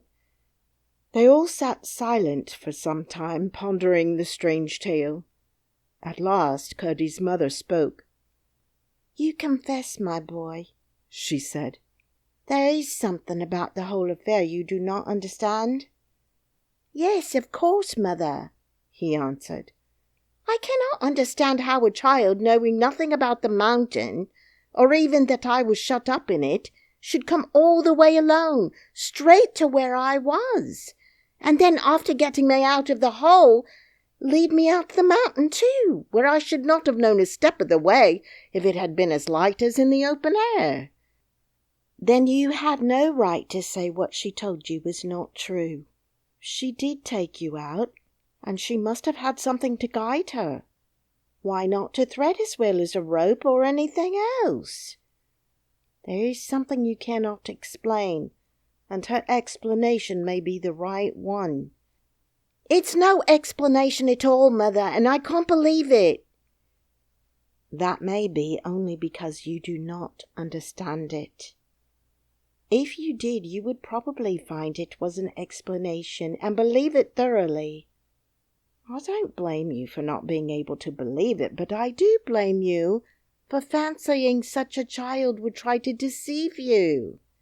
Why should she? Depend upon it, she told you all she knew. Until you had found a better way of accounting for it all, you might at least have been more sparing of your judgment." "That is what something inside me has been saying all the time," said Curdie, hanging down his head. "But what do you make of the grandmother? That is what I can't get over. To take me up to an old garret and try to persuade me against the sight of my own eyes that it was a beautiful room with blue walls and silver stars and no end of things in it, when there was nothing but an old tub and a withered apple and a heap of straw and a sunbeam. It was too bad. She might have had some old woman there at least to pass for her precious grandmother." "Didn't she speak as if she saw those other things herself, Curdie?" "Yes, that's what bothers me. You would have thought she really meant and believed that she saw every one of the things she talked about, and not one of them there. It was too bad, I say." "Perhaps some people can see things other people can't see, Curdie," said his mother very gravely. "I think I will tell you something I saw myself once. Only perhaps you won't believe me either." "Oh, mother, mother," cried Curdie, bursting into tears. "I don't deserve that, surely." "But what I am going to tell you is very strange," persisted his mother. "And if having heard it you were to say I must have been dreaming, I don't know that I should have any right to be vexed with you, though I know at least that I was not asleep. Do tell me, mother. Perhaps it'll help me to think better of the princess." "That's why I am tempted to tell you," replied his mother. "But first, I may as well mention that according to old whispers, there is something more than common about the king's family, and the queen was of the same blood, for they were cousins of some degree.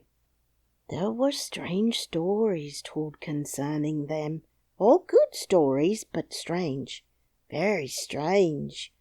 What they were I cannot tell, for I only remember the faces of my grandmother and my mother as they talked together about them.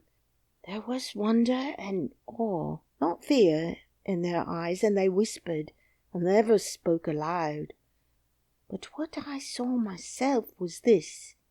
Your father was going to work in the mine one night, and I had been down with his supper. It was soon after we were married, not very long before you were born. He came with me to the mouth of the mine, and left me to go home alone, for I knew the way almost as well as the floor of our own cottage. It was pretty dark, and in some parts of the road with rocks overhung, nearly quite dark. But I got along perfectly well, never thinking of being afraid, until I reached a spot you know well enough, Curdie, where the path has to make a sharp turn out of the way of a great rock on the left-hand side. When I got there, I was suddenly surrounded by about half a dozen of the cobs, the first I had ever seen, although I had heard tell of them often enough. One of them blocked up my path, and they all began tormenting and teasing me in a way it makes me shudder to think of even now. "If I had only been with you," cried father and son in a breath. The mother gave a funny little smile and went on. "They had some of their horrible creatures with them too, and I must confess I was dreadfully frightened. They had torn my clothes very much, and I was afraid they were going to tear myself to pieces, when suddenly a great white soft light shone upon me. I looked up, and a broad ray like a shining road came down from a large globe of silvery light, not very high up, indeed not quite so high as the horizon, so it could not have been a new star or another moon or anything of that sort. The cobs dropped persecuting me and looked dazed, and I thought they were going to run away, but presently they began again. The same moment, however, down the path from the globe of light came a bird, shining like silver in the sun. It gave a few rapid flaps first, and then, with its wings straight out, shot sliding down the slope of the light. It looked to me just like a white pigeon. But whatever it was, when the cobs caught sight of it coming straight down upon them, they took to their heels and scampered away across the mountain, leaving me safe, only much frightened. As soon as it had sent them off, the bird went gliding again up the light, and the moment it reached the globe, the light disappeared, just as if a shutter had been closed over a window, and I saw it no more. But I had no more trouble with the cobs that night, or ever after." "How strange!" exclaimed Curdie. "Yes, it was strange. But I can't help believing it, whether you do or not," said his mother. "It's exactly as your mother told it to me the very next morning," said his father. "You don't think I'm doubting my own mother?" cried Curdie. "There are other people in the world quite as well worth believing as your own mother," said his mother. "I don't know that she's so much the fitter to be believed that she happens to be your mother, Mr. Curdie.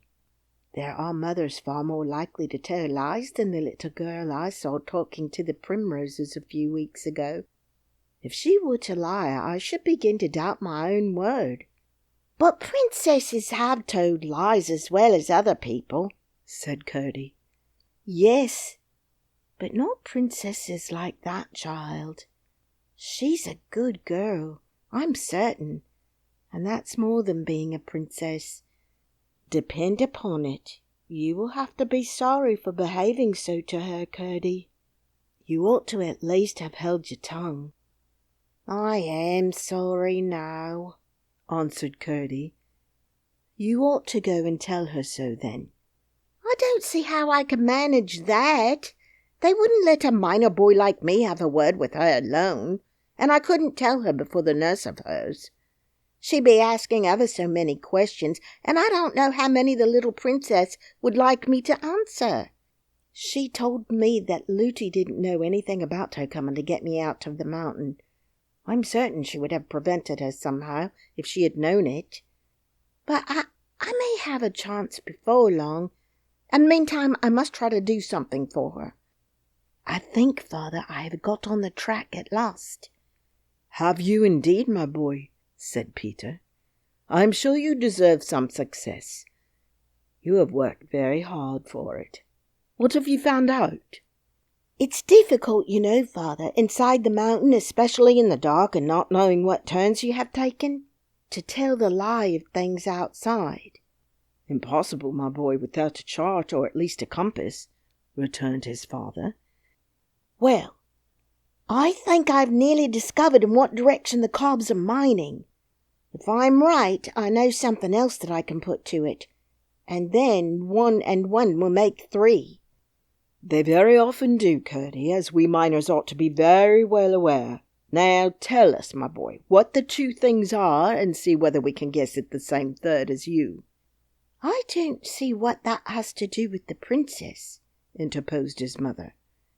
I will soon let you see that, mother. Perhaps you may think me foolish, but until I'm sure there is nothing in my present fancy, I am more determined than ever to go on with my observations. Just as we came to the channel by which we got out, I heard the miners at work somewhere near. I think down below us. Now, since I began to watch them, they have mined a good half-mile in a straight line, and so far as I'm aware they are working in no other part of the mountain. But I never could tell in what direction they were going. When we came out in the king's garden, however, I thought at once whether it was possible they were working towards the king's house.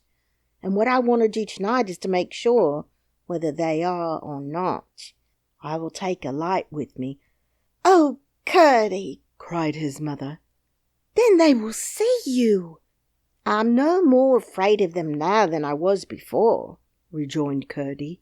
Now that I've got this precious shoe, they can't make another such in a hurry, and 1 barefoot will do for my purpose. Woman as she may be, I won't spare her next time, but I shall be careful with my light, for I don't want them to see me. I won't stick it in my hat. Go on, then, and tell us what you mean to do. I mean to take a bit of paper with me and a pencil, and go in at the mouth of the stream by which we came out. I shall mark on the paper, as near as I can, the angle of every turning I take until I find the cobs at work, and so get a good idea in what direction they are going. If it should prove to be nearly parallel with the stream, I shall know it is towards the king's house they are working. And what if you should? How much wiser will you be then? Wait a minute, mother dear. I told you that when I came upon the royal family in the cave, they were talking of their prince, Harelip they call him, marrying a sun-woman. That means one of us, one with toes to her feet. Now in the speech one of them made that night at their great gathering, which I heard only a part, he said that peace would be secured for a generation at least by the pledge the prince would hold for the good behaviour of her relatives. That's what he said. And he must have meant the sun-woman the prince was to marry. I'm quite sure the king is much too proud to wish his son to marry any but a princess, and much too knowing to fancy that his having a peasant woman for a wife would be of any great advantage to him. I see what you are driving at now, said his mother. But, said his father, our king would dig the mountain to the plain before he would have his princess the wife of a cob, if he were 10 times a prince. Yes, but they think so much of themselves, said his mother. Small creatures always do. The bantam is the proudest cock in my little yard. And I fancy, said Curdie, if they once got her, they would tell the king they would kill her, except he consented to the marriage. They might say so, said his father, but they wouldn't kill her. They would keep her alive for the sake of the hold it gave them over our king. Whatever he did to them, they would threaten to do the same to the princess. And they are bad enough to torment her just for their own amusement. I know that, said his mother. Anyhow, I will keep a watch on them and see what they are up to," said Curdie. "It's too horrible to think of. I daren't let myself do it. But they shan't have her, at least if I can help it. So, mother dear, my clue is all right. Will you get me a bit of paper and a pencil and a lump of pease pudding? And I will set out at once. I saw a place where I can climb over the wall of the garden quite easily." "You must mind and keep out of the way of the men on the watch," said his mother. "That I will. I don't want them to know anything about it. They would spoil it all. The Cobbs would only try some other plan. They are such obstinate creatures. I shall take good care, mother. They won't kill and eat me either if they should come upon me, so you needn't mind them." His mother got him what he had asked for, and Curdie set out. Close beside the door by which the princess left the garden for the mountain stood a great rock, and by climbing it, Curdie got over the wall.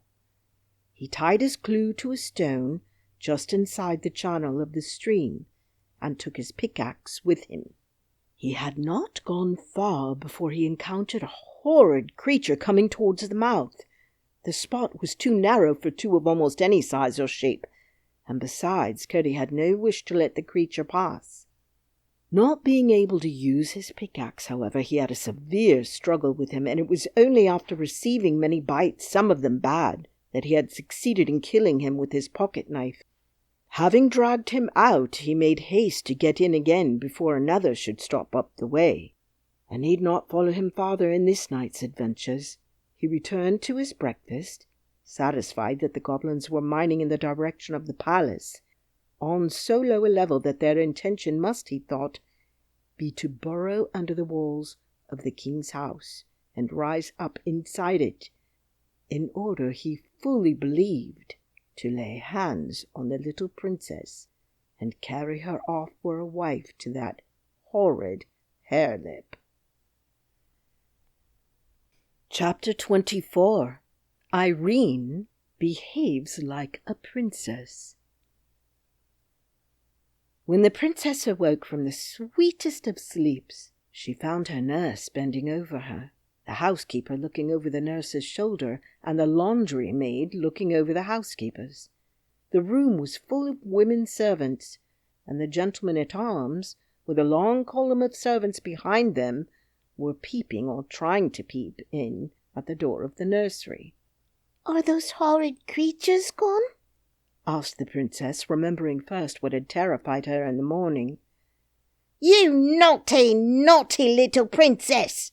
cried Looty.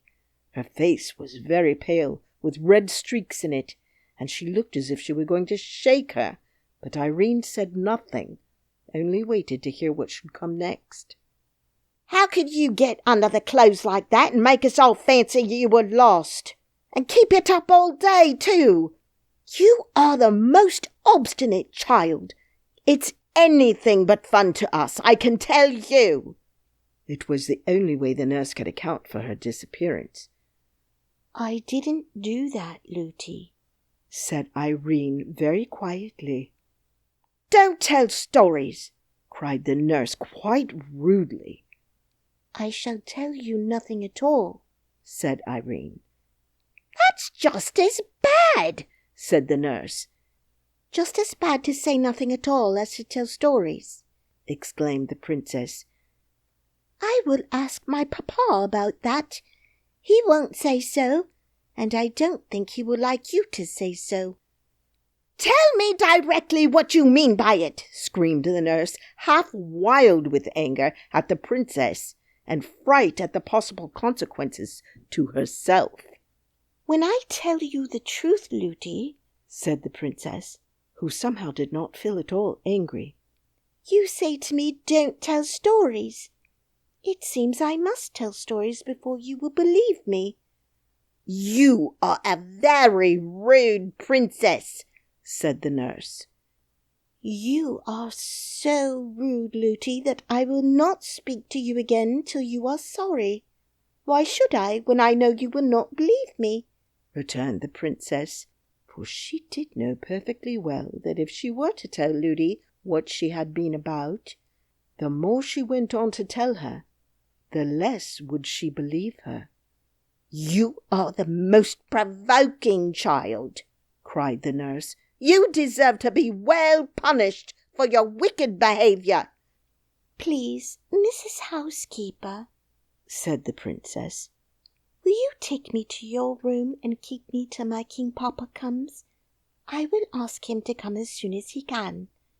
Everyone stared at these words.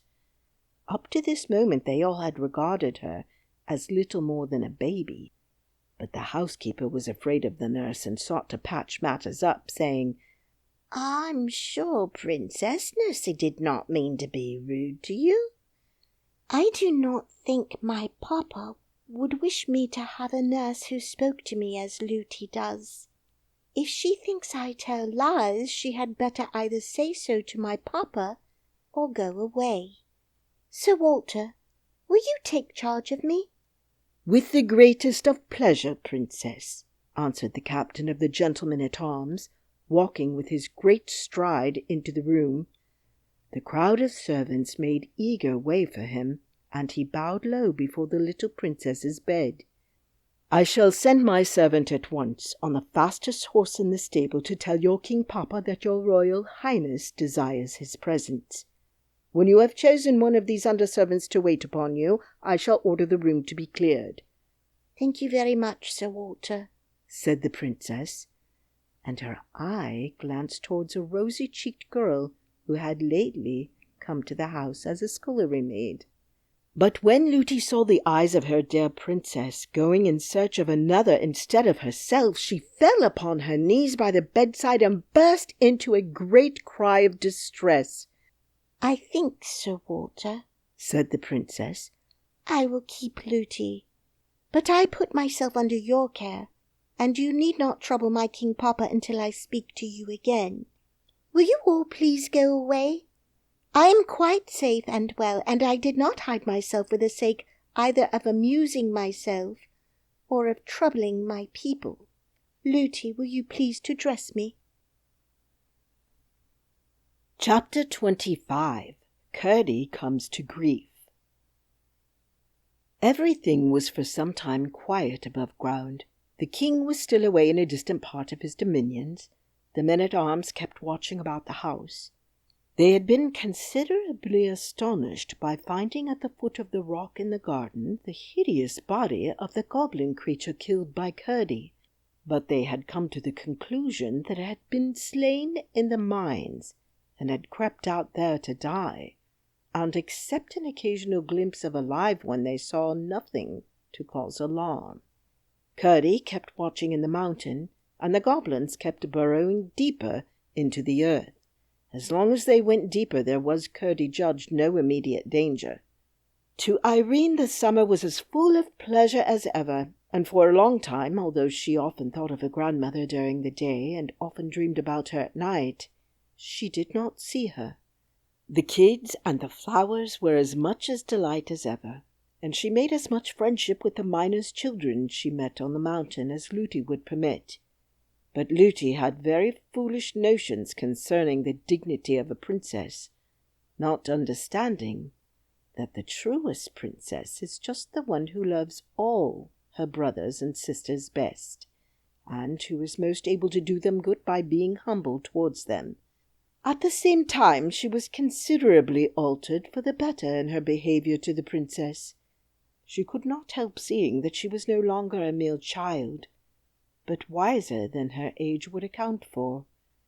She kept foolishly whispering to the servants, however, sometimes that the princess was not right in her mind, sometimes that she was too good to live, and other nonsense of the same sort. All this time Curdie had to be sorry without a chance of confessing that he had behaved so unkindly to the princess. This perhaps made him the more diligent in his endeavours to serve her. His mother and he often talked on the subject, and she comforted him and told him she was sure he would some day have the opportunity he so much desired. Here I should like to remark, for the sake of princes and princesses in general, that it is a low and contemptible thing to refuse to confess a fault or even an error. If a true princess has done wrong, she is always uneasy until she has had an opportunity of throwing the wrongness away from her by saying, "I did it, and I wish I had not, and I am sorry for having done it." So you see, there is some ground for supposing that Curdie was not a minor only, but a prince as well. Many such instances have been known in the world's history. At length, however, he began to see signs of a change in the proceedings of the goblin excavators. They were going no deeper, but had commenced running on a level, and he watched them therefore more closely than ever. All at once, one night, coming to a slope of very hard rock, they began to ascend along the inclined plane of its surface. Having reached its top, they went again on a level for a night or two, after which they began to ascend once more, and kept on at a pretty steep angle. At length Curdie judged it time to transfer his observation to another quarter, and the next night he did not go to the mine at all, but, leaving his pickaxe and clue at home, and taking only his usual lumps of bread and pease pudding, went down the mountain to the king's house. He climbed over the wall and remained in the garden the whole night, creeping on hands and knees from one spot to the other, and lying at full length with his ear to the ground, listening. But he heard nothing except the tread of the men-at-arms as they marched about, whose observation, as the night was cloudy and there was no moon, he had little difficulty in avoiding. For several following nights he continued to haunt the garden and listen, but with no success. At length, early one evening, whether it was that he had got careless of his own safety, or that the growing moon had become strong enough to expose him, his watching came to a sudden end. He was creeping from behind the rock where the stream ran out, for he had been listening all round it in the hope it might convey to his ears some indication of the whereabouts of the goblin miners, when just as he came into the moonlight on the lawn, a whiz in his ear and a blow upon his leg startled him. He instantly squatted in the hope of eluding further notice. But when he heard the sound of running feet, he jumped up to take the chance of escape by flight. He fell, however, with a keen shoot of pain, for the bolt of a crossbow had wounded his leg, and the blood was now streaming from it.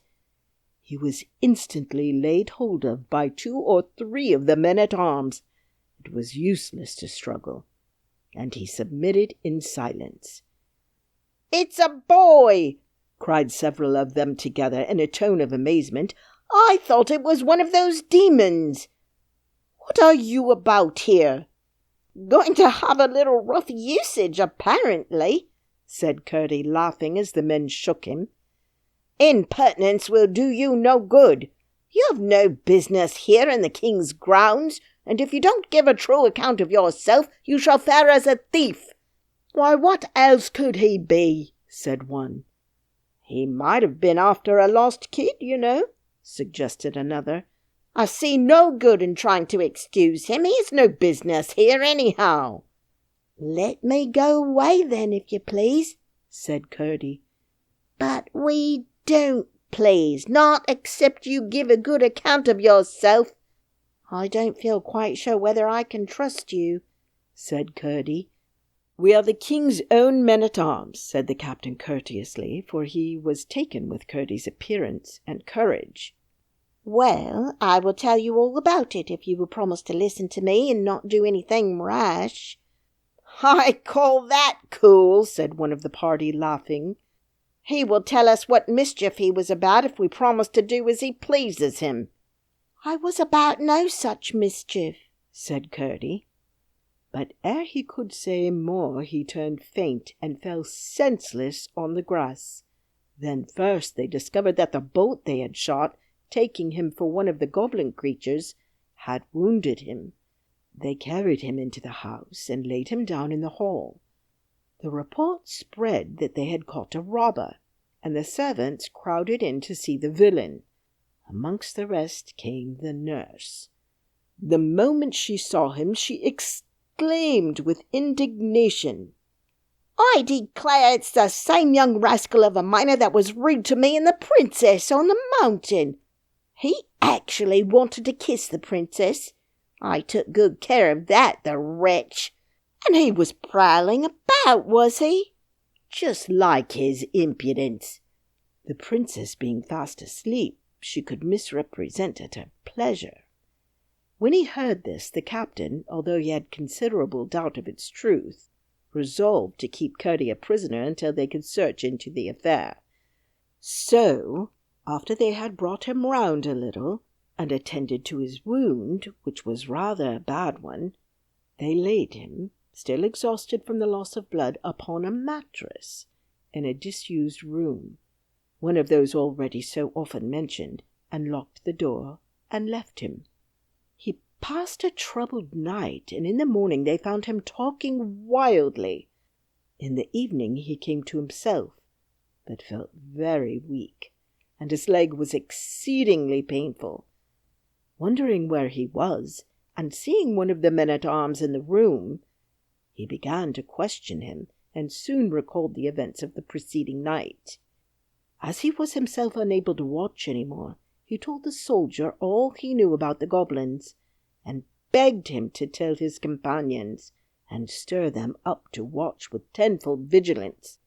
But whether it was that he did not talk quite coherently, or that the whole thing appeared incredible, certainly the man concluded that Curdie was only raving still, and tried to coax him into holding his tongue. This, of course, annoyed Curdie dreadfully, who now felt in his turn what it was not to be believed, and the consequence was that his fever returned, and by the time when, at his persistent entreaties, the captain was called, there could be no doubt that he was raving. They did for him what they could, and promised everything he wanted, but with no intention of fulfilment. At last he went to sleep, and when at length his sleep grew profound and peaceful, they left him, locked the door again, and withdrew, intending to revisit him early in the morning. Chapter 26. The Goblin Miners. That same night several of the servants were having a chat together before going to bed. "What can that noise be?" said one of the housemaids, who had been listening for a moment or two. "I've heard it the last 2 nights," said the cook. "If there were any about the place, I should have taken it for rats, but my Tom keeps them far enough." "I've heard, though," said the scullery maid, "that rats move about in great companies sometimes. There may be an army of them invading us. I've heard the noises yesterday and today too." "It'll be grand fun then for my Tom and Mrs. Housekeeper's Bob," said the cook. "They'll be friends for once in their lives and fight on the same side. I'll engage Tom and Bob together will put to flight any number of rats." "It seems to me," said the nurse, "that the noises are much too loud for that. I have heard them all day, and my princess has asked me several times what could they be. Sometimes they sound like distant thunder, and sometimes like the noise you hear in the mountain from those horrible miners underneath." "I shouldn't wonder," said the cook, "if it was the miners after all. They may have come on some hole in the mountain through which the noises reach to us. They're always boring and blasting and breaking, you know." As he spoke, there came a great rolling rumble beneath them, and the house quivered. They all started up in a fright, and rushing to the hall, found the gentlemen-at-arms in consternation also. They had sent to wake their captain, who said from their description that it must have been an earthquake, an occurrence which, although very rare in that country, had taken place almost within the century, and then went to bed again, strange to say, and fell asleep without once thinking of Curdie or associating the noises they had heard with what he had told them. He had not believed Curdie. If he had, he would at once have thought of what he had said, and would have taken precautions. As they heard nothing more, they concluded that Sir Walter was right, and that the danger was over for perhaps another 100 years. The fact, as discovered afterwards, was that the goblins had, and working up a second sloping face of stone, arrived at a huge block which lay under the cellars of the house, within the line of the foundations. It was so round that when they succeeded, after hard work, in dislodging it without blasting, it rolled thundering down the slope with a bounding, jarring roll which shook the foundations of the house. The goblins were themselves dismayed at the noise, for they knew by careful spying and measuring that they must now be very near, if not under, the king's house, and they feared giving an alarm. They therefore remained quiet for a while, and when they began to work again, they no doubt thought themselves very fortunate in coming upon a vein of sand which filled a winding fissure in the rock on which the house was built. By scooping this away, they came out in the king's wine cellar. No sooner did they find where they were than they scurried back again like rats into their holes, and running at full speed to the Goblin Palace, announced their success to the king and queen with shouts of triumph. In a moment, the Goblin royal family and the whole Goblin people were on their way in hot haste to the king's house, each eager to have a share in the glory of carrying off that same night the Princess Irene. The queen went stumping along on one shoe of stone and one of skin. This could not have been pleasant, and my readers may wonder that, with such skilful workmen about her, she had not yet replaced the shoe carried off by Curdie. As the king, however, had more than one ground of objection to her stone shoes, he no doubt took advantage of the discovery of her toes, and threatened to expose her deformity if she had another made. I presume he insisted on her being content with skin shoes, and allowed her to wear the remaining granite one on the present occasion only because she was going out to war. They soon arrived in the king's wine cellar, and regardless of its huge vessels, of which they did not know the use, proceeded at once, but as quietly as they could, to force the door that led upwards. Chapter 27. The Goblins in the King's House. When Curdie fell asleep, he began at once to dream. He thought he was ascending the mountainside from the mouth of the mine, whistling and singing a ring-dod bang, when he came upon a woman and child who had lost their way. And from that point he went on dreaming everything that had happened to him since he thus met the princess and Lootie. How he had watched the goblins, how he had been taken by them, how he had been rescued by the princess, everything indeed, until he was wounded, captured, and imprisoned by the men-at-arms. And now he thought he was lying wide awake where they had laid him, when suddenly he heard a great thundering sound. "The cobs are coming," he said. "They didn't believe a word I told them. The cobs will be carrying off the princess from under their stupid noses. But they shan't, they shan't." He jumped up, as he thought, and began to dress, but to his dismay found that he was still lying in bed. "Now then I will," he said. "Here goes. I am up now." But again he found himself snug in bed. 20 times he tried, and 20 times he failed. For in fact he was not awake, only dreaming that he was. At length, in an agony of despair, fancying he heard the goblins all over the house, he gave a great cry. Then there came, as he thought, a hand upon the lock of his door. It opened, and looking up, he saw a lady with white hair, carrying a silver box in her hand, enter the room.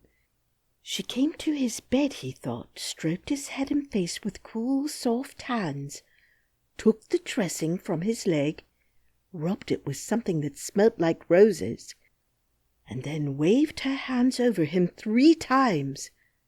At the last wave of her hands, everything vanished. He felt himself sinking into the profoundest slumber, and remembered nothing more until he awoke in earnest. The setting moon was throwing a feeble light through the casement, and the house was full of uproar. There was soft, heavy, multitudinous stamping, a clashing and clanging of weapons, the voices of men and the cries of women mixed with a hideous bellowing, which sounded victorious. Cobbs were in the house. He sprung from his bed, hurried on some of his clothes, not forgetting his shoes, which were armed with nails. Then spying an old hunting knife, a short sword, hanging on the wall, he caught it and rushed down the stairs, guided by the sounds of strife, which grew louder and louder. When he reached the ground floor, he found the whole place swarming.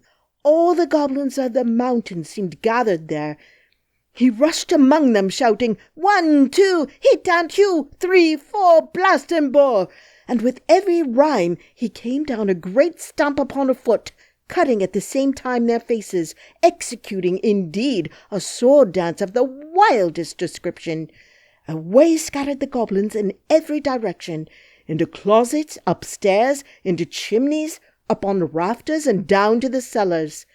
Curdie went on stamping and slashing and singing, but saw nothing of the people of the house until he came to the great hall, in which, the moment he entered it, arose a great goblin shout.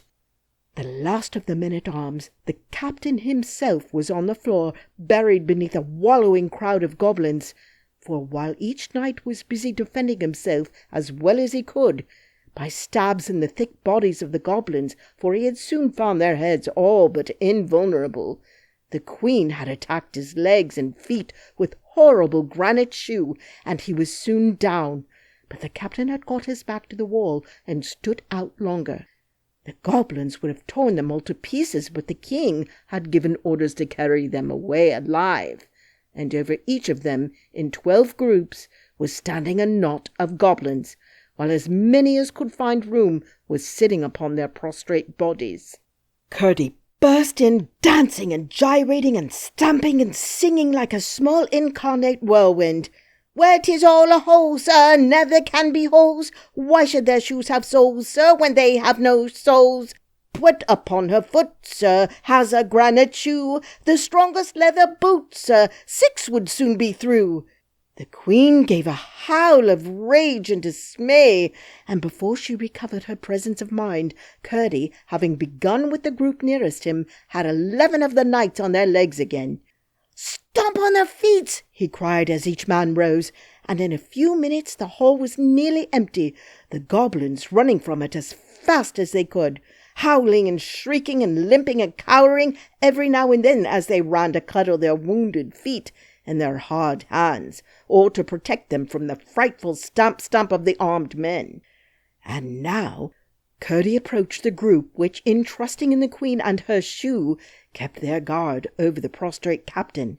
The king sat on the captain's head, but the queen stood in front like an infuriated cat, with her perpendicular eyes gleaming green, and her hair standing half up from her horrid head.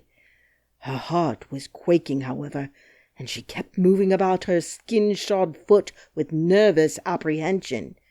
When Curdie was within a few paces, she rushed at him, made one tremendous stamp at his opposing foot, which happily he withdrew in time, and caught him round the waist to dash him on the marble floor. But just as she caught him, he came down with all the weight of his iron-shod shoe upon her skin-shod foot, and with a hideous howl she dropped him, squatted on the floor, and took her foot in both hands. Meanwhile, the rest rushed on the king and the bodyguard, sent them flying, and lifted the prostrate captain, who was all but pressed to death. It was some moments before he recovered breath and consciousness. "Where's the princess?" cried Curdie again and again. No one knew, and off they all rushed in search of her. Through every room in the house they went, but nowhere was she to be found. Neither was one of the servants to be seen. But Curdie, who had kept to the lower part of the house, which was now quiet enough, began to hear a confused sound as of a distant hubbub, and set out to find where it came from. The noise grew as his sharp ears guided him to a stair, and so to the wine cellar. It was full of goblins, whom the butler was supplying with wine as fast as he could draw it. While the queen and her party had encountered the men-at-arms, Harelip with another company had gone off to search the house. They captured everyone they met, and when they could find no one more, they hurried away to carry them safe to the caverns below. But when the butler, who was amongst them, found that their path lay through the wine cellar, he bethought himself of persuading them to taste the wine, and as he had hoped, they no sooner tasted than they wanted more. The routed goblins on their way below joined them, and when Curdie entered they were all, with outstretched hands, and which were vessels of every description from saucepan to silver cup, pressing around the butler, who sat at the top of a huge cask, filling and filling. Curdie cast one glance around the place before commencing his attack, and saw in the farthest corner a terrified group of the domestics, unwatched, but cowering without courage to attempt their escape. Amongst them was the terror-stricken face of Looty, but nowhere could he see the princess. Seized with the horrible conviction that Harelip had already carried her off, he rushed amongst them, unable for wrath to sing any more, but stamping and cutting with greater fury than ever.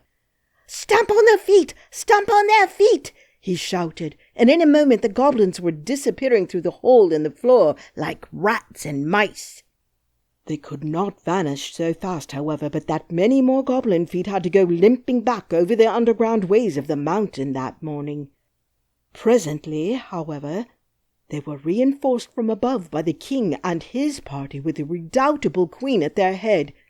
Finding Curdie again busy amongst her unfortunate subjects, she rushed at him once more with the rage of despair, and this time gave him a bad bruise on the foot. Then a regular stamping fight got up between them, Curdie with the point of his hunting knife keeping her from clasping her mighty arms about him, as he watched his opportunity of getting once more a good stamp at her skin-shod foot. But the queen was more wary as well as more agile than hitherto.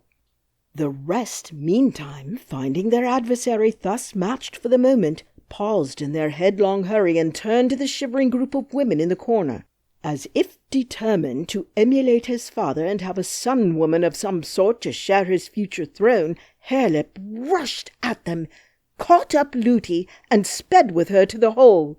She gave a great shriek, and Curdie heard her and saw the plight she was in. Gathering all his strength, he gave the queen a sudden cut across the face with his weapon, came down as she started back, with all his weight on the proper foot, and sprung to Looty's rescue. The prince had 2 defenseless feet, and on both of them Curdie stamped just as he reached the hole. He dropped his burden and rolled shrieking into the earth. Curdie made one stab at him as he disappeared, caught hold of the senseless Looty, and having dragged her back to the corner, there mounted guard over her, preparing once more to encounter the queen. Her face streaming with blood and her eyes flashing green lightning through it, she came on with her mouth open and her teeth grinning like a tiger's, followed by the king and her bodyguard of the thickest goblins. But the same moment in rushed the captain and his men, and ran at them, stamping furiously. They dared not encounter such an onset. Away they scurried, the queen foremost. Of course the right thing would have been to take the king and queen prisoners and hold them hostages for the princess, but they were so anxious to find her that no one thought of detaining them until it was too late. Having thus rescued the servants, they set about searching the house once more. None of them could give the least information concerning the princess. Looty was almost silly with terror, and although scarcely able to walk, would not leave Curdie's side for a single moment. Again he allowed the others to search the rest of the house, where except a dismayed goblin lurking here and there, they found no one, while he requested Looty to take him to the princess's room. She was as submissive and obedient as if he had been the king. He found the bedclothes tossed about, and most of them on the floor, while the princess's garments were scattered all over the room, which was in the greatest confusion. It was only too evident that the goblins had been there, and Curdie had no longer any doubt that she had been carried off at the very first of the inroad. With a pang of despair, he saw how wrong they had been in not securing the king and queen and prince. But he determined to find and rescue the princess as she had found and rescued him, or meet the worst fate to which the goblins could doom him. Chapter 28. Curdie's Guide.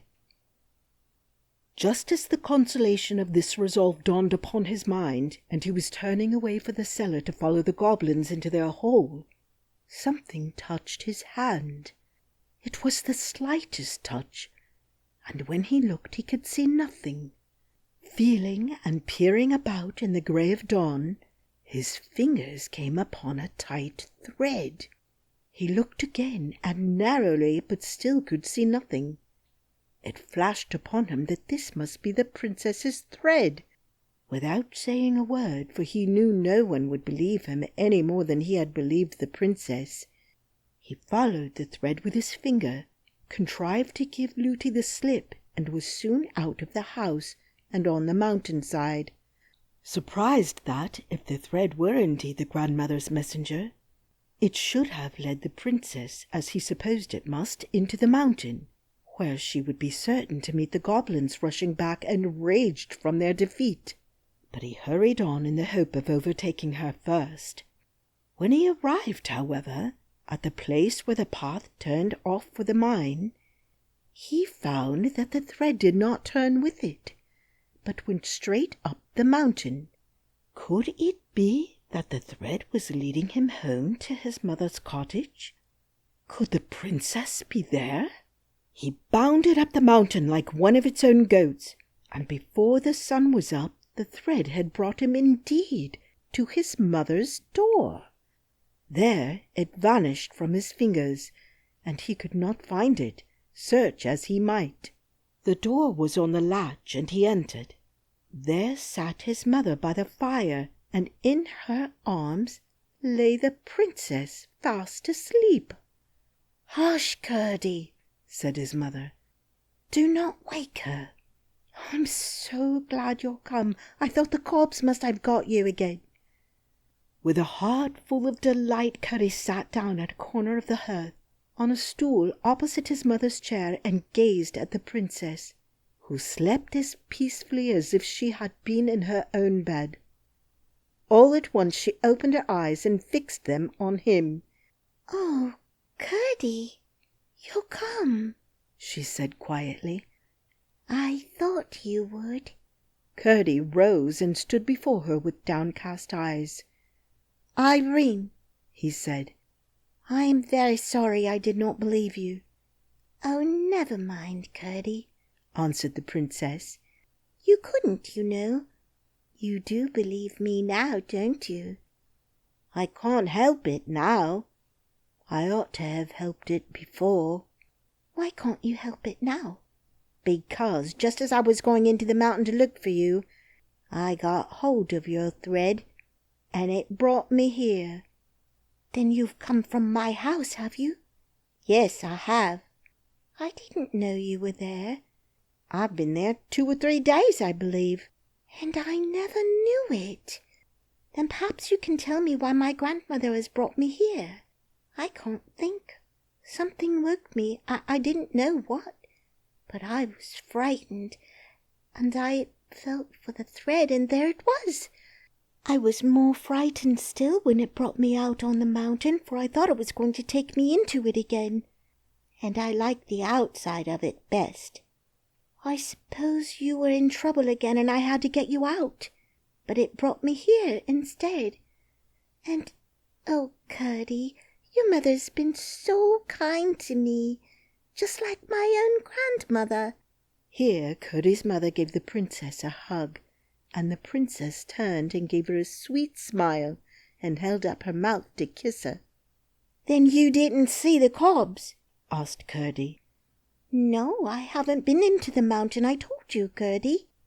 "But the cobs have been into your house, all over it, and into your bedroom, making such a row." "What did they want there? It was very rude of them." "They wanted you to carry you off into the mountain with them for a wife to their Prince Harelip." "Oh, how dreadful!" cried the princess, shuddering. "But you needn't be afraid, you know. Your grandmother takes care of you." "Oh, you do believe in my grandmother, then? I'm so glad. She made me think you would some day." All at once Curdie remembered his dream and was silent, thinking. "But how did you come into my house and me not know it?" asked the princess. Then Curdie had to explain everything, how he had watched for her sake, how he had been wounded and shut up by the soldiers, how he heard the noises and could not rise, and how the beautiful old lady had come to him, and all that followed. "Poor Curdie! To lie there hurt and ill and me never to know it!" exclaimed the princess, stroking his rough hand. "I would have come and nursed you if they had told me." "I didn't see you were lame," said his mother. "Am I, mother? Oh, yes, I suppose I ought to be.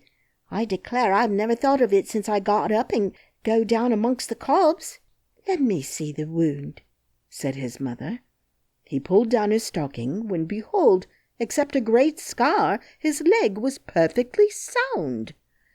Curdie and his mother gazed in each other's eyes, full of wonder, but Irene called out, "I thought so, Curdie. I was sure it wasn't a dream. I was sure my grandmother had been to see you.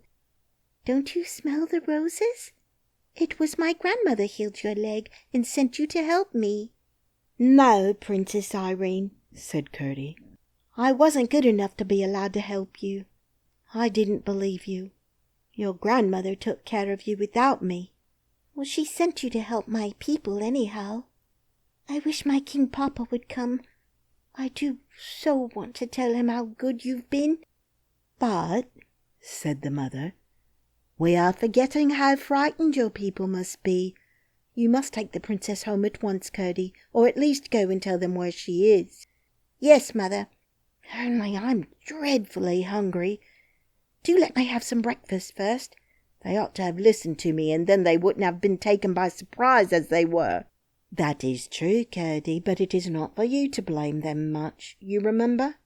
"Yes, mother, I do. Only I must really have something to eat." "You shall, my boy, as fast as I can get it," said his mother, rising and setting the princess on her chair. But before his breakfast was ready, Curdie jumped up so suddenly as to startle both his companions. "Mother! Mother!" he cried. "I was forgetting. You must take the princess home yourself. I must go and wake my father." Without a word of explanation, he rushed to the place where his father was sleeping. Having thoroughly roused him with what he told him, he darted out of the cottage. Chapter 29. Mason Work. He had all at once remembered the resolution of the goblins to carry out their second plan upon the failure of the first. No doubt they were already busy, and the mine was therefore in the greatest danger of being flooded and rendered useless, not to speak of the lives of the miners. When he reached the mouth of the mine, after rousing all the miners within reach, he found his father and a good many more just entering. They all carried to the gang by which he had found a way into the Goblin country.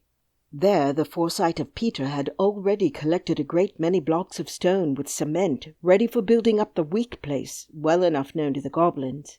Although there was not room for more than 2 to be actually building at once, they managed, by setting all the rest to work and preparing the cement and passing the stones, to finish in the course of the day a huge buttress, filling the whole gang, and supported everywhere by the live rock. before the hour when they usually dropped work, they were satisfied the mine was secure. They had heard goblin hammers and pickaxes busy all the time, and at length fancied they heard sounds of water they had never heard before. But that was otherwise accounted for when they left the mine, for they stepped out into a tremendous storm which was raging all over the mountain. The thunder was bellowing, and the lightning lancing out of a huge black cloud which lay above it, and hung down its edges of thick mists over its sides. The lightning was breaking out of the mountain, too, and flashing up into the cloud. From the state of the brooks, now swollen with raging torrents, it was evident that the storm had been storming all day.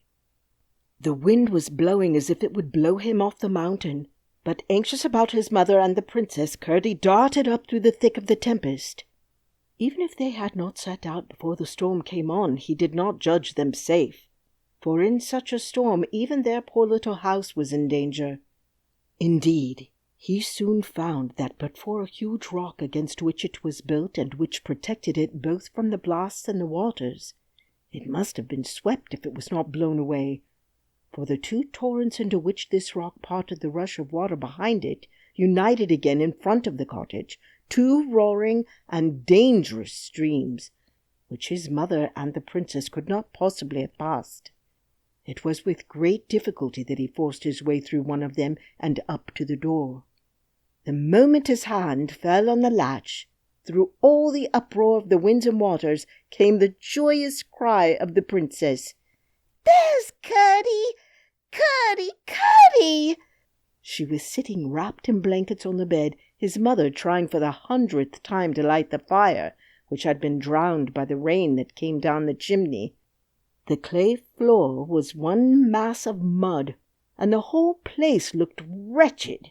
But the faces of the mother and the princess shone as if their troubles only made them the merrier. Curdie burst out laughing at the sight of them. "I never had such fun," said the princess, her eyes twinkling and her pretty teeth shining. "How nice it must be to live in a cottage on the mountain." "It all depends on what kind your inside house is," said the mother. "I know what you mean," said Irene. "That's the kind of thing my grandmother says." By the time Peter returned, the storm was nearly over, but the streams were so fierce and so swollen that it was not only out of question for the princess to go down the mountain, but most dangerous for Peter even or Curdie to make the attempt in the gathering darkness. "They will be dreadfully frightened about you," said Peter to the princess, "but we cannot help it. We must wait till the morning." With Curdie's help, the fire was lighted at last, and the mother set about making their supper. And after supper, they all told the princess stories till she grew sleepy. Then Curdie's mother laid her in Curdie's bed, which was in a tiny little garret room. As soon as she was in bed, through a little window low down in the roof, she caught sight of her grandmother's lamp shining far away beneath, and she gazed at the beautiful silvery globe until she fell asleep. Chapter 30. The King and the Kiss. The next morning the sun rose so bright that Irene said the rain had washed his face and let the light out clean. The torrents were still roaring down the side of the mountain, but they were so much smaller as not to be dangerous in the daylight. After an early breakfast, Peter went to his work, and Curdie and his mother set out to take the princess home. They had difficulty in getting her dry across the streams, and Curdie had again and again to carry her. But at last they got safe on the broader part of the road, and walked gently down towards the king's house. And what should they see as they turned the last corner but the last of the king's troop riding through the gate? "Oh, Curdie!" cried Irene, clapping her hands right joyfully. "My king papa is come." The moment Curdie heard that, he caught her up in his arms and set off at full speed, crying, "Come on, mother dear. The king may break his heart before he knows that she is safe." Irene clung round his neck, and he ran with her like a deer. When he entered the gate into the court, there sat the king on his horse, with all the people of the house about him weeping and hanging their heads. The king was not weeping, but his face was white as a dead man's, and he looked as if the life had gone out of him. The men-at-arms he had brought with him sat with horror-stricken faces, but eyes flashing with rage, waiting only for the word of the king to do something. They did not know what, and nobody knew what. The day before, the men-at-arms belonging to the house, as soon as they were satisfied the princess had been carried away, rushed after the goblins into the hole, but found that they had already so skilfully blockaded the narrowest part, that without miners and their tools they could do nothing.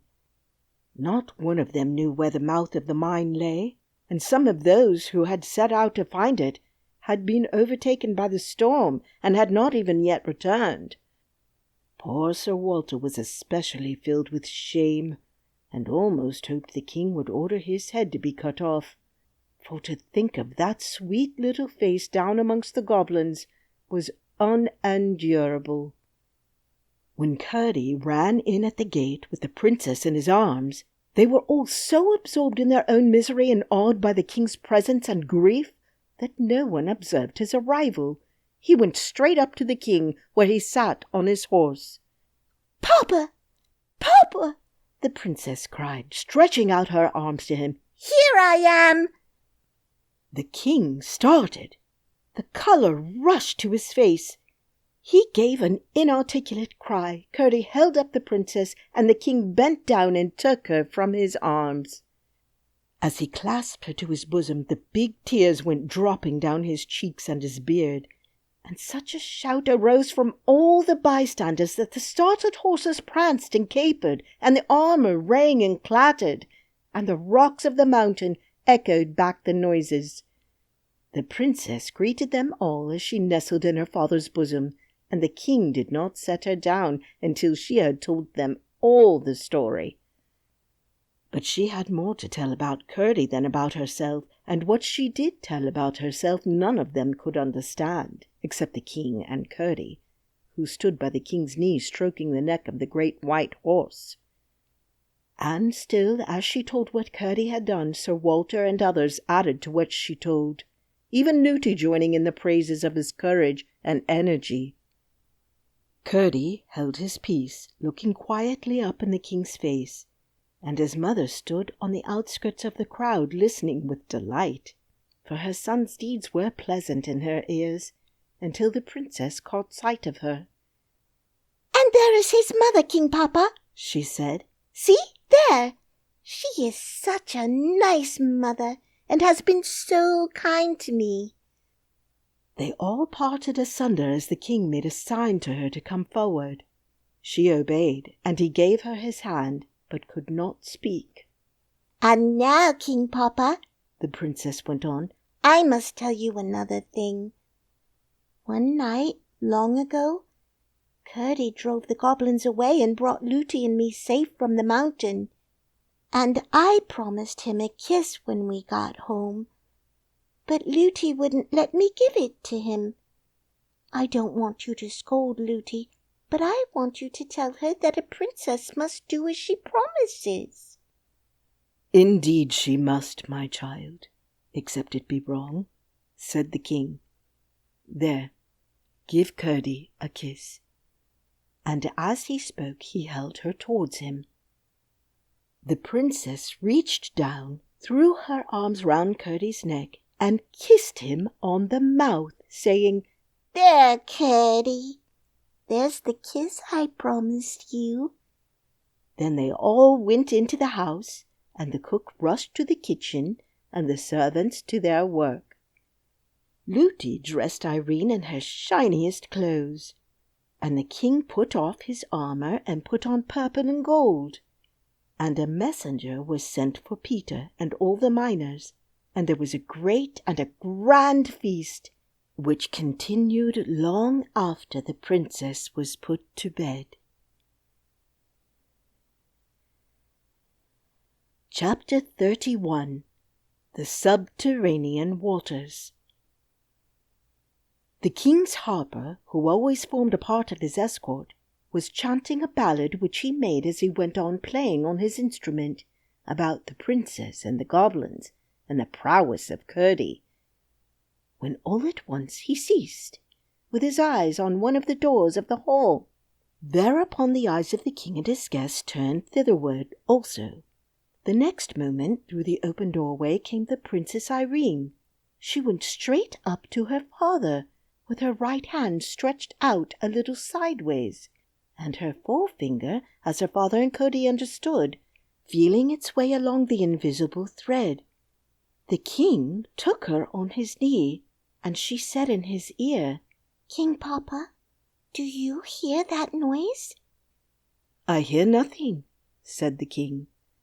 "Listen," she said, holding up her forefinger. The king listened, and a great stillness fell upon the company. Each man, seeing that the king listened also, and the harper sat with his harp between his arms, and his fingers silent upon the strings. "I do hear a noise," said the king at length, "a noise as of distant thunder. It is coming nearer and nearer. What can it be?" They all heard it now, and each seemed ready to start to his feet as he listened. Yet all sat perfectly still. The noise came rapidly nearer. "What can it be?" said the king again. "I think it must be another storm coming over the mountain," said Sir Walter. Then Curdie, who at the first word of the king had slipped from his seat and laid his ear to the ground, rose up quickly, and approaching the king, said, speaking very fast, "Please, your majesty, I think I know what it is. I have no time to explain, for that might make it too late for some of us. Will your majesty give orders that everybody leave the house as quickly as possible and get up the mountain?" The king, who was the wisest man in the kingdom, knew well there was a time when things must be done and questions left till afterwards. He had faith in Curdie, and rose instantly with Irene in his arms. "Every man and woman follow me," he said, and strode out into the darkness. Before he had reached the gate, the noise had grown to a great thundering roar, and the ground trembled beneath their feet, and before the last of them had crossed the court, out after them from the great hall door came a huge rush of turbid water, and almost swept them away. But they got safe out of the gate and up the mountain, while the torrent went roaring down the road into the valley beneath. Curdie had left the king and the princess to look after his mother, whom he and his father, one on each side, caught up when the stream overtook them and carried safe and dry. When the king had got out of the way of the water a little up the mountain, he stood with the princess in his arms, looking back with amazement on the issuing torrent, which glimmered fierce and foamy through the night. There Curdie rejoined them. "Now, Curdie," said the king, "what does it mean? Is this what you expected?" "It is, your majesty," said Curdie, and proceeded to tell him about the second scheme of the goblins, who, fancying the miners of more importance to the upper world than they were, had resolved, if they should fail in carrying off the king's daughter, to flood the mine and drown the miners. Then he explained what the miners had done to prevent it. The goblins had, in pursuance of their design, let loose all the underground reservoirs and streams, expecting the water to run down into the mine, which was lower than their part of the mountain, for they had, as they supposed, not knowing of the solid wall close behind, broken a passage through into it. But the readiest outlet the water could find had turned out to be the tunnel they had made to the king's house, the possibility of which catastrophe had not occurred to the young miner until he had laid his ear to the floor of the hall. What was then to be done? The house appeared in danger of falling, and every moment the torrent was increasing. "We must set out at once," said the king. "But how to get at the horses?" "Shall I see if we can manage that?" said Curdie. "Do," said the king. Curdie gathered the men-at-arms and took them over the garden wall, and so to the stables. They found the horses in terror. The water was rising fast around them, and it was quite time they were got out. but there was no way to get them out except by riding them through the stream, which was now pouring from the lower windows as well as the door. As one horse was quite enough for any man to manage through such a torrent, Curdie got on the king's white charger, and leading the way, brought them all in safety to the rising ground. "Look! Look! Curdie!" cried Irene, the moment that, having dismounted, he led the horse up to the king. Curdie did look, and saw high in the air, somewhere about the top of the king's house, a great globe of light, shining like the purest silver. "Oh!" he cried in some consternation. "That is your grandmother's lamp. We must get her out. I will go and find her. The house may fall, you know." "My grandmother is in no danger," said Irene, smiling. "Here, Curdie, take the princess while I get on my horse," said the king. Curdie took the princess again, and both turned their eyes to the globe of light. The same moment there shot from it a white bird, which, descending with outstretched wings, made one circle round the king and Curdie and the princess, and then glided up again. The light and the pigeon vanished together. "Now, Curdie," said the princess as they lifted her to her father's arms, "you see my grandmother knows all about it and isn't frightened. I believe she could walk through that water and it wouldn't wet her a bit." "But, my child," said the king, "you will be cold if you haven't something more on. Run, Curdie, my boy, and fetch anything you can lay your hands on to keep the princess warm. We have a long ride before us." Curdie was gone in a moment, and soon returned with a great rich fur, and the news that dead goblins were tossing about in the current through the house. They had been caught in their own snare. Instead of the mine, they had flooded their own country, whence they were now swept up drowned. Irene shuddered, but the king held her close to his bosom. Then he turned to Sir Walter and said, "Bring Curdie's father and mother here."